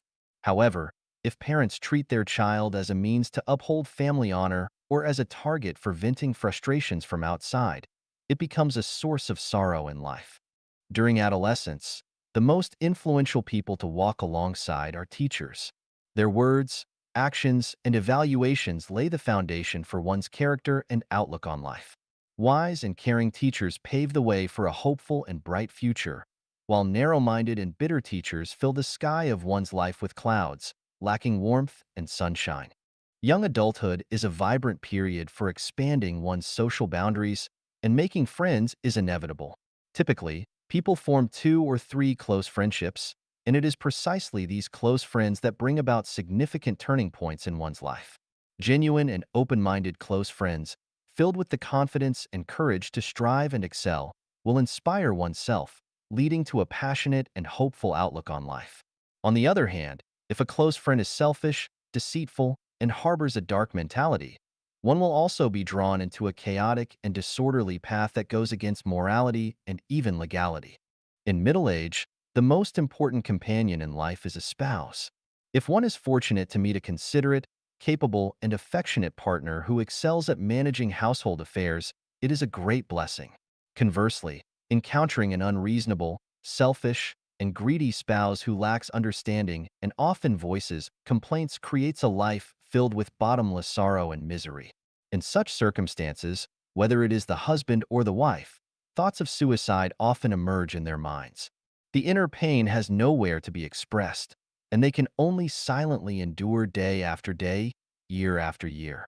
In old age, as physical strength gradually wanes and illnesses silently afflict the body, confidence in life diminishes. People around us unconsciously begin to drift away. At this time, the attitudes and treatment received from our children become the final scenery on the journey of life. If children are filial, it is a stroke of great fortune, bestowing immense blessings and great destiny. However, if children are unfilial, physical and mental suffering seeps into our marrow and nerves. Ultimately, the journey of life concludes in a state of calling to the heavens without response and crying to the earth without answer. Whether it is during adolescence, young adulthood, middle age, or old age, if one encounters someone who cares genuinely, bringing happiness, joy, freedom, blessedness, and hope without expecting anything in return, that person is truly a saint. a bodhisattva, an angel. That must be you have burned some high incense in your past life, and blessings poured forth from your ancestral graves. Cherish this extraordinary affinity. If one is fortunate to encounter a group of individuals who selflessly give and contribute without making excessive demands, it is a tremendous blessing and the greatest care and blessing from heaven. It is worth treasuring for a lifetime. 失业大学生们的锦绣之路。The Splendid Path of Unemployed College Students. Xiefeng, April 25, 2023. Edited by Qin Yu. Happiness. Misery lurks beneath it. Misery. Happiness is to be found by its side.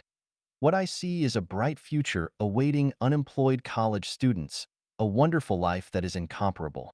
This is what I think, and I hope respected and dear unemployed college students can consider whether it makes sense. At this moment, you may be in a state of confusion, anxiety, uncertainty, restlessness, and disappointment. This is because you are carried along by the tides of the times. If you try to catch up with the tide or let others determine your fate, you will find yourselves in a sea of suffering. Not to mention reaching the other shore, you won't even be able to see where it is. First of all, you should understand that it is not your fault, nor your parents' fault, nor the fault of your school teachers and professors that you are unable to find a job. It is the fault of the times. Just like the blooming flowers wither in the spring, it is not the fault of the flowers, but the result of a cold spell. You may be inspired by another form of success studies, such as how to make a comeback, how to escape from the lower class, how to cross social barriers, and so on. I want to say that such motivation will only make your situation more difficult and miserable. Don't aspire to be superior to others, don't aim to live a life that others envy, don't expect to achieve financial freedom quickly, and don't anticipate starting your own business.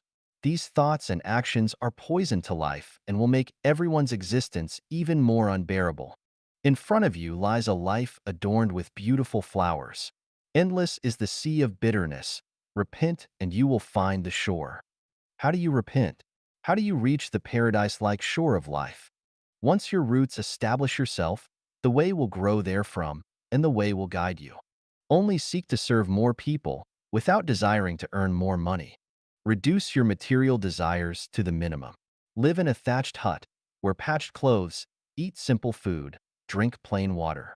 Refuse all luxury goods. If necessary, you can beg. Regard yourself as the most ordinary blade of grass in nature. Don't pursue romantic relationships, don't get married, don't start a family. Concentrate your efforts on establishing a foundation, inheriting the wisdom of the past, creating everlasting peace. Listen to the teachings of Jesus Christ, respect the Dharma of Shakyamuni Buddha, embrace the spirit of the Prophet Muhammad, and adopt the thoughts of the Taoist Saint Laozi. Regardless of how dark the world becomes, how fickle people's hearts are, how bleak the future appears, and how others may comment, dedicate yourself to unifying the world and ensuring the well-being of all people, allowing everyone to enjoy the blessings of life. Strive to make everyone possess everything while having nothing, and work hard to provide everyone with a means of livelihood. Regard labor as the foremost necessity of life. Adhere to this principle. The image of laborers is the most beautiful. Labor is the source of joy and happiness. Laborers possess the finest qualities. Engage in diligent work every day, create, and never allow yourself to be idle. Abandon laziness. Abandon getting something for nothing. Abandon seeking comfort and despising hard work, and abandon seeking quick gains. Sing the praises of all laborers in the world. Embrace unconventional thinking and indulge in wild imagination. Reversion is the action of the Tao. When the majority moves west, quickly move east. When the majority flock to the cities, quickly go to the countryside. When the majority prioritizes pragmatism, quickly prioritizes ideology. Whatever the majority criticize, quickly sing its praises, and vice versa. Distance yourself from money, power, fame, and profit, including distancing yourself from the wealthy, influential, famous, and powerful. Get closer to the most ordinary and common laboring masses. Reverse all the perspectives on life, values, worldview, outlook on life, and moral outlook that human society has established, and establish anew the 5 outlooks necessary for the highest level of civilized society. Then, you will discover the scenery of just as the weary traveler despairs of finding a road, lo, a village appears and the shade of willows and riotous flowers beckon. The path has been paved for you, and the future is definitely more beautiful than you imagine. If you find my words reasonable, follow the path I have laid out. If you think I am talking nonsense and misleading you, then continue the path you believe to be correct. 性的神力和魔力。The Power and Magic of Sex. Xiefeng, March 31st, 2021. Edited by Qin Yu. In the Bloodstream Sermon, Patriarch Bodhidharma said, "Nature, same as sex in Chinese, is Buddha. What propels society forward is sex. The universe is a dance of sex. The fulfillment of sex is the fulfillment of life and the fulfillment of the universe. In order for a person to become immortal, achieve enlightenment, and become divine, they must attain the fulfillment of sex. From the principle of Taiji, every life is polarized, either masculine or feminine. Only when the masculine and feminine unite can life become complete. The power of sex is immensely strong. It is impossible to transcend sex. It is self-deception. Sex possesses divine power and demonic power, which humans cannot control. Forcing control over sex will distort it and lead to sexual deviance. When sex is liberated, the world becomes peaceful, people become harmonious, and society becomes balanced and stable. Therefore, sexual freedom is both fundamental and ultimate freedom. Without sexual freedom, there is no personal freedom, no fairness or justice in society, and no possibility for individuals to become immortal, achieve enlightenment, or become divine. Thus, sex should bloom freely like wildflowers in the mountains and flow freely like rivers. Sex is amoral. Therefore, moral standards should not be imposed upon it. The following conclusions are derived from an insightful perspective on sex. They may be shocking, but I hope readers will not reject them based on outdated beliefs and moral standards. To determine their correctness, rational analysis and judgment should be employed. Respecting facts, examining them with a scientific spirit and logical abilities, and avoiding emotional reactions is crucial, as becoming emotional renders one unable to reason. The conclusion is as follows. Regarding anyone's sexual life and behavior, no matter how strange, bizarre, even absurd, or how promiscuous, licentious, immoral, or even deviant it may seem, as long as it does not harm others or society, as long as it is not forced and is willingly embraced by those involved, it should be tolerated and should not be condemned or even criminalized. For example, sexual intercourse between humans and animals, between a father and daughter, mother and son, grandparents and grandchildren, son-in-law and mother-in-law, and so on. For example, the fickleness of women and their involvement in multiple sexual relationships, the promiscuity of men and their involvement in multiple sexual relationships, and instances of infidelity within marriages, and so on. The myriad of unconventional sexual activities and patterns should be understood. Human society does not need to astonish or insult these individuals, nor should it hold them hostage to morality.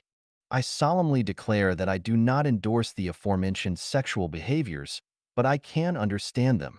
Those who have a full stomach have no idea how it feels to be hungry.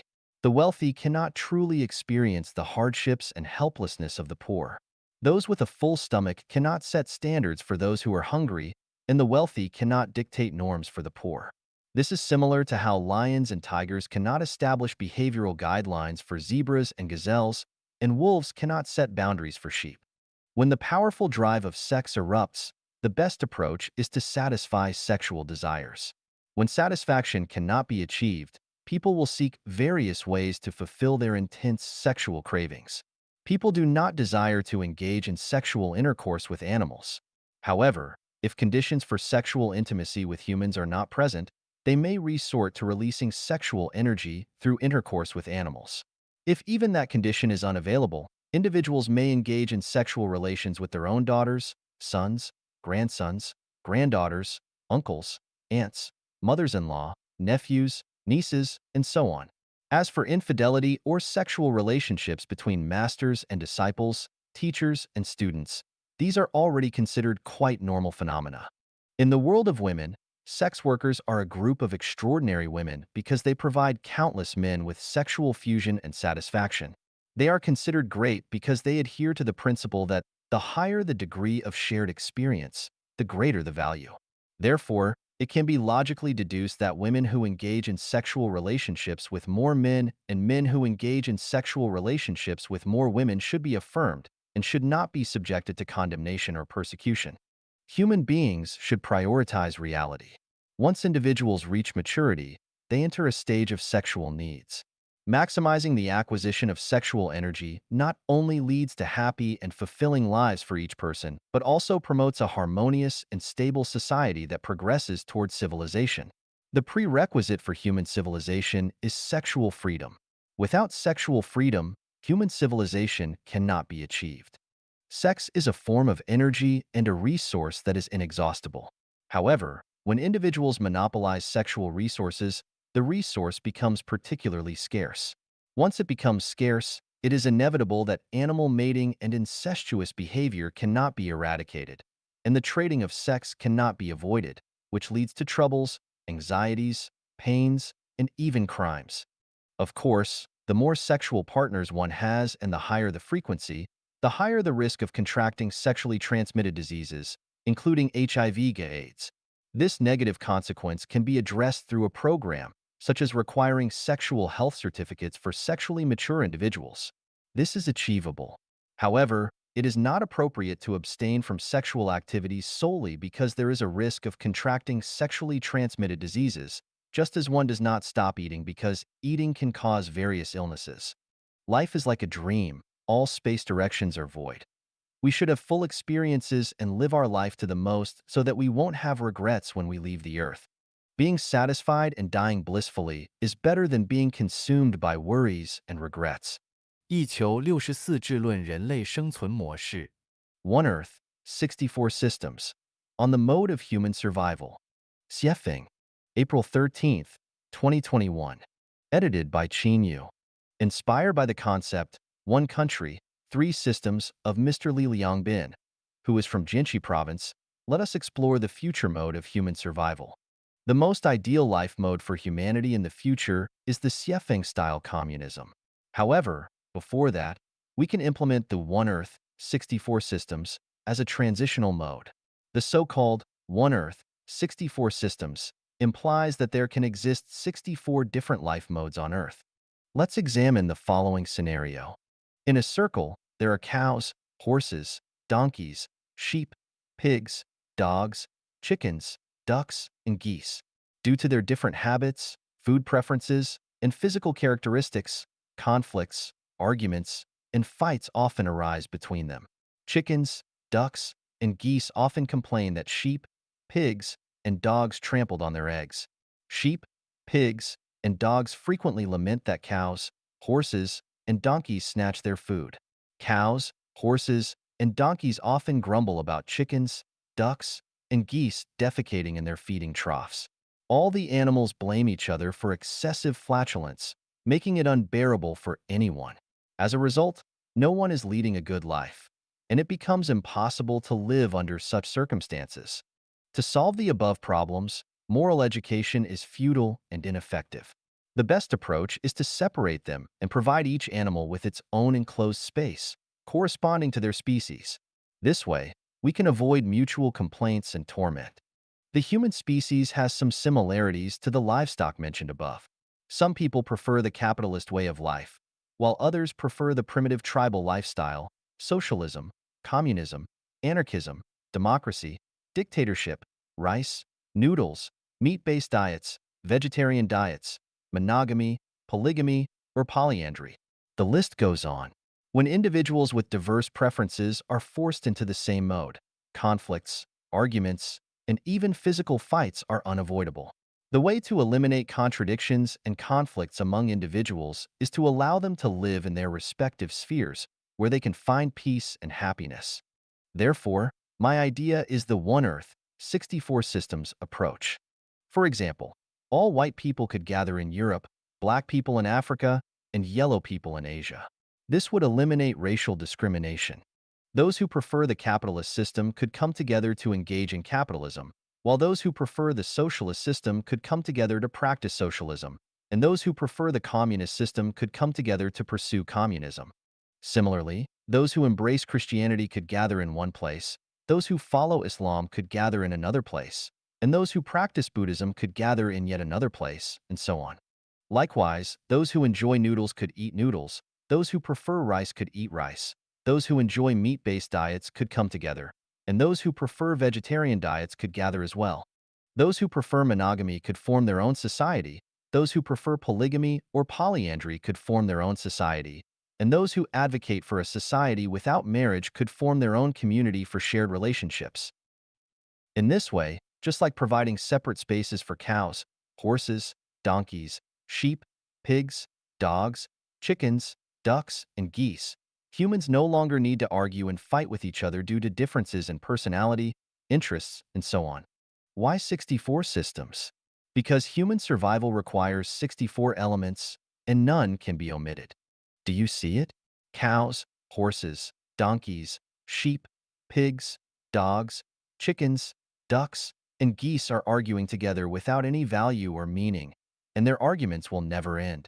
Arguments between humans are also without value or meaning. The best solution is to live our own lives according to our own preferences. Can the above ideals be realized? Certainly not, because those in power won't allow it. Therefore, this proposal is only meant to bring some amusement to everyone when they have enough to eat and drink and have nothing else to do. 把每件小事做完美，你就是非凡之人。Completing every little thing perfectly makes you extraordinary. Xiefeng, April 23rd, 2021. Edited by Qin Yu. As someone in their 60s, I have some life insights and experiences to share with young people, which will undoubtedly benefit you greatly. The most valuable insight and experience from my half-century of life is that by completing every little thing you do perfectly, you become an extraordinary individual, and your life path will only grow wider as you continue. What are the small things you should strive for perfection in? The answer is that every small thing you do each day should be worth doing perfectly. Here are some examples. When interacting with others, whether serving or cooperating with them, always make an earnest effort to bring joy and satisfaction to others. This is especially true when dealing with your superiors, elders, or those who excel in their careers. Let them know that you respect them and are willing to serve them. When performing tasks, never have even the slightest hint of complaints or half-heartedness. When collaborating with others, be willing to give more and enjoy less, making the experience comfortable and valuable for the other person. When interacting with your blood relatives, such as parents, children, siblings, and other relatives, or with your spouse, in-laws, and their relatives, do not focus on personal interests. Instead, give your utmost effort to do things well to the best of your ability. Never expect rewards. Simply express your best qualities and make everyone feel secure and comfortable when they are with you. Most young people will work for private employers or become government employees as civil servants. Regardless of the character of your boss or immediate superiors, regardless of your salary and other benefits, and regardless of whether the working environment satisfies you or not, you should strive to perform the tasks you are engaged in to the highest possible level. Never think that you are working for your boss or the country, or that your efforts are not worth it. Either quit and leave, or put your heart and soul into doing the job well. Whether in interpersonal relationships or in your work, always remember that there are one or several pairs of eyes constantly watching you. Even when you are alone, there are eyes watching. This is the secret I discovered after becoming a guide in Life Genuine.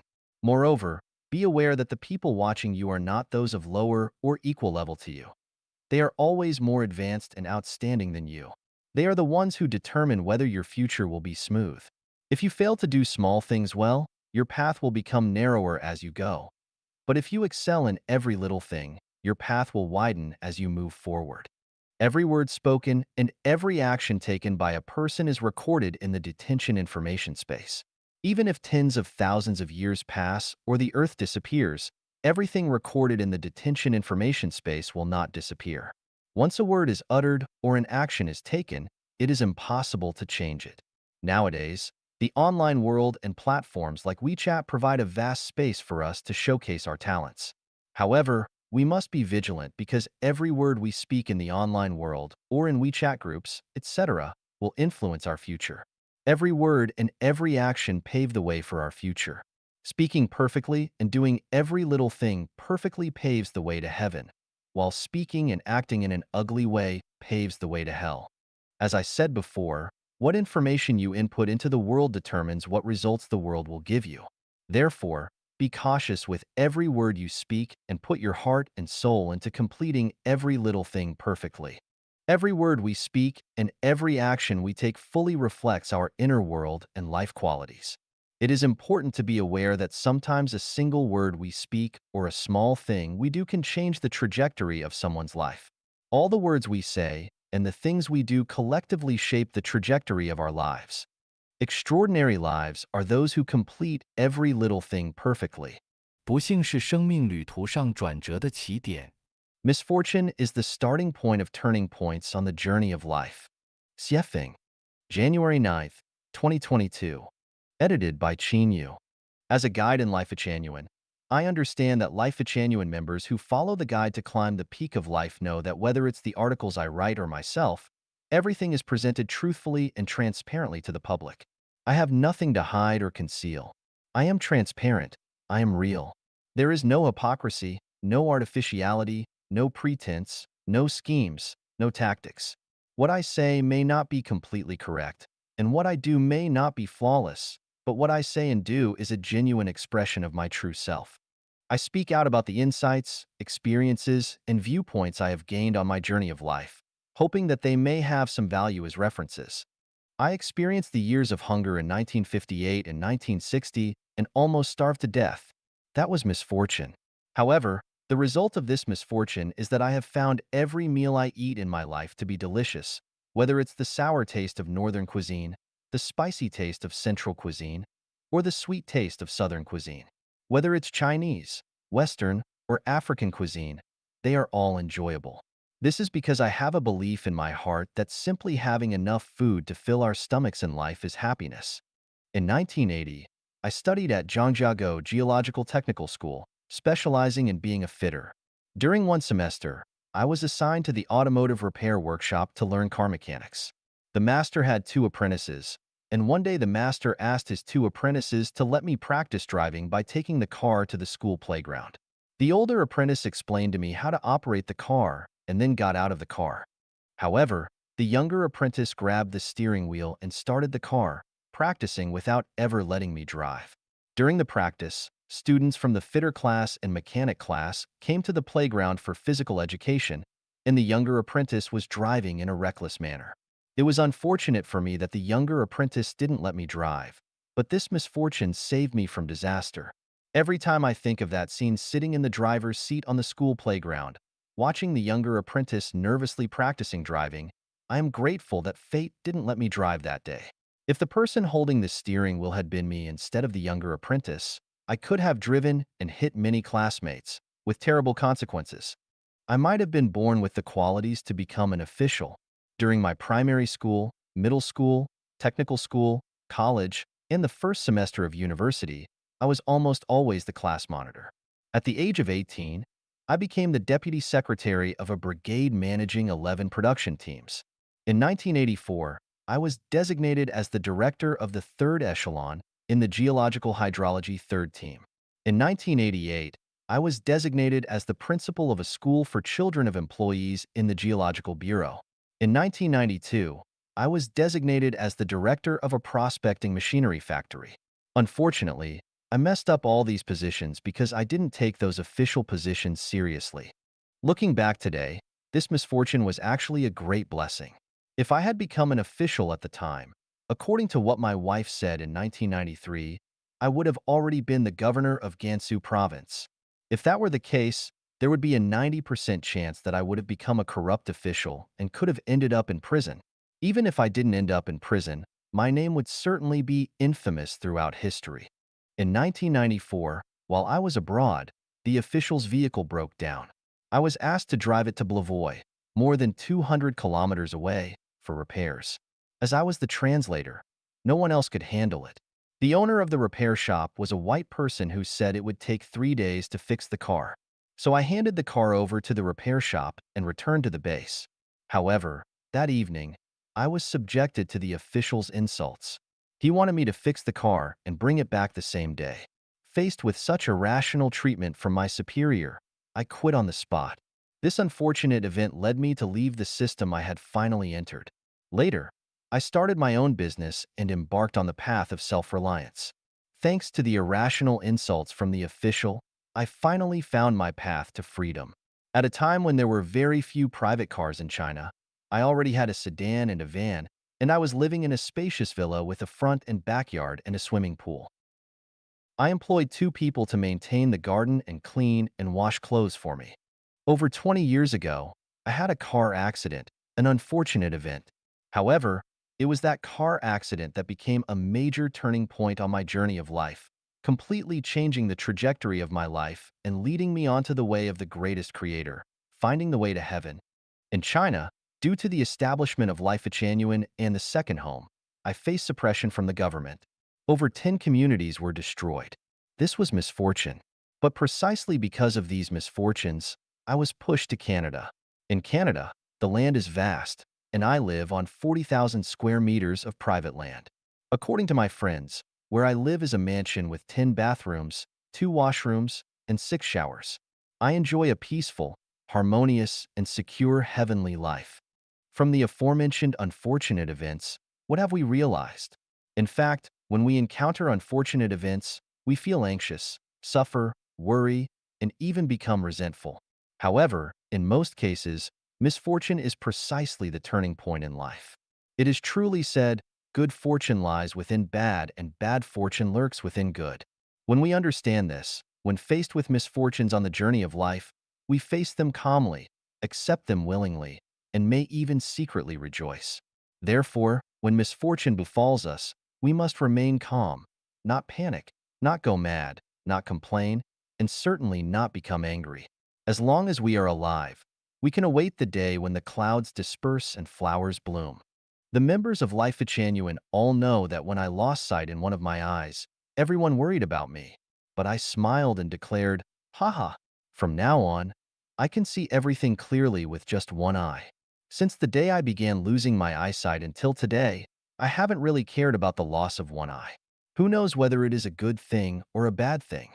When the Chinese government released a video message calling the second home created by Life Genuine an evil community, I laughed and felt delighted all day long. How marvelous! Darkness curses the light, and the light becomes even brighter. Calling me, Xiefeng, evil only serves to prove that it is a case of thieves crying, "Catch the thief." As a result, the status, value, and significance of Life Genuine in history will shine even more brilliantly, and future generations will have profound respect when they hear about Life Genuine. When numerous unfortunate events occur on the journey of life, congratulations! The gates of heaven have already opened for you. Misfortune is the starting point of turning points on the journey of life. Please cherish misfortune. 仇富必将贫穷。Hating the wealthy will lead to poverty. Xiefeng, January 12, 2022. Edited by Qin Yu. Philosophy tells us that the principle of unity of opposites is universal in the universe. For everything, there exists something that is its opposite. If there is an up, there must be a down. If there is beauty, there must be ugliness. If there is wealth, there must be poverty, and so on. This existence of opposites is not only reflected in the external world, but also within ourselves. It means that within the same person, there can also be opposing aspects. For example, if you dislike wearing clothes, then you can only be naked. If you dislike the truth, you can only live in falsehood. If you dislike men, you can only become a woman. Therefore, if you hate the wealthy, you will inevitably head towards poverty. From this, we discover a pattern. Things tend to move towards their despised opposite. Based on this pattern, we can draw the following conclusions. If you hate heaven, you will move towards its opposite, hell. If you hate hell, you will move towards its opposite, heaven. If you despise landlords, capitalists, and the wealthy, then you will move towards being a poor farmer, a wage laborer, or a beggar. If you despise violence, you will move towards peace. Likewise, if you despise peace, you will move towards violence. If a country eliminates all the rich people, that country will inevitably move towards poverty.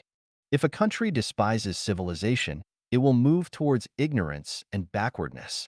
If all members of a nation respect, admire, and protect the wealthy, that nation will move towards prosperity and strength.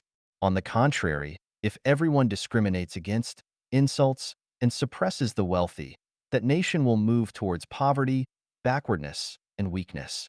Likewise, if a nation, a country, despises nations and countries that are wealthier and more civilized than itself, that nation and country will inevitably move towards poverty, isolation, backwardness, ignorance, and barbarism. From this, we can draw another conclusion. You will move towards what you like. If you like cleanliness and tidiness, you will get rid of filth and messiness. If you like wealth, you will overcome poverty. If you like saints, you will transcend being a laity or mortal. If you like freedom, you will break free from the shackles of slavery. If you like heaven, you will escape the engulfment of hell. Our reality is created by our consciousness. A consciousness of poverty can only create a reality of poverty, and only a consciousness of wealth can create a life of abundance. Just look at Israel and Japan, and then look at Zimbabwe and Venezuela. The logic is evident. Do you want to live in heaven? If so, you must first have the consciousness of heaven. How can you have the consciousness of heaven? Take a look at my descriptions of the 1,000-year world, 10,000-year world, and the Elysium Celestial Islands continent. With those descriptions, you can have the consciousness of heaven. If you don't believe in my description of heaven, then look at the production and living scenes in the real second home on earth. They can also nurture the consciousness of heaven. Without the consciousness of heaven, no matter how much you practice or strive, you will never reach heaven. In conclusion, hating the wealthy will lead to poverty. Consciousness determines one's present situation and future. 如何走出痛苦？ How to break free from suffering. Xiefeng, January 15th, 2022. Edited by Qin Yu. Feeling uncomfortable, depressed, troubled, anxious, worried, fearful, disappointed, and hopeless are forms of suffering. Suffering originates from three aspects: physical, mental, and spiritual. Physical pain can be endured and healed, and spiritual pain can be eliminated by establishing faith in the greatest creator. However, suffering arising from the mind is difficult to overcome and dissolve. Mental suffering stems from a lack of freedom, whether it be physical, mental, financial, or in one's actions. Any form of restriction on freedom can lead to mental anguish. Therefore, the core root of mental suffering lies in the inability to experience freedom. To break free from mental suffering, the first step is to identify the root causes that lead to such suffering and eliminate them, thereby allowing mental suffering to disappear. How can we find these causes? Start from the closest and move towards the farthest. Because the closer something is, the more likely it is to cause suffering, while the farther away it is, the easier it is to bear the resulting pain. Starting from the closest, the people who have a close relationship with oneself are likely to be the source of mental suffering. Spouse, parents, children, siblings, relatives, neighbors, colleagues, friends, superiors, subordinates, teachers, masters, partners, fellow practitioners, etc. Moving towards the farthest, factors that cause mental suffering mainly come from thieves, bullies, hooligans, gangs, families, tribes, extremist groups and organizations, nations, states, governments, political parties, and religions, etc. For example, restrictions on physical freedom mainly come from marital relationships, restrictions on mental freedom mainly come from political parties and religions, restrictions on financial freedom mainly come from relatives and market monopolies, and restrictions on freedom of movement mainly come from the machinery of the state. When faced with suffering, moral education and preaching from sages and religious doctrines hardly have any effect. Spiritual practices and inspirational quotes may temporarily numb the pain. So-called spiritual cultivation and chicken soup for the soul are merely scratching the surface, and the fundamental solution lies in rebuilding the order of human production and life. The measures and pathways to completely eliminate individual and human suffering are as follows. Eliminate marriage and dissolve families. Political parties should not be involved in government management. Religion should not participate in government affairs. Open borders among countries and allow people to freely move and migrate. Promote the production and life mode of the second home of life genuine. All global citizens move towards the era of life genuine. I have prepared the path for the happiness of all humanity, from theory to practice. The future form of human society will neither be a legalistic form like the United States nor a rule by man like China. Instead, it will be a holographic way guided by saints and managed by sages. At that time, the state of society will be the talented will be put to good use and the whole world will be one family. No one will pocket anything found on the ground and doors are not bolted at night. The young being well educated and the old being looked after properly, people fully display their talents, and resources are fully utilized. Everyone fulfills their responsibilities, living in peace and prosperity. The world will be harmonious, with favorable weather conditions, thriving industries, wealthy and abundant, and suffering will disappear forever from now on. 走出思维迷思一，How to Break Free from Mental Fallacies, Part 1. Xiefeng, March 2nd, 2022. Edited by Qin Yu. Those who focus on the outcome of life are the most unfortunate, while those who enjoy the present are the most carefree. Many people tend to weigh the pros and cons, look ahead, and consider all the possible obstacles and difficulties before making plans or decisions. I want to say that this is a mental fallacy and a mindset that leads to a pessimistic life.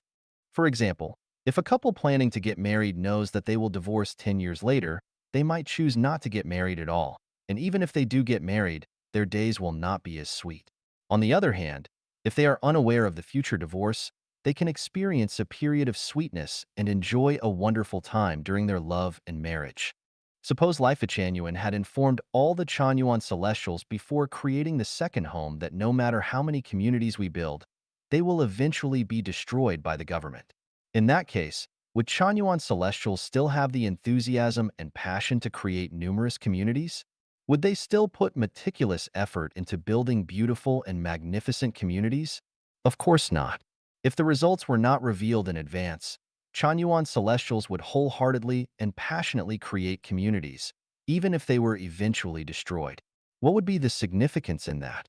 Now I ask, are there any Chanyuan Celestials who regretted their decision to participate in the creation of communities?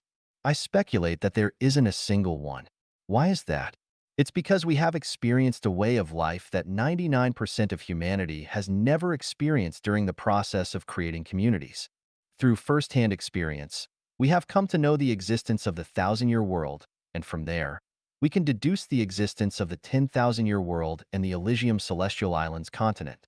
At the same time, we have experienced true happiness, joy, freedom, and bliss. As a result, our vision has expanded, our mindset has grown, our state of being has elevated, and our understanding of the current state of human society has deepened.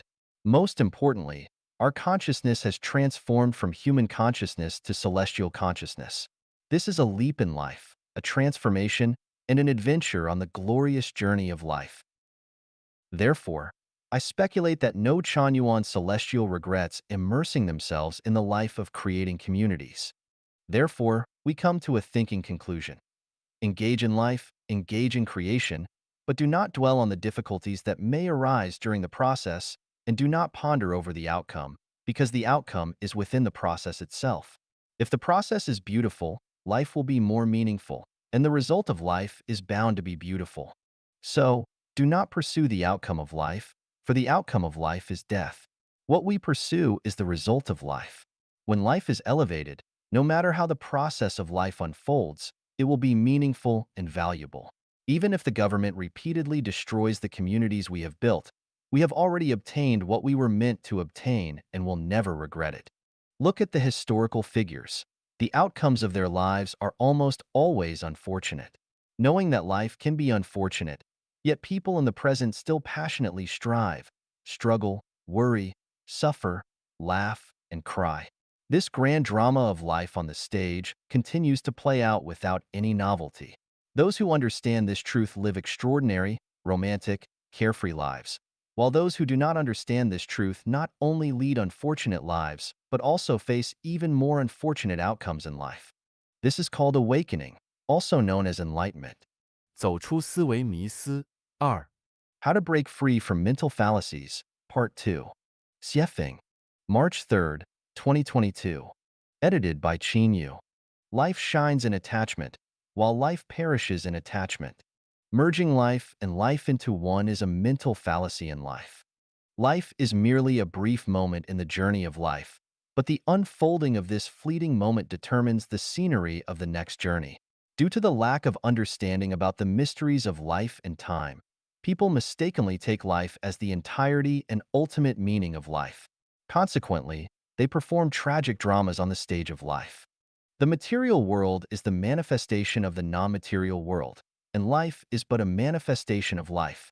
When people are captivated by the appearance of the material world and become attached to the pursuit of material wealth, status, and fame, they miss the opportunity to uplift life and, in turn, sow the seeds of negative consequences.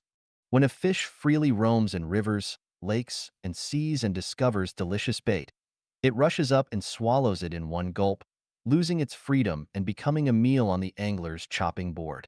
Similarly, when people relentlessly strive for material wealth, power, status, and honor, and eventually satisfy their desires, they are like fish that have swallowed the bait without realizing it, indulging in self-satisfaction. However, they have already become the meat on the devil's chopping board. Not to mention historical and foreign figures, let's take a look at the individuals in modern and contemporary China who have gained fame in the fields of wealth, power, and honor. Aren't they all fish that have swallowed the bait? Now, look at ordinary people. How many of them have been or are still madly devouring the bait like fish? To make one's life brilliant, one must be attached.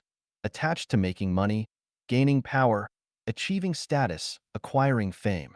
One can also be attached to one's marriage and family, nation and country, political parties and religions, ideologies, truths, and ideals. As long as there is attachment, life can move towards brilliance. However, when one is attached to something or a certain belief, the flower of life withers, heading towards exhaustion and decline. Consider a couple deeply in love. When they cannot bear to be apart, feeling like the world would collapse without each other, and believing that life has no meaning without their partner. He wants only to marry her, and she wants only to marry him. This is called attachment. This kind of attachment brings about a deeply romantic and sweet period in their lives, reaching the pinnacle of a passionate love affair. However, as time passes and the erosion of daily life begins, they gradually realize that their attachment has become a binding rope. The longer this feeling persists, the stronger it becomes. Because of excessive attachment, they neglect all the other scenery along the way.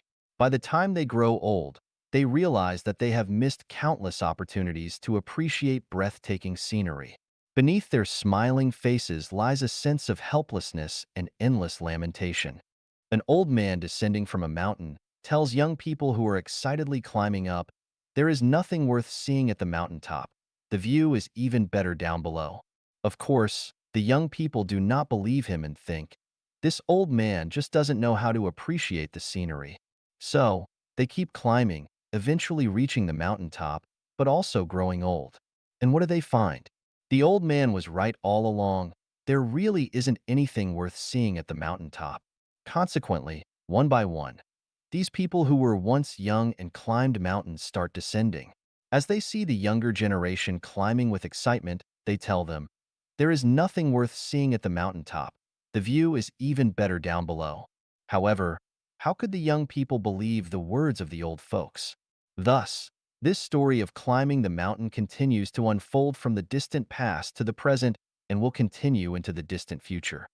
In the end, we will discover that especially serious people will die due to their seriousness, and especially attached individuals will die due to their attachments. Nutritionists will die due to nutrition. Excessively clean people will die due to cleanliness. Those desperately seeking longevity will die prematurely in pursuit of longevity. Those who aspire for political power will die due to political power. Those pursuing wealth will die due to wealth. And those scheming to attain power will die due to power. The list goes on. So, where is the best path in life? Take things as they are, associate with others by following naturally come-and-go relations, act in accordance with one's intrinsic nature, and take advantage of opportunities as they arise. Let go of attachment. This is the best path in life, and it also aligns with the path of the sublimation of life. 走出思维迷思三，Breaking Free from Mental Fallacies, Part 3. Xiefeng, March 4th, 2022. Edited by Qin Yu. Life is enriched through possession, while life withers through possession.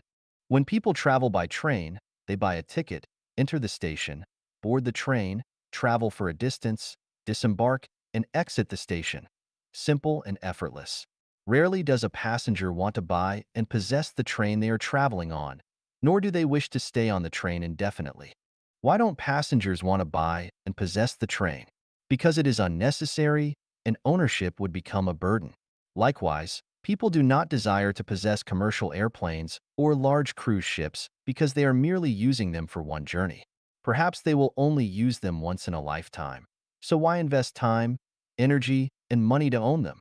However, the fallacy lies in the fact that despite knowing we are merely traveling through this earthly realm for a short period, where everything on earth is not worth possessing and even if possessed, it will eventually have to be relinquished, why have humans tirelessly racked their brains over what to possess? Why are they even willing to pay the price of their own and others' lives to possess illusory dreams along their journeys? Let's assume we have 1 million in cash. Is it better to use that 1 million to buy a house? Or to temporarily rent someone else's house and use the remaining money for other purposes? For example, renting a house for 1 year with a rental payment of 20,000 yuan. Renting for 50 years would amount to 1 million yuan. From the perspective of life, buying seems better, providing a sense of security and becoming capital to flaunt to others. However, from the perspective of life's meaning, renting is, of course, better because by paying 20,000 yuan annually, one would still have plenty of money left to invest in other fields. This investment may generate more wealth, not only enough to pay the annual rent of 20,000 yuan, but also leave a surplus. In other words, after 50 years, one would still have 1 million yuan in hand, while buying the house outright would leave one penniless.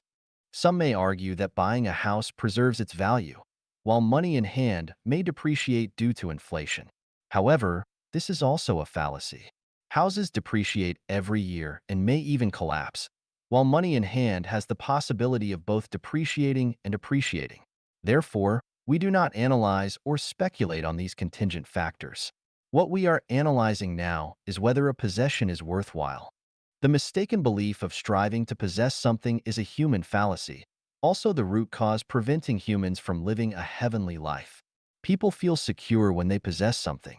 It satisfies not only their practical needs, but also their psychological desires. Consequently, the goal of their entire lives becomes to possess more: land, houses, cars, status, wealth, honor. Moreover, they desire to possess people, such as in a marital relationship, where each claims ownership of the other. This is my man. This is my woman. This is my child. And so on. If you were to ask someone, what do you possess? And they answer, I have a villa and a luxury car. I own a company and a business.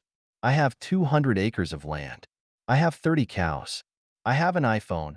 People would look at them with envy, respect, and even admiration. However, if the answer is, I have nothing, people would look at them with disdain, contempt, and even scorn.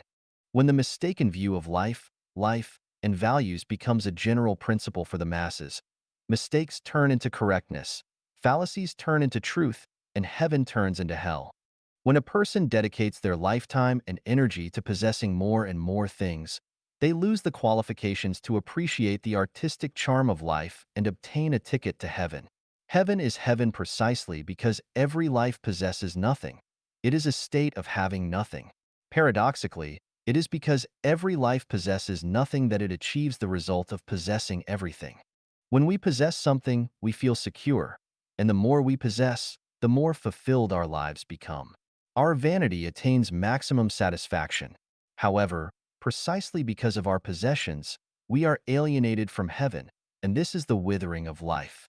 人生八悲, The Eight Sorrows of Life. Xiefeng, April 3rd, 2022. Edited by Qin Yu.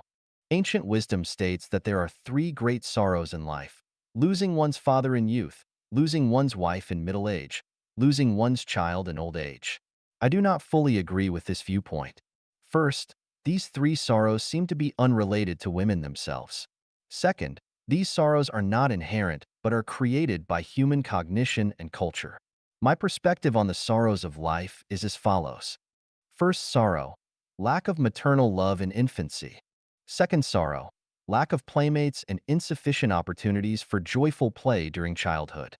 Third sorrow, lack of guidance on being a human during adolescence. Fourth sorrow, lack of love and the absence of establishing beliefs during youth. Time and energy are expended on the pursuit of marriage, family, and materialistic desires, including food, clothing, shelter, and transportation. Fifth sorrow, stumbling in midlife. Sixth sorrow, being abandoned by family in old age.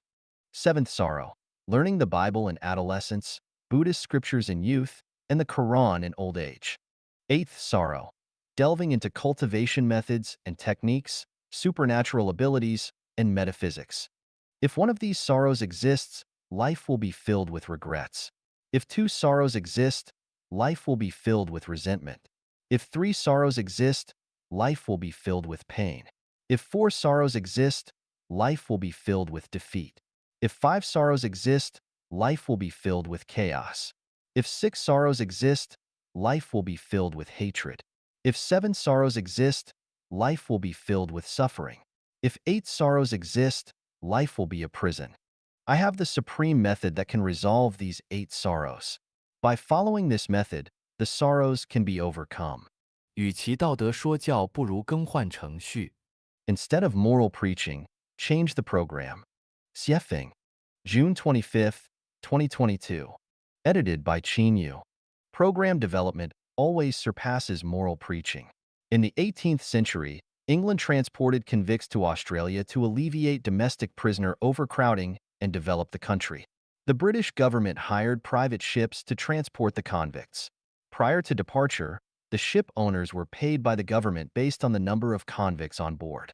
In order to maximize their profits, the captains crammed as many convicts as possible onto the ships, resulting in overcrowded cabins with poor air quality.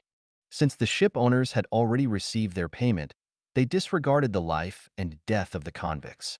As a result, the death rate on these ships reached as high as 12%.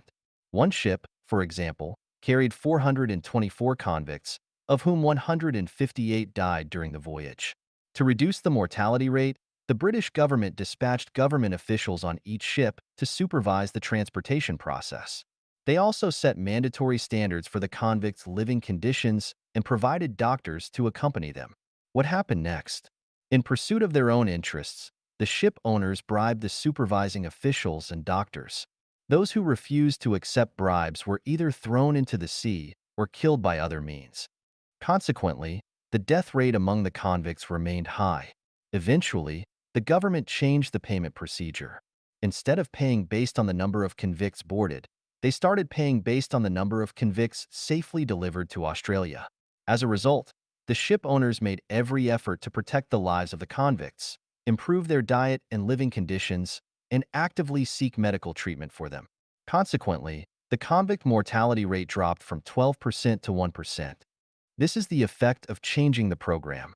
If a certain state is persistently bad, then one should not rely on moral preaching to solve the problem. Instead, consider changing the program. Once the program changes, the state of chaos immediately disappears. For example, in the matter of elderly care, there are moral expectations for children to dutifully care for their parents, with sayings such as, filial piety is the foremost of all virtues. However, what has been the situation for thousands of years? Despite loving parents having been around since ancient times, who have seen filial children? Since this is the case, why not change the program for elderly care? Options such as using real estate for retirement, group retirement, hotel retirement, nursing home retirement, retirement pension, and so on still fail to alleviate the suffering of elderly people, especially those without financial means. In fact, elderly care is easily to be solved. Regardless of whether the elderly have money or children, they can all live their later years happily in the second home life mode program created by Life Genuine. Another example is the issue of marital relationships. Few people have been able to handle marital relationships well over thousands of years. and the problems and pains that arise from managing these relationships are too numerous to list. So why get married and start a family? Does not getting married and starting a family mean one cannot live a good life? The second home mode of life genuine effortlessly resolves this problem. In this mode, there are no marital relationships, and without marital relationships, the troubles and confusions caused by relationship management disappear. By changing the program, the worries and pains are eliminated. Similarly, in the realm of raising children, reality reminds us that due to the flawed perspectives on life held by the majority of parents themselves, the values, life, and worldviews they pass on to their children remain incomplete. This brings endless confusion and setbacks on the journey of life for the next generation. Therefore, raising children in an environment where they are nurtured and educated by perfect teachers in their spiritual realm frees parents from the labor of raising children and allows children to establish correct values from a young age. Life Genuine has successfully proven this through 10 years of practice. Regarding the issue of funerals, people now say they can't afford to die. Why can't they afford it? Because burial plots are expensive and funeral costs are too high. The easy solution to this problem is the Life Genuine funeral system, created by the Life Genuine community. This funeral system not only makes death affordable, but also allows people to depart gracefully and elegantly. As for wars between nations, for thousands of years, wars between countries have brought great harm to the people. Does humanity really lack the knowledge and wisdom to solve this problem? Not at all. Global unification and the disappearance of nations, allowing people to freely move around the world, create a sense of interconnectedness. Who would fight whom? With the massive military expenses gone, no more soldiers, and destruction eliminated. Wouldn't that be wonderful? This is merely a matter of changing the program. What problem in human existence cannot be solved? Floods, droughts, epidemics, social unrest, corruption, wealth disparity, and other issues. Can they be solved through moral preaching? They cannot. But by changing the production and life mode programs that humanity has followed for thousands of years, everything can be easily resolved, bringing about favorable weather, social stability, and everyone's happiness, joy, freedom, and well-being. By observing the outstanding figures throughout human history and the wise and capable individuals of today, it is evident that only Deiform Buddha of Life Genuine can truly lead humanity into the desired era of peace and happiness. Even if the Ziwei saint were to descend, he would still be unable to surpass Deiform Buddha. 做人之事一 Being a Human Knowledge 1.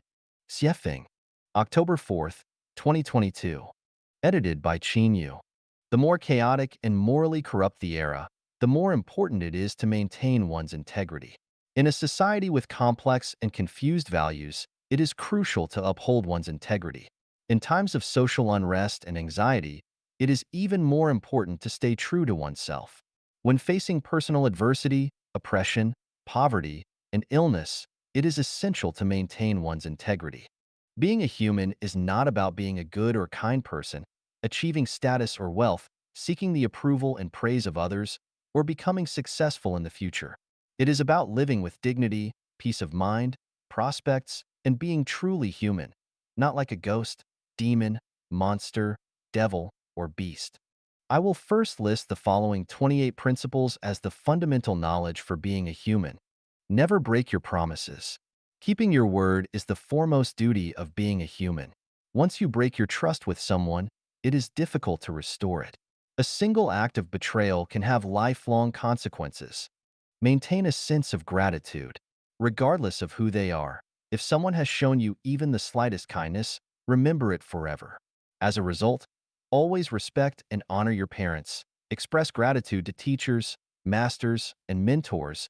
Cherish the bond of siblings, and be thankful to anyone who has helped you in any situation. Be grateful to the opposite sex with whom you have had intimate relationships. Although it may be impossible to fully repay a favor, always remember it and treat those who have helped you with utmost respect, using gentle words, humble gestures, and a warm expression. Do not argue with elders. Do not bully those who are weaker, poorer, or disadvantaged. Do not ridicule those with physical disabilities. Do not bully widows, widowers, or individuals with disabilities. Prioritize the well-being of the elderly and women when there are advantages or benefits in the current situation. Do not waste even a morsel of food. Do not compete with superiors for recognition. Use only what you earn through your own labor and never exploit even the smallest advantage. In a group, listen more to those who are more important than yourself and speak less. Expand outwardly and do not compete for profits with siblings. Do not disrespect deities, gods, Buddhas, celestials, and saints. Do not enter someone's home or bedroom without permission. Do not pocket anything found on the ground. Do not interfere in other people's affairs unless asked. Never intrude upon others' privacy, including refraining from reading their letters and phone messages and avoiding engaging in gossip. Especially avoid prying into the privacy of close friends, family, and romantic partners. Do not voluntarily report the crimes of close relatives to the authorities. Do what you are capable of doing and do it well. Do not undertake tasks beyond your ability. Do what you truly enjoy from the depths of your heart, rather than being led by vanity and money. Have at least two sincere friends who can mutually support each other. Adapt to local customs and do not cling stubbornly to your own opinions. Avoid having peculiar tastes and demands. Learn to accept things as they are. Don't scheme and strive for grand achievements, and only accept rewards when deserving. In any situation, at any time, prioritize harmonious interactions with others. Do not engage in theft, robbery, gambling, drug trafficking, rebellion, deception, abduction activities, and organizations. Never attempt to change others. Act in accordance with your nature, associate with others by following natural come-and-go relations, accept things as they are, and take advantage of opportunities that arise. Obey laws and regulations. Even if 99 out of 100 people disregard the law, you must persist in adhering to it. Foster independent thinking and entrepreneurship from a young age. These 28 principles are the basic guidelines for being a human. Being a human is difficult, sometimes feeling helpless in the world. But while the body may be beyond our control, our hearts are within our control. As long as we adhere to these basic principles throughout our lives, gradually, we will distance ourselves from suffering and calamities, moving towards good fortune and auspiciousness, and lay a solid foundation for our future cultivation, enabling us to embark on the path of becoming celestial beings or Buddhas and embarking on a spiritual journey towards heaven. 做人之事二 Being a human, knowledge, 2. Xiefeng. October 4th, 2022.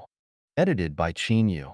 Observe the social upheavals, rampant epidemics, frequent disasters, widespread hunger, and various movements throughout history. People were deeply involved, yet there were always those who remained unscathed because they upheld the integrity of being human. If you don't believe in karma and consequences, then go ahead and commit evil acts and join forces with the wicked. If you believe that heaven does not spare anyone, then learn the knowledge of being human and become a true human being. Do not define or pass judgment on others. Only the divine can discern right from wrong, and the Tao judges our merits and demerits. In the grand script of universal life, human cognitive abilities are insignificant. If we define and pass judgment on others, we may make grave mistakes and create great misfortune. Do not believe hearsay. Unless verified personally or scientifically, regardless of the source of information, even if it comes from authorities or experts, simply listen to it without fully believing it. Especially in times of confusion and moral ambiguity, what is attacked and insulted may be the most noble, and what is praised and admired may be the most vile and despicable. Respect life and do not harm any living beings. Especially, do not harm snakes, turtles, or cranes, and above all, do not harm human lives. Avoid borrowing money unless absolutely necessary, especially avoid going into debt for consumption. Minimize accumulating debts of gratitude. Debts of gratitude are like divine shackles. Once incurred and left unpaid, they will bind you for life. Endure humiliation, if necessary, but do not kneel easily. Once you kneel, it will be difficult to stand again. Never speak or act in a mystical or mysterious manner. Respect facts, respect science, respect logic, and respect spiritual perception. Absolutely refrain from doing things secretly or in a sneaky manner. Conduct affairs according to established procedures without relying on bribery or connections. Do not exploit legal loopholes, do not exploit the weaknesses of others, and do not violate the arrangements of heaven. Focus on accomplishing tasks rather than engaging in idle chatter. Discuss matters more and talk less about people. Do not attack the homeland, the people, or the ancestors. Stay away from popular figures to avoid being influenced by fleeting trends. Do not tie yourself to the bandwagon of pity just because someone else is pitiable. Do not fabricate false facts. Regardless of where or when, and regardless of the person involved, honesty is always the best policy. Regarding private matters between consenting men and women, do not stand on a moral high ground to make judgments or follow the opinions of others. Cultivate good speech and refrain from generating evil speech. Let everything progress naturally and reach its proper conclusion. Avoid forcing things. Forcing goes against the natural way and will inevitably sow the seeds of calamity. Admit when you don't understand something instead of pretending to know. Once you pretend to know, you will be laughed at and troubled. Complete what you start and bring closure to relationships with others. Without completion, you will end up adrift like a floating duckweed. The world changes, calamities persist, dynasties rise and fall, and unexpected events occur. The journey of life is filled with crises and risks. It is impossible to escape the heavenly net by relying solely on human wit and intelligence. Only by upholding the integrity of being human do we have hope of navigating our life's sailboat through stormy waves and reaching the shores of our ideals. 做人知识三，Being a Human, Knowledge 3. Xiefeng, October 7th, 2022. Edited by Qin Yu. It is necessary to read the book without words, which contains all the knowledge of being human. Reading the book without words is a way to communicate with nature and have a dialogue with the greatest creator. The knowledge accumulated by humanity, apart from books that reveal the mysteries of nature such as mathematics, physics, chemistry, and biology, is mostly garbage. The knowledge in fields such as politics, economics, sociology, history, and humanities distorts reality or provides short-sighted explanations of certain eras or phenomena. They are not sufficient as the basis and reference for being human. For example, the popular trend of success literature in recent times is nothing but harmful. Even philosophy, which is a mental game, is not a necessary condition for being human. All things and phenomena in nature are books without words, and all the joys, sorrows, separations, reunions, and changes in human society are also books without words. Reading the sky, the earth, people, animals, plants, insects, and microorganisms, as well as social phenomena, is reading the book without words. People may deceive each other, but the book without words will not deceive. Therefore, it is best to listen less to what people say, but rather listen to what the universe and all things are saying. Embrace your fate. Nature presents an array of forms, and the inherent nature and trajectory of each life form are predetermined from the day of its birth. Throughout countless millennia, no life form has altered its fundamental nature and life path. Although humans possess thoughts and creative abilities, fundamentally they are no different from the countless other life forms.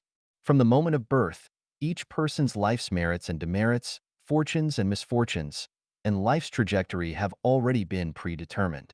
Trying to change this destiny is equivalent to choosing one's parents, the era of birth, and the environment, which is entirely impossible. Therefore, accepting one's destiny is the best choice. Accepting one's destiny leads to contentment, understanding, adaptability, happiness, and even spiritual enlightenment. Not accepting one's destiny leads to impatience, anger, resentment, setbacks, hardships, and calamities. Follow your nature. Following your nature means doing what you genuinely like.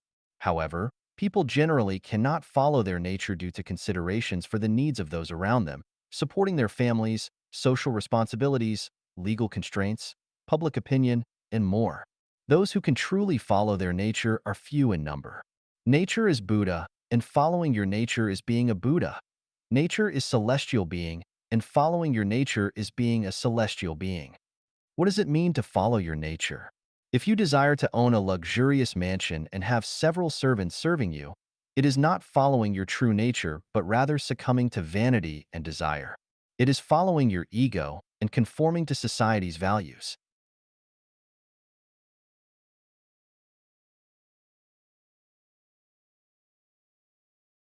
To follow your nature means that if you want to sing folk songs on the street in the middle of the night, you can do so. If you want to commute naked on a scorching hot day, you can do so. If you want to stay away from someone, you can do so. If you want to get close to someone, you can do so, and so on. Do not imitate others or take them as your role models. Never try to learn, imitate, or become someone else. Each person is unique, and no one can ever become another person. Those who excel possess innate talents and missions that cannot be acquired through imitation. Therefore, be yourself. Learn to create. Everything we see is created. Creation is the source of joy and vitality in life. True sweetness and happiness do not come from material pleasures, but from spiritual and mental enjoyment. Creation is the primary source of spiritual and mental enjoyment. Therefore, strive to create something out of nothing and make efforts in creation. Look at the super celestials of the celestial islands continent. Each one of them is skilled and adept at creation. Even the infinite vitality they manifest is a result of their creative thinking. Do not chase after trends. Trends may come forcefully, but they will eventually turn into bubbles. For example, the trends of buying houses and cars, farmers rushing into cities, or college students striving to become civil servants, these endless waves of trends. If one's life does not settle down and instead constantly chases after trends, their life will be reduced to a bubble. Accumulate energy throughout life. To achieve great ideals, one relies on abilities rather than luck. To ensure a worry-free life in terms of livelihood, clothing, housing, transportation, aging, and illness, one relies on personal abilities. Depending on the nation, the government, the system, or future generations for support is a gamble in life. All reliance on the external world is a gamble in life. Relying on the moral and ethical values preached by human culture to achieve one's beautiful ideals is an illusory and beautiful mirage. Therefore, lifelong energy accumulation is essential. This energy is not primarily material or meticulously cultivated social connections, but rather one's personal character, inner depth, and survival capabilities. Maintain lifelong diligence. As long as one is alive, whether in their 30s, 40s, 70s, or 80s, they should never have the idea of, I can enjoy life now. Instead, they should maintain a mindset of, I hear the Tao in the morning, and I die content in the evening. Continuously learn, explore, study, and contemplate. Continuously elevate one's life's realm to deeper, broader, and more profound multidimensional time and space. Maintain an open mindset. Due to the accumulated influence of history and culture in our consciousness, we instinctively consider certain knowledge as truth. In eras when women bound their feet, men wore braids, and virtuous arches were erected for married women, we considered these practices as natural. In certain specific periods, we may even consider unmarried cohabitation as a crime. Such distorted perceptions tell us that what we staunchly defend may be the most ignorant thing. The era is progressing, and humanity will eventually break free from the ignorant prejudices and move towards civilization. What is universally accepted today, when viewed from the perspective of future civilization, will be recognized as incorrect. What is considered right today may be found to be wrong tomorrow. Therefore, it is necessary to maintain an open mindset as a human being. Do not feel the need to condemn or attack present irrational phenomena or events. All knowledge representing civilization may appear irrational and unreasonable during periods of ignorance. Decades or centuries later, people will realize that those thoughts and things considered wrong today are, in fact, the most reasonable and rational phenomena. The summaries provided in Being a Human Knowledge 1, Being a Human Knowledge 2, and Being a Human Knowledge 3 offer initial guidelines and standards for being human. Knowledge about being human is extensive, ranging from cultivating upbringing, self-cultivation, and self-restraint to the enhancement of EQ, IQ, and SQ, ultimately enabling one to navigate through the trivialities of daily life and complete the journey of life perfectly, leading to the sublimation of life to heaven.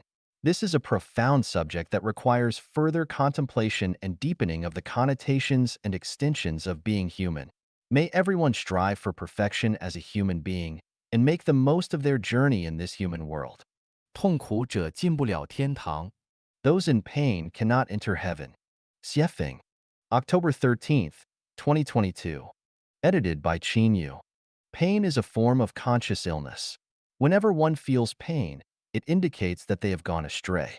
Pain can stem from various sources: the suffering of birth, aging, illness, and death, the pain of unfulfilled desires and inability to let go, the pain of being bullied by others or betrayed by friends, the pain of being unable to repay car or home loans, the pain of not being able to become an official, get rich, or gain fame, the pain of being confined at home and lacking food due to lockdown measures, the pain of power struggles, the pain of being imprisoned, the pain of having one's property robbed, the pain of being cheated on by a partner, the pain of unfulfilled wishes, the pain of encountering disasters, and so on. The source of pain is endless and unfathomable. If we respond to pain with more pain, the suffering will be endless. Heaven will not accept anyone who frequently experiences pain, but only welcomes those who frequently feel joy and happiness. Therefore, one must move away from pain and find joy. If we believe that all pain comes from external factors, from others, or from nature, then our pain will be never-ending. No matter how hard we try or how much we cry out, pain will still accompany us. Pain originates from our consciousness. If we feel pain, it indicates that there is a problem with our consciousness, that our consciousness is sick. For example, if we were placed in heaven right now without changing our sick consciousness, even if we lived in paradise, we would still experience endless pain. Suppose our consciousness is perfect and healthy. In that case, we would not feel pain even in what we call hell. From this perspective, we are currently in heaven. The reason we feel that life is unbearable is that our consciousness is in hell. For instance, if you fall in love with someone of the opposite sex and are in a relationship with her, how would you feel if you found out that she had slept with other men? Painful, right? If you feel pain in this situation, the problem lies within your own consciousness. It is your own consciousness in hell that causes your pain. Even if you were in heaven, this kind of consciousness would still create pain for yourself. Pain can be divided into physical pain, mental pain, and spiritual pain. Physical pain primarily refers to bodily pain, mental pain refers to emotional pain, and spiritual pain refers to the suffering caused by one's worldview, values, outlooks on life and life. For the vast majority of people, mental pain surpasses physical and spiritual pain. If we fail to recognize that all pain comes from our own erroneous consciousness, then our lives will be surrounded by pain. Regardless of countless cycles of reincarnation, we will continue to live in pain and will be even less likely to reach heaven. The root of erroneous consciousness lies in the attachment to the self. In general terms, it means always believing that oneself is right while others are wrong. Clinging to one's own rightness and others' wrongness leads to erroneous consciousness. If one fails to recognize this, they are called obstinate and unenlightened. Therefore, each person should realize that attributing their pain to external factors, without self-reflection and constantly blaming and condemning others, is called obstinate and unenlightened. Once someone becomes obstinate and unenlightened and refuses to take the medicine, they become terminally ill with no cure. 这里贪污腐败、绑架勒索、毒品、赌博等绝技。Here, corruption, malfeasance, kidnapping, extortion, drug use, and gambling have been eradicated. Dayform Buddha. Number 10, 2022. Edited by Qin Yu. On the beautiful and diverse blue planet Earth, there is a place that can be called a paradise on Earth. Children here will not get lost, let alone be abducted. The elderly does not have pensions, yet they can enjoy their later years in peace. Young people do not worry about buying houses because there are homes available, and they are never afraid of unemployment as there will always be jobs. Middle-aged individuals do not need to consider buying cars because there are people to provide transportation. Children can go to school without their parents spending a dime, ensuring comprehensive and healthy development of their morality, intelligence, physique, spirit, and mind. Women are respected everywhere, and completely freed from the burden of household chores. Even if penniless, they will receive meticulous medical treatment if they fall ill. Gambling has been eradicated here. No one engages in gambling, as there is no market for it. Drug use has been eradicated here. No one takes drugs, and external drug dealers have no way to bring drugs here for sale. No one steals here because there is nowhere to hide or place stolen goods. Kidnapping and extortion simply do not occur because there are no targets to be kidnapped. What would one extort? Not even a drop of oil. The ugly phenomenon of rape cannot happen here. It is unnecessary and, more importantly, people are too afraid of the severe consequences. Official corruption, bribery, and malfeasance have been eradicated because there are no officials, and no one will offer bribes. There is no soil for corruption to take root. This place is the second home, a new